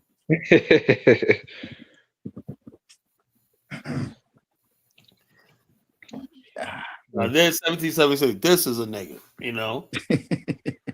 That's a textbook nigga, you know. don't even know what was your topic about, man. I just heard you talking President about Trillz. More humor from President Trillz. He was hilarious, man. This like Teflon Don, Donald Duck, yeah. check this out. President Trillz, right? Let me say another funny moment by President Trillz, besides the one, the country shit, that was hilarious, right? And then the other one was Sarah Huckabee Sanders met with Kim Jong-il, whatever. And Kim Jong-un had a crush on Sarah Huckabee Sanders. In the name of peace of the country and the world, President Trillz suggested to Sarah Huckabee Sanders to take one for the team. He said, you might have to take one for the team. Kim Jong-un is running scared now. No, he ain't scared. That nigga ain't scared. He got nuclear weapons, bro. Yeah, he's scared. He testing that shit now. He ain't, the bottom line is this, you don't go into a country with nuclear weapons. Maduro ain't have no nuclear weapons, so Kyle's so smart. He does not. This is what Donald said, over 30 million to 50 million barrels of oil will be coming to the United States ASAP. Damn, man, that's quick. Gas prices are already low enough as it is, man. Yeah, they said they want to get it down to $1. They said they want to get it down to $1, which is the lower gas is. Grocery bills will go down by 30% because of the shipping. It wouldn't be that expensive. So we're on the up and up, man. And the gas was $1. Elvis, what do you think about that? Lower gas prices, we see Venezuela's oil. A nigga go and steal your shit and sell it on the corner for $5. Is that really a call for the nigga that's buying it for $5? Or is that buying stolen property? Hey, you got muffled there, man. What do you say? Yeah, it's something wrong with your mic. I said, a nigga go and steal your shit for $5 and sell it on the corner for that $5. Is it really a comment for the person that's buying it for $5? No, what I'm saying is this: we, the American people, have nothing to do with that. All we can do is benefit. I have nothing to do with that. I ain't telling them to go invade Maduro, but if you're gonna do something, we get a low gas price, I'm not gonna be mad about it. Gotta go out there and protest. Yeah, right. But they said, does anybody think black people ever gonna protest ever again about anything?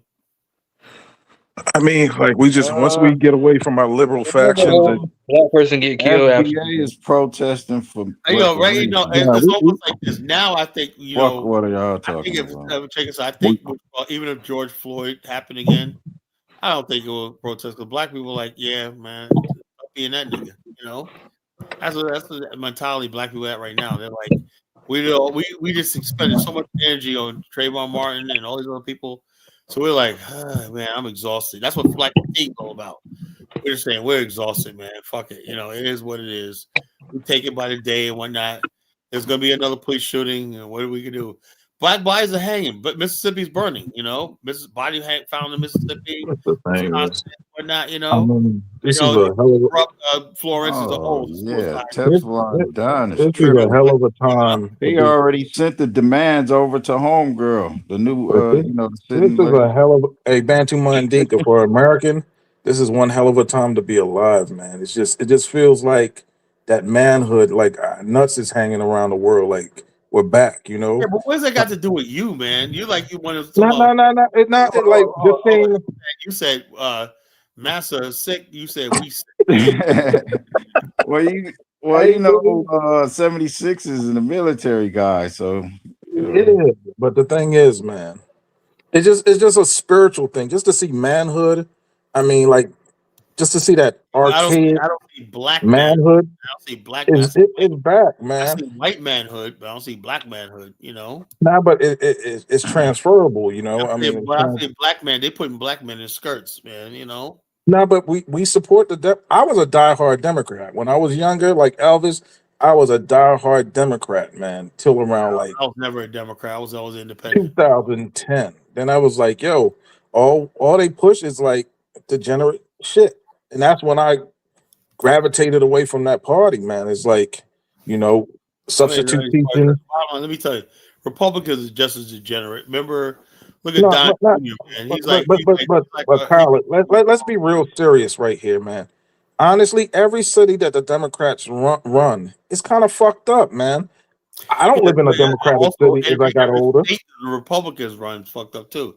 But black people make a lot of strides in Republican states. A lot of millionaires. Black people. Yeah, but the thing is, there's a lot of black millionaires in Texas. More poverty in red states than there are, but Mississippi's a red state, and that's a poor state in the fucking Mississippi is Mississippi's Hell, you keep picking on Mississippi, man. I mean, that's the only thing. Like Texas, it's a lot of wealthy black people in Texas, man. Video, right? I had to stop it. Yeah, I seen a part of it. Yeah, I had to stop it. I wasn't watching the whole thing though, but I seen part of it. Man, I was about to go down in tears, man. That was terrible. Nah, but you got Biloxi, Mississippi is very beautiful. You have Biloxi, Madison County outside of Jackson. It's very beautiful.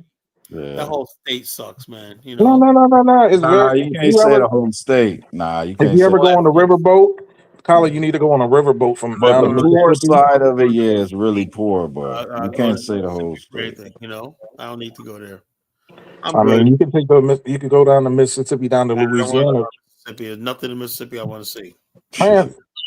Man, I'm telling you, Mississippi even have beautiful black women. I got a fucking woman. What the hell I need another one for? You know, what I need another one for? You know, I'm not like you. I'm not some single guy. You know, that got to rely on prostitutes and shit like that. You know, I got a woman. You know. Oh man, listen. What's the difference between talking to a woman to get it or paying? It all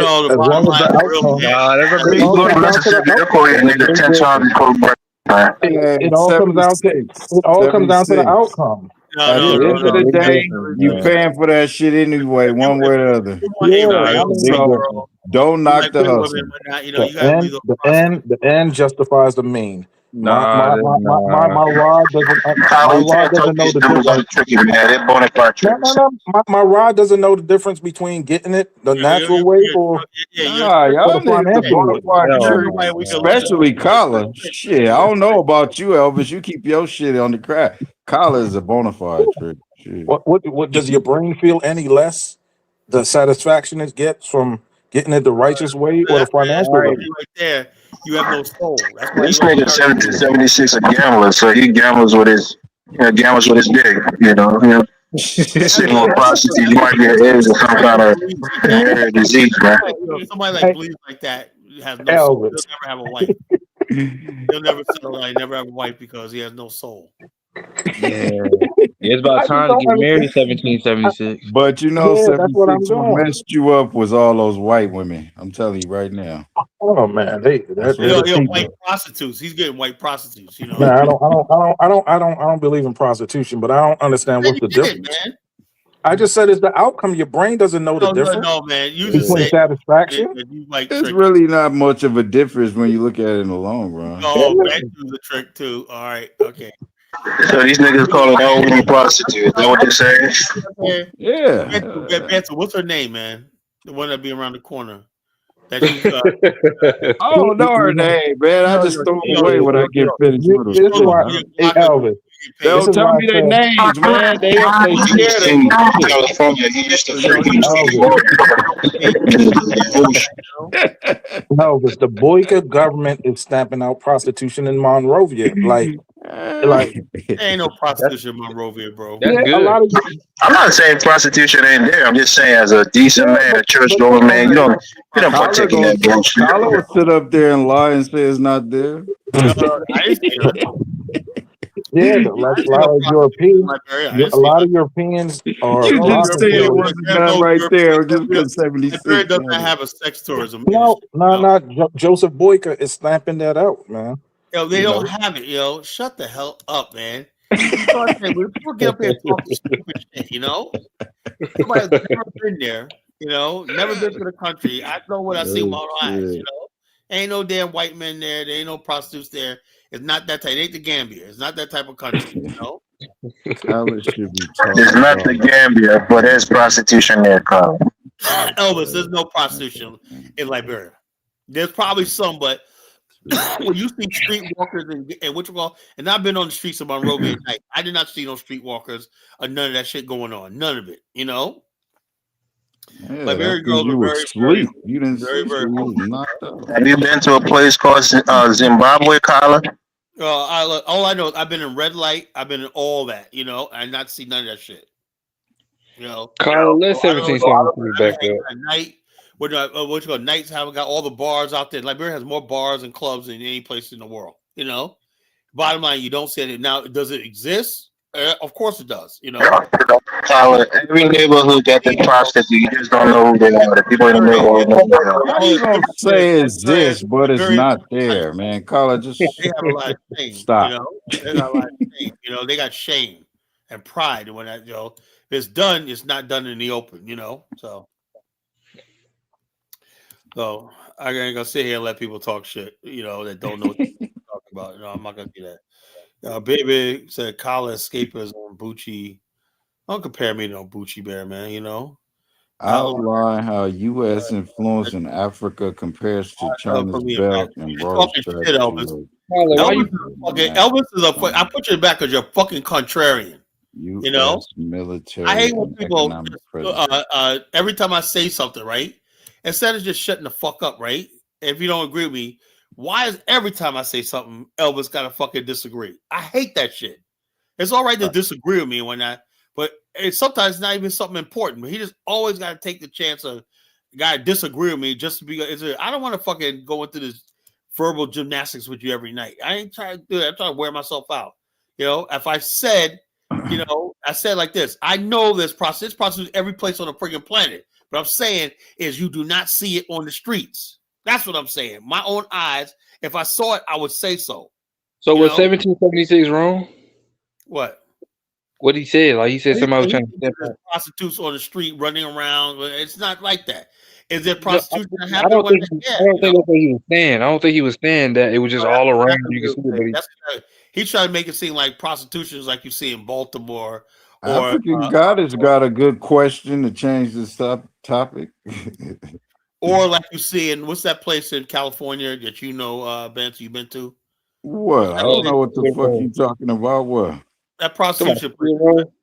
I don't know, man. I forgot the name of it. A prostitution ring. Where they prostitute on the street.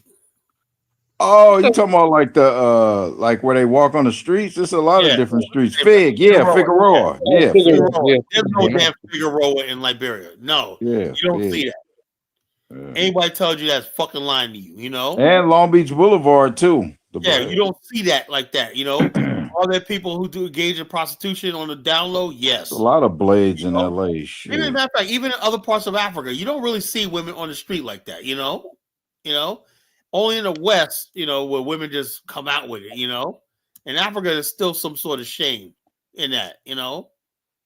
Man, they ain't got no shame. Man, get the fuck out of here. Have you been there, Bantu? Listen. Hey, where's Jonathan at? Come up here with the receipts, man. Show us how much shame Africa got. Some videos. Well, I like to see somebody come up here and show me videos. I mean, 300 girls. You talking about some shit on YouTube? You'll find some video. I know that for sure. In Nigeria, trust me, I look for them. They're not there. For Nigeria, you can. Like in Nigeria, Kenya, you can. Yeah, because they got a huge tourism market that does that. Liberia doesn't have a real tourism industry yet, you know. So prostitution is the oldest occupation in the world. What is this guy talking about? So, but the whole thing is though, if you got to basically rely on prostitutes, I'll say a lot of these people that be in these chat rooms and stuff like that. I'm starting to realize a lot of people are fucking weirdos, man. You know. Where are you from, Jollof Rice Gang? That's probably Chukwu, somebody.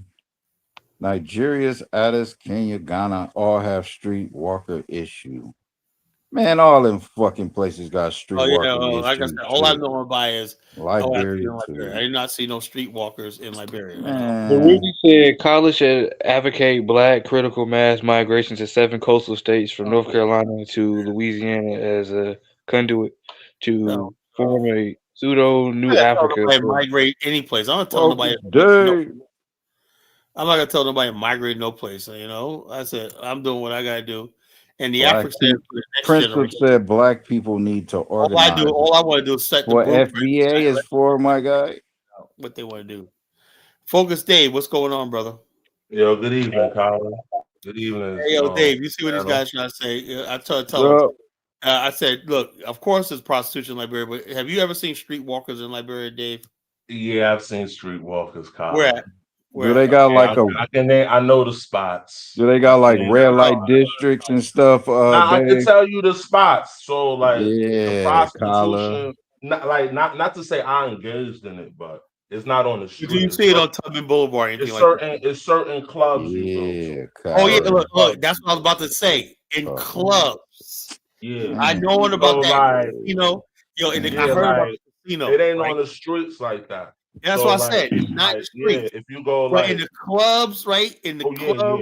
Yeah. Certain clubs you go to. Yeah. So that makes it so much better because it's in the club. Okay. The fuck out here. Several clubs on Oak Road. Like Dupo Road. Oh, okay, because it's in the club. It's all good now, right? Road, right there. It's all good now, right, Colin?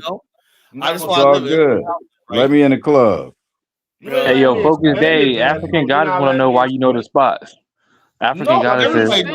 You see it. I know. You see the. Oh, you just see it. You see I'm it. a hood nigga. Okay. So you in. Why wouldn't I know what prostitution going on? I'm from the hood. So we all know that what's going on. Right. Like, come on, Steve. Come on, bro. Come on. I know that, but African goddess, she was questioning. If you put me somewhere, I'm a peak game. Right. I understand what you're saying. African goddess she was asking the question. I lived in Liberia. I lived in Liberia too, Steve, for 7 years. Come on. Right. It's like what you don't see women walk the street. They're in the clubs, though. Yeah, They're in the club. So and Liberia has more clubs than any place in the world. I think, they got certain smoke shops. Yeah, and whatnot. And they're there. Those spots and whatnot. It goes on. Yeah, they all up in the club. Who's in the back? Somebody all in fucking clubs. Who's in the back chat? So don't come over here, Colin, talking that nonsense about because they in the bro. Because they in the club now. It's all like proper. Street, girly street. I tell people, people try to make it seem like it's Figueroa out there. But it ain't like they on the. It ain't like they outside on the beach. What I get upset about though is like Elvis is contrarian to you, and you're contrarian towards me. Everything I say comes from the virtual street, man. If you're telling something and you talk, sometimes I don't say nothing. I talk let you talk along, right? But when you talk about shit you don't know, right? But listen. I do a lot of research. I don't care about I listen to a lot of documentaries. I ain't gonna lie. Nah, listen, the research ain't like being on ground, bro. I'm telling you. But I know where to go if I go. Pretty much. You don't know where to go. You don't know Liberia, bro. You don't know. Hold on. African goddess said, jokes aside, sort out poverty, give women opportunity. Sex work would disappear. I don't believe that. Nah, that's bullshit because they're desperate, you know. I don't believe that. The girls I don't believe that shit either. Them motherfuckers doing that shit because they want to do it. How are they doing this? Those girls doing shit. Man, I don't give a fuck. Where's all that shame, Carla? Where's all that shame you talking about? Man, get out of here, man. They do it in the club, you know. In the club? Because they're in the club now. They have some kind of. I mean, everybody can see you. Right? Everybody can see you in the club. So what if nobody can see you in the club? What's done, man? Sun and dark will come to the light. I don't hear that bullshit. Nah, it's certain clubs you go to, bro. You gonna know. Like, no, Dave, you already confirmed what Kyle is trying to deny, man. He trying to act like because they in the club is some whole big difference.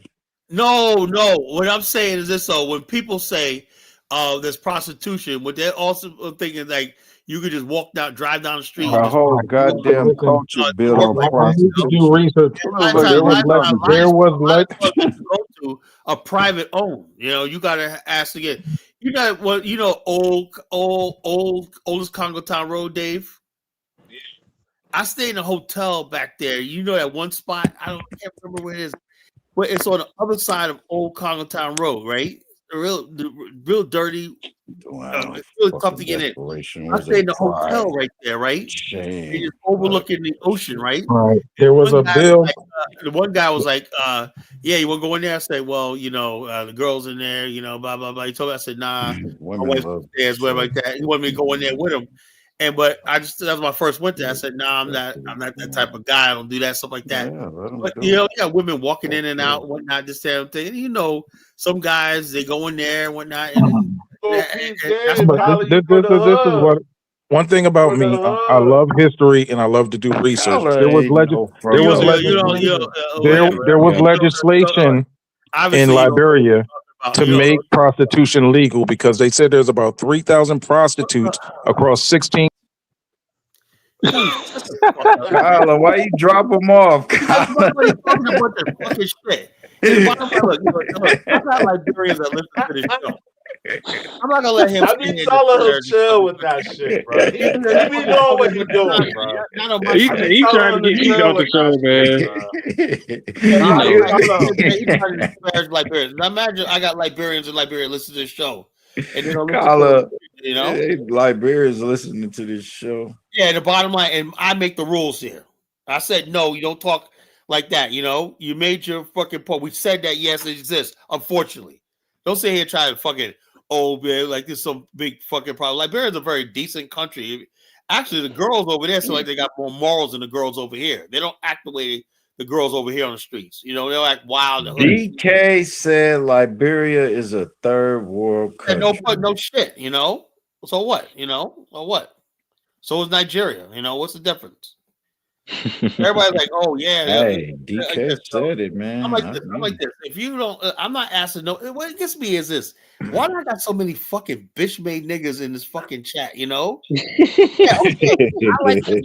You don't have to like it. Shut the fuck up. Goddamn.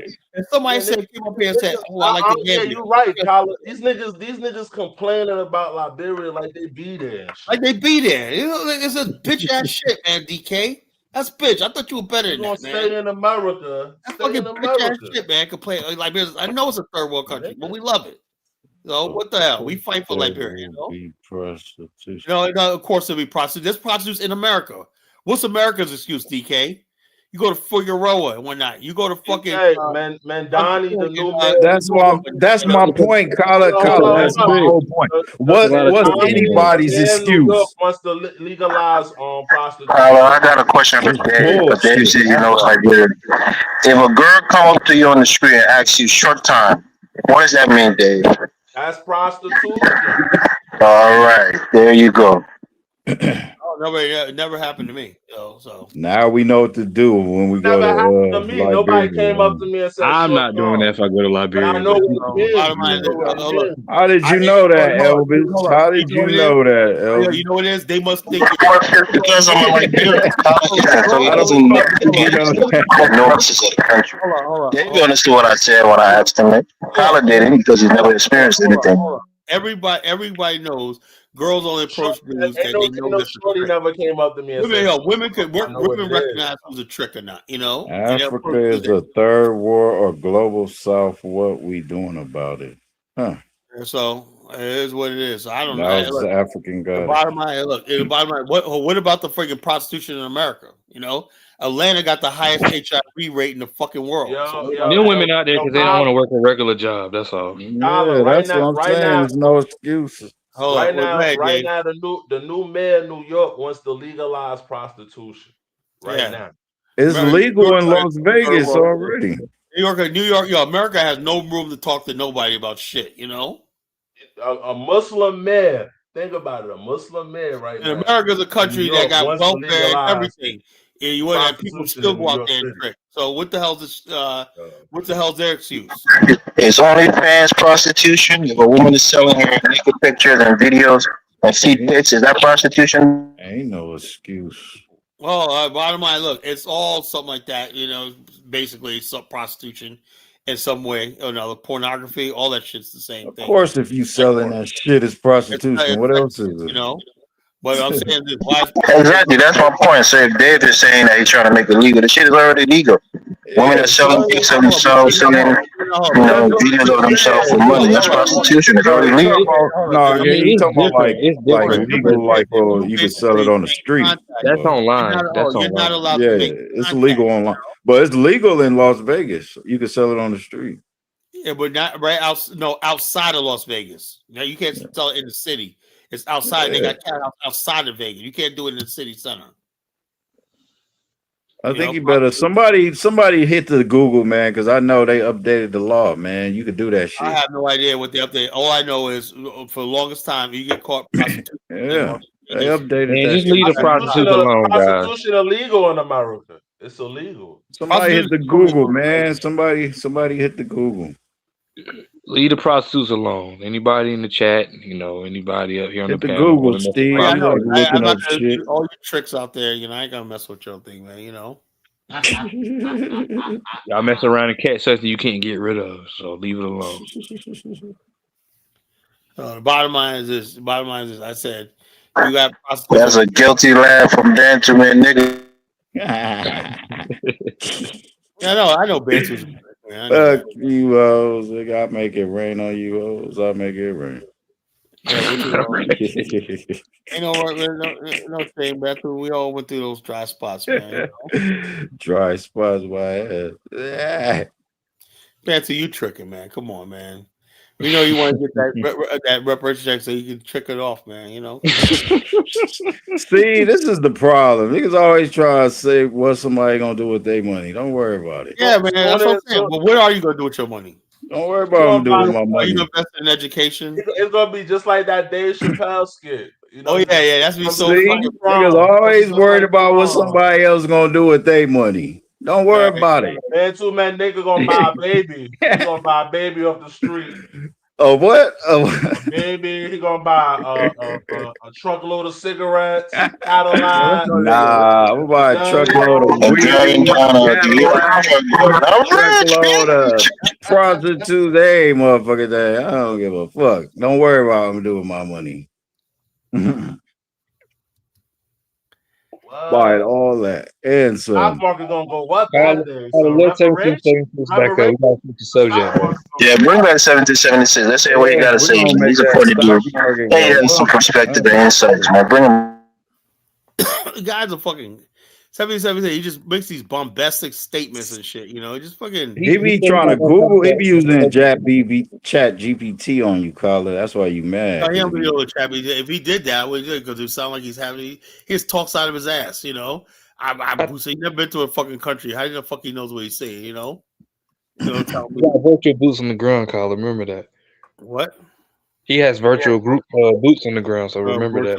That's the dumbest thing I've heard. What you got to understand about me is once I get a topic, I research it. I love history. I love geography. So I do a lot of research. It's nothing like being there, bro. Yeah, but you can get a good drift of different things from just reading, research, and YouTube. YouTube takes you there. I used to do it. I used to fucking read all about Liberia. But YouTube is magical. And when I got there, I realized I didn't know shit about the country and the people. I realized that when I got there. I was researching the country. I wrote a book. It's always gonna be different there, I went there. The way you was explaining it, you don't know what's going on, bro. But we done switched that subject, Dave. I know exactly where it's going on, and I know where to go if I go. Listen, I'm in the know. Elvis just told us what they gonna say. Give us some short time. Is that right? Yeah, but that's an old slang. That's an old slang. Long time. He said short time, gonna give you a break. When you want a long time, he'll give you too. So, that's just the lingo for it. There's a lot of different things. Like Elvis say short time, or you can say sub me in the game. There's a lot. Check this out. You got a lady on the chat room right now. You got to shut up with that shit. All right, Mari. What? Nah, she was talking about it too. Talking about. So look, I'm gonna tell you. I'm gonna give you one more warning. Stop that shit. Go ahead, Mari. Hey everyone. I came in late, so I wanted to know what was the topic about, please. Well, what we were talking about geopolitics, the Donroe Doctrine, and how things have changed in America. We've got a heated discussion about what's next for the Sahel region. Are they going to fall? like Maduro did, whatever like that. And I was like, I personally don't think that Sahel is going to Mary fall because it's Mary Shah's turn 1776. this Mary Shah from Ohio. Yes. Yes. Okay. So what's on your mind, Mary? Wait, so are you saying that the Sahel states are gonna fall? Is that No, what you're I'm saying? saying if they fall now, I don't think they necessarily at this point in time. No, because I don't think um, uh, uh, they won't fall right now because what would come after in its wake is Islamic State in that region. They don't want that. So the United States is stuck between a rock and a hard place. It doesn't like Johor and the AES, but what's coming worse if they fall is the Islamic State. And so that's what. So it also, if they could defeat the Islamists, right, then maybe the United States will move in after that. After that. So it's a house in a precarious situation. You got the West and what their shit back, and you got the Islamic State. Either This is way. when you don't. This is when you don't So really why do do history. wait? And America, they just gone America like isn't concerned with Let that's Mary close Shah right speak. there Let Mary Shah speak. to Niger too. So So Let I Mary have Shah a speak. question. Now I'm not really like into politics like that, but I do want to learn about this. Why do the United States want to move into those Sahel states? Like, why do they always want to take over everything? no, I just we don't. We don't. Hold on. Let me break it down to you. A long time ago, right? Let me. I should put the map up of France, right? America has no interest in Africa. Hold up. Be quiet. I'm talking, right? France has a huge territory, right? We look like almost like a third of the African continent under its sphere of influence, just like the United States, the whole Western Hemisphere is America's sphere of influence. France have colonies and spheres of influence in a good part of Africa, right? In those spheres of influence, France's business partners, associates, and everything monetize like cocoa, gold, all these things, and what props up the franc, right? Countries as far away as Malaysia, no, not Malaysia. What was the French? Vietnam, and places like that. Indochina, Quebec, and all the other places that were part of France, right? Have interest in these areas too. And it's all one big French, what we call the French Union, right? Now, as long as that union stays together, right? France gets the services debt by paying who back for the bankrolling? Wall Street, right? Now, if France defaults on that, which it look like it might, right? Then that means Wall Street, the Rothschild banks, loses money, and we saw this happen in history. What happened in Vietnam when Saigon fell? We sent troops in, and we stayed in Vietnam for 30 years. Remember that? So this is why it's not because the United States cares about the region, but the United States has to recoup its losses from France and whoever's bank. That's why the United States was in the Congo. We had Patrice Lumumba killed because Patrice Lumumba was talking about nationalizing industry. While we deposed Kwame Nkrumah because he was about to nationalize the bauxite industry and stuff like that. So that's how the United States friggin' operates. That's his modus operandi. Same thing in Angola, wherever the United States bankrolls something, the Wall Street banks roll something, the Rothschild banks, international banks bankroll something, there has to be a way of recouping the losses, whatever potential loss, which is the U.S. military. That's all, But right now, the uranium mines, the gold mines, all that stuff that was bankrolled by the United States, So eventually, the United States has to recover that money, or at least try to. Now they tried in Algeria and they lost. It was a long bloody war. They had a settlement, but Vietnam they had to pull out. They said, public pressure. They pulled out. And the United States had the worst inflation until Ronald Reagan came into office. So the bottom line, that's what it is. That's what you're dealing with. America's not going to go through an inflation by having to print money to cover the losses, right? Just like Ukraine. United States gave a lot. Mary Shy, the short answer is United States doing it because they can. Okay? Simple as that. It Okay, is what yeah, it is. okay, thank you, Carla. I just wanted to know. So it's basically about resources and you know, taking the resources and things like that.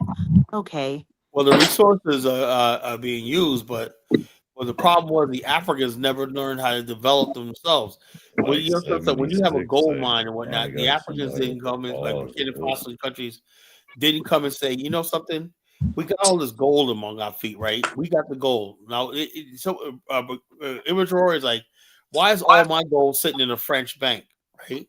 So now he has the idea of taking the gold and putting it in his own vault, which is a good idea, which he should have done 40 years ago, you But know? this is what Hustle Smart said. If you have a resource and you don't have a market for the resource, it really doesn't matter if you have a don't resource. understand something. Hold on, that's not true. That's not So true. That is not true. Let me break So, it down to you, right? Carla, When it comes out to precious metals, right, and stuff like that, all Africa needs to do is produce them, right, and then sell them on options, right? And what you call people hold the options and make their money and sell them and break them up in thousands of different parts called derivatives. That means something that derives, right? So that means let's say you own so many tons of lumber, so many tons of steel, whatever it is, right? You can monetize it, right? And it's put into they put in billets, whatever like that, stored in warehouse or whatnot, and the derivatives are chopped up among all different types of buyers around the world. Say, can I say something? I was watching I Show Speed, right? And one of the girls, the father said he needed 40 cows for marriage, right? You got to understand that the monetary system is really not a African system. We deal in different ways than the European. why do you say some ignorant shit, man? You well, know? Did you watch wait a the minute. show? Yo, Wait a minute. So, Carla, Speed is out there, bro. He's out What's there. so ignorant about that? That's what happened. It was No, he's right. That's the old way of doing things. The guy was telling him that if he wants to marry his daughter, he got to give him some cows to marry her. That's true. Yeah, he got I to mean, be I the don't know why family. he always want to say like I'm fucking lying. No, what when I'm I saying ask him, you said Africa. Just talk about that specific group in that specific place. You so know? so Carla, do you think because of all that what you said about the Sahel states, do you think that Trump will ever go to war with the Sahel states? Not his time. That'll be something for JD Vance. You know? Oh wow. That'll be something Okay. like JD Vance. It's too early for that, you know? Because it hasn't played out yet, you know? Because there could be a deal, right? Where the United States had to get up there. He could go to Johor and say, look, we know you got the gold. You go to Niger. We know you got uranium. Why don't we help you partner process it, right? Put the uranium into billets, right? And enrich it, right? And then you can sell it as derivatives, right? Make option trading, right? You would make way more money than you just exporting the raw material. That's what they want. They said no more minerals being exported, right? So that could be a thing in the working right now behind the scenes, you know? can I ask Dave and Elvis a question? Out the entirety of Africa, they said about 60% live outside. If you don't live in an urban center, 60% live off the grid. They don't really participate in the financial system like we do, like paying taxes, state, federal, There's all a that lot type of of black stuff. people that live off the grid, man. You seen fucking Skid Row lately, bro? But I'm saying in Africa, you can live nice in the hinterland off the Yeah, you grid. can live like how many people in Alaska live in the hinterland, bro? All right, man, this guy. You're just being a I'm contrarian, just man. serious, man. You want to be like, oh, you can live in hinterland. You got people that live in fucking places in Montana when they're off the grid, Idaho off the grid. But You they know? still pay Montana state taxes. They know Yeah, where they're at. They're people, part of the people in census. the rural areas pay HUD tax. So what are you talking about? Everybody gets taxed in Africa. You know, everybody free from tax. Matter of fact, Liberia and most West African countries had one of the most brutal taxes in the world called the HUD tax. You know, everybody else paid taxes in Africa. What are you talking about? All right. Yeah, I say you got to do the research a little more, bro. Listen, man, I'm telling you what I know. You telling me what but it might be. So you never heard of HUD tax? But the proper census of Africa, like the population, is really unknown. The people they count, for every person they count, it's probably like 10 to 20 people extra that's in that area. They got it pretty much. Like Liberia got a pretty much accurate thing of the people. They do censuses and whatnot. People got everybody got. No, we're notoriously known for being inaccurate. Our religious, our statistics, they're inefficient. Let me ask you a question. Every last single Liberian has a national ID card. That's what you think, Kyler, man. I'm trying to tell you. Everybody in Liberia has a national ID card. Like Dikembe Mutombo, they didn't even know when he was really born. Everybody in Liberia has a national ID card. Not true, Kyler. Babies don't have national ID cards. You gotta be 18 to get one. My wife has one. Her son has one.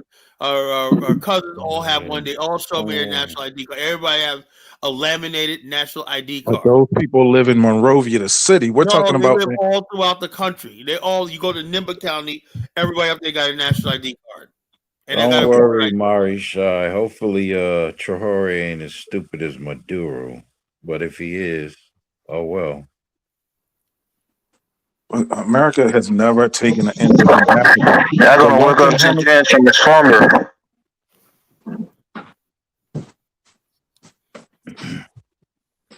That's how they know who's a citizen and who's not. All citizens of Liberia got a national ID card. If you don't have a People national move fluidly between borders in Africa. It's not like how it's regimented here in Western society. Hold on. Why is that? Do you know you know how hard it is to get across an African border? First of all, they shake you down. They want to go over everything, check your bags, everything like that. Even when you go near the border in Liberia, you go near the border, they stop you and search you before you even go 10 miles near the border. What are you talking about? They regulate the borders a lot, you know? All right, Captain Africa, you know everything about Africa. I rest. I'm just telling you what I know. You're just basically going by ignorance. But your whole tone is you're trying to make Africans look like they're stupid. You know, it was just different. That's what I'm trying to tell you. Stop trying to make Africa a white man country. We're different. Why is everything white to you?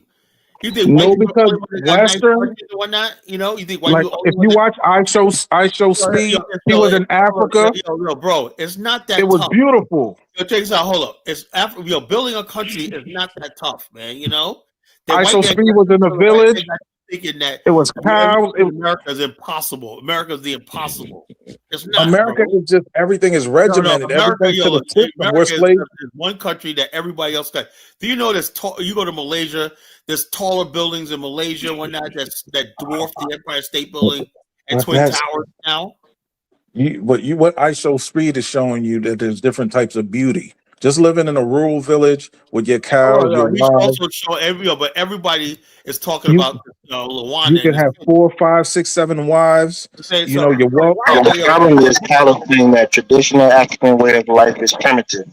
And anytime you mention it, you think that's so. But the people who are discussing him right now are fascinated by how beautiful. Why you gotta say it like that, Elvis? Why you gotta say it like that? I mean, by definition. Well, that's the truth. You just gotta read between the lines because he get offended when 1776 talks about cattle and cows and village life and things like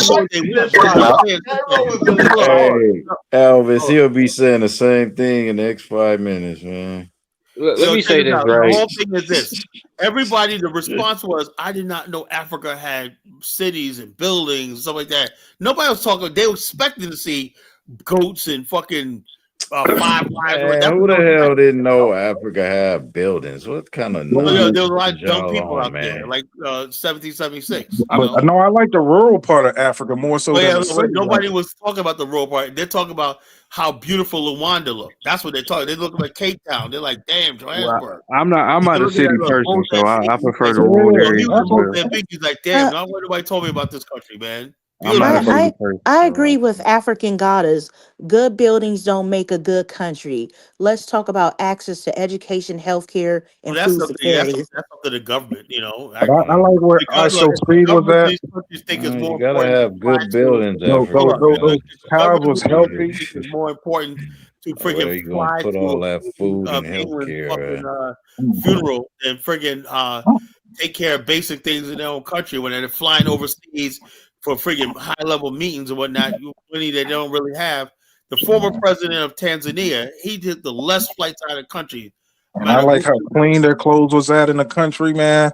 Man, get 10 cows, get me 2 wives. I knew you was finna click it. Why are you kicking off the show, Colin? Get the fuck out of here, man. Nah, he deserved that one. He was fucking around on that one. He was fucking around on that one. By the way, I don't know why. Hey, also, I'm gonna fucking start riled up. I don't know why you get Colin riled up. I'm gonna start kicking people off that keep asking me to bring this motherfucker on my show. You know, 76, you gonna get blocked, man. He is blocked, you know. Fuck him, you know. He's a fucking stupid motherfucker, man. He's like dumb, man. You know, how you gonna have 2 wives? Right? All you talk about one minute talk about white women, you know, but like 2 wives. He's fucking clown, you know. That's not even funny anymore, man. Like, shit. If he was like a young guy, this guy's in his 40s. Calm him down, though. I be trying to calm him down. No, he's like, this is a man. This is a grown man in his 40s. I'm telling you, man, and white women ate his head up, man. Yeah, so it's a man who not just white women. He's not in his 40s. He's not in his 40s. He probably messed with prostitutes, transvestites, and some of fucking everything. Fucking degenerate, man. You know. I can't stand degenerate, man. I swear to God, man. You know. That says a lot of dumb shit, man. You know. I have a question. I have a question for you, and I don't want you to be insulted by or getting angry with it. Because you're gonna get dropped next. Would you, if you go to Africa for a couple months, right, and somebody says, "Let's go to, you know, a village and spend a week in a village," is that something you'll be open to? Well, you know, depends. You know, if I go any place, right, the place has to be clean. That's the first thing, right? That's cool. And then where am I sleeping at? You know, where am I sleeping at? Where's I eat? I don't eat in everybody's house. I'm dead serious. I'm just it's like if you ask me, Colin, would you go to the projects? Well, that depends, man. I don't like going to fucking places where it's filthy. You know, simple that. Now, some villages, Liberia. I've been through Liberia. I've never seen a village before. You know, because they don't have none. All the villages. You've never seen a village before, Colin? No. All the villages in Liberia, they all got like modern houses in them, you know. They don't have mud huts anymore, you know. They just have modern houses, you know. So therefore, you don't see there's places that call villages, but is it really a village, Dave, when the houses are wood framed or brick? But you think of villages about the architecture? No, when you talk about a village, right? A village, you're talking about. I've been to in Monrovia villages, but all the houses are modern. They got electricity in them, floor. Village is about a place where communal. Yeah. I've been to a village where they live of the land. A village before, but when you talk about somebody like me as modern, I feel like different because I'm sitting on a couch, I'm sitting on the floor. All right, hold on. I got the definition. The village. The village is like hold on. I got the definition right here. It says a group of houses or an associated building larger than a hamlet. Nah, smaller than a town. Hold on, let him read it. I want to hear it. Go ahead, Steve. A group of houses and associated buildings larger than a hamlet and smaller than a town situated in a rural area. That's the modern day. That's the modern day term, man. And that's the definition, though. Of village. That's a definition. Usually, a village has to be outside of an urban area. Now, a village, if it has a certain amount of people, it becomes a town, and at that time, it has a certain amount of people, it becomes a city. Right. So hold on. Are you asking me that? Let's say, okay, let's do something here. Let's do something here. I was gonna play David Chappelle's. Before I do that, let me play David Chappelle's Reparations. You guys see this? Yeah, he trying to from the Chappelle show. Reparations. Chappelle show. Yeah, what I'm saying was, that was a good show. That was a funny show. Out there, it was good for the time period, but then he had to walk off. He's like, "Man, this shit's bullshit," you know. say, yeah. So he asked me about living in a village. Right now, I had a friend of mine. His name is Pharaoh K. He worked for George Weah in the military. Went out, but a new ministry came in. He lost his job. Him and I became friends over the years. I never got to see him in Liberia. Every time I'm in Liberia, we miss each other. And he comes from the Vincent family in Balmy County, right?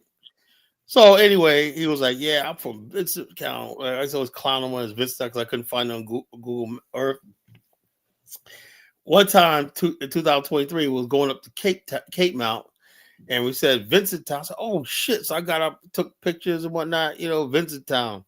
I thought it was gonna be like a village or whatever like that, but it was all the houses were like that's like a regular house, like those tiny houses they put up in the South. They're all houses look like that. Colin, that's your mentality because you think African villages are still huts and thatched. No. What I'm saying is, hold on. I've seen videos, right? The villages, Colin, they mud huts, man. A lot of Yeah, Bill, but I did not see Dave. I did not see them. Nice, and they did. They did. Oh, where? Where? Dave? Okay, next time we'll go to Liberia. I'll be in a few weeks. Where can I see them? Go. Let me tell you this. Let me give you a thing. Go to Bone County, which is not too far. Bone County villages, Grand Bassa. I've been to Grand Bassa. Yeah, but you haven't been all over the county. You just went to the centers of the place. I've been on Grand Bassa Highway. I've been to Edina. I've been to all that shit. I've never seen a mud hut. He's gonna tell y'all that know about it that he never seen one. I gonna say also. Shame on you, Kyle. I seen them. They were in Sierra Leone and Moyemba. Yeah, they're there, Tyler. Across the border, Sierra Leone. The country rice, But right? Tyler, we have it in Liberia. Why do you think we don't have it? Elvis, you eat the country rice. The country rice. You know what I mean? All right. Yeah, they have them there, Tyler. But you know what? But you know what? My the village I belong to, they got solar panels. I seen it when I went. They had their solar panels.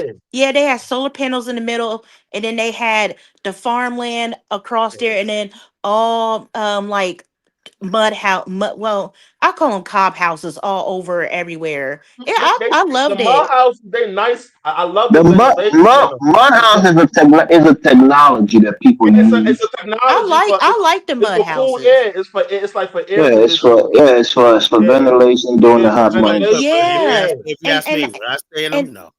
And that's what I like about it too, because like I said, like if it gets a little cold, it's warm inside. There's your answer, Elvis. I say, yeah, that's fine, but would I stay in them? No, he doesn't want to live in a mud house. That's his problem. Look, Elvis, you asked me a question, right? I told you no.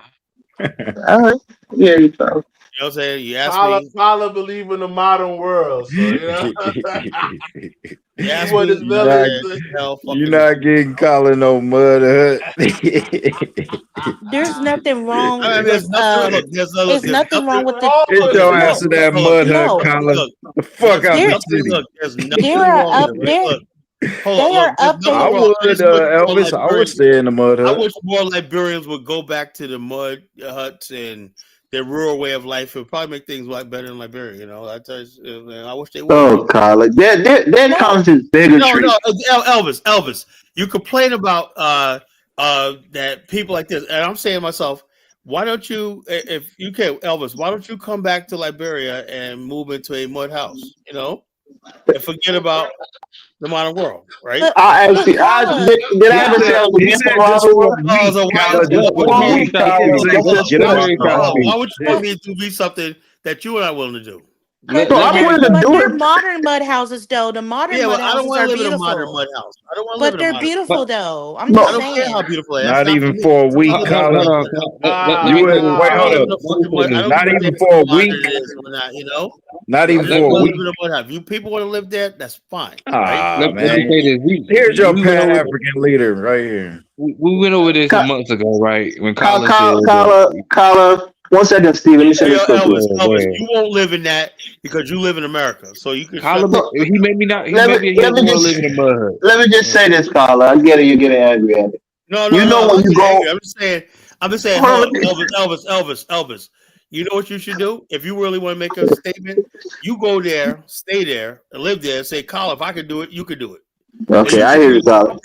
You sit in the comfort of Minnesota telling me where to fucking go, man. No, I'm not. I wasn't telling you. I was just asking you if you consider it. And I told you, hell fucking no. Right, so that's fine. So let me just make a point I'm about to make.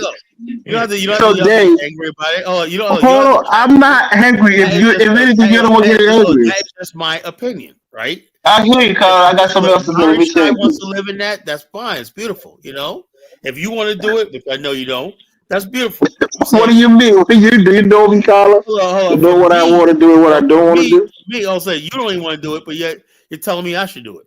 No, I'm not telling you to do it. I just asked you if you would do it. Upset that I said no. No, I'm not upset. Let me say this, right? So, Kyle, you sound like you're upset that I said. Kyle, I hear you. I hear you. I want to say something else. Mockery of me saying, "Oh, Kyle, see, he won't live in a village." No, I won't. Kyle, I hear you. I hear you. Can I speak, please? I don't want to. So, Dave. And also, I know what all it is you guys just want validation, right? You want me to go there, so you can feel good. You said you ain't going to the mud house. We get it. I'll go there, right? But you ask me about staying there, sleeping there. What the fuck? You know, and just like people ask me, Kala, what you do? All right. Hold on. You like fufu? No, I don't. No, get that shit out of my face. I don't like that shit. Get that shit out of my fucking face. You know, I don't go around. Look, I'm not walking about me Elvis. I'm not fufu. You know, I'll tell you, fufu, and it fucking sucks. It's nasty. No, I hear you, right? Yeah, now you're venting. You're going over attention. Let me just say this quickly, right? So Dave and Kala, you guys go to these little spots, right? And usually they'll have what they call the Palava Hut. You know the Palava Hut, right, Carla and Dave? I'm sure you know the Palava Hut. I know what a Palava Hut is. They got them in friggin' which we call Miami Beach, Cooper Beach, one night, and they're all fucking nice, you know. And they got them in John Gibbons on Beach. The Palava Hut architecture is that of a mud house. A wood framed, you know. They're wood framed and they're open air. They're wood framed, but they're nice or not. So that's what I'm telling you. So that architecture comes from the villages. Yeah, so the Palava Hut is just a mud house that is brought to the city. Strike a blow for the native man. The architect come from the village. Okay, what do you want? Oh God, you're so bigoted, man. No, I'm just saying. Look, Dave, you go to which we call it, even Khadijah, the friggin' modern hotels there. What is shaped like, Dave? Huts, right? They got Palava Huts there. Yo, have you been to Khadijah? Of course, Carla. You have not been to Khadijah. They got the bungalow styles, and then they got the Palava Huts. I'm saying they're not mud huts, but they got the bungalow styles. That's you know. That's what I'm trying to tell you. That what we call the Palava Huts, they call it a Palava Hut. Hold on, let me just explain something quickly. A Palava Hut is a place where you go under to solve confusion and disputes, I right? know all about the Palava Hut. Yeah, you may know that, but not everybody know it, right? And that's usually based in a rural village, and they brought that architecture to modern, hotels. All right, yeah. Okay, can you show a video about it? Wrong with that. There's nothing wrong with that architecture. I have no problem with that architecture because it blends right in with the modern architecture. It's a mixture of both. That's what makes Liberia so neat. And you do have a lot of architecture all over Monrovia, and it looks beautiful because it blends right in. Can you show a video about those what Elvis said, the Canava, how you say it? Palava huts, Yeah, I'll show you in a minute. They're nothing spectacular. They're just like a wooden hut. You could build one yourself. You're a gazebo. Think of your gazebo in your backyard that you build. That's all it is. It's like a gazebo, I've been in Palava huts and whatnot, It's fun. Always just remember this is a Labyrinth TV network.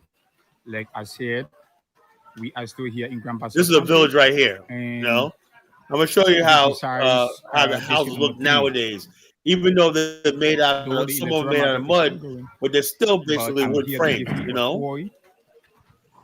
For a Pacific village, and this village have been existing for many years ago. This village had Panama chief, this village had clan chief, they had town chief, and they came to life, and their children are still here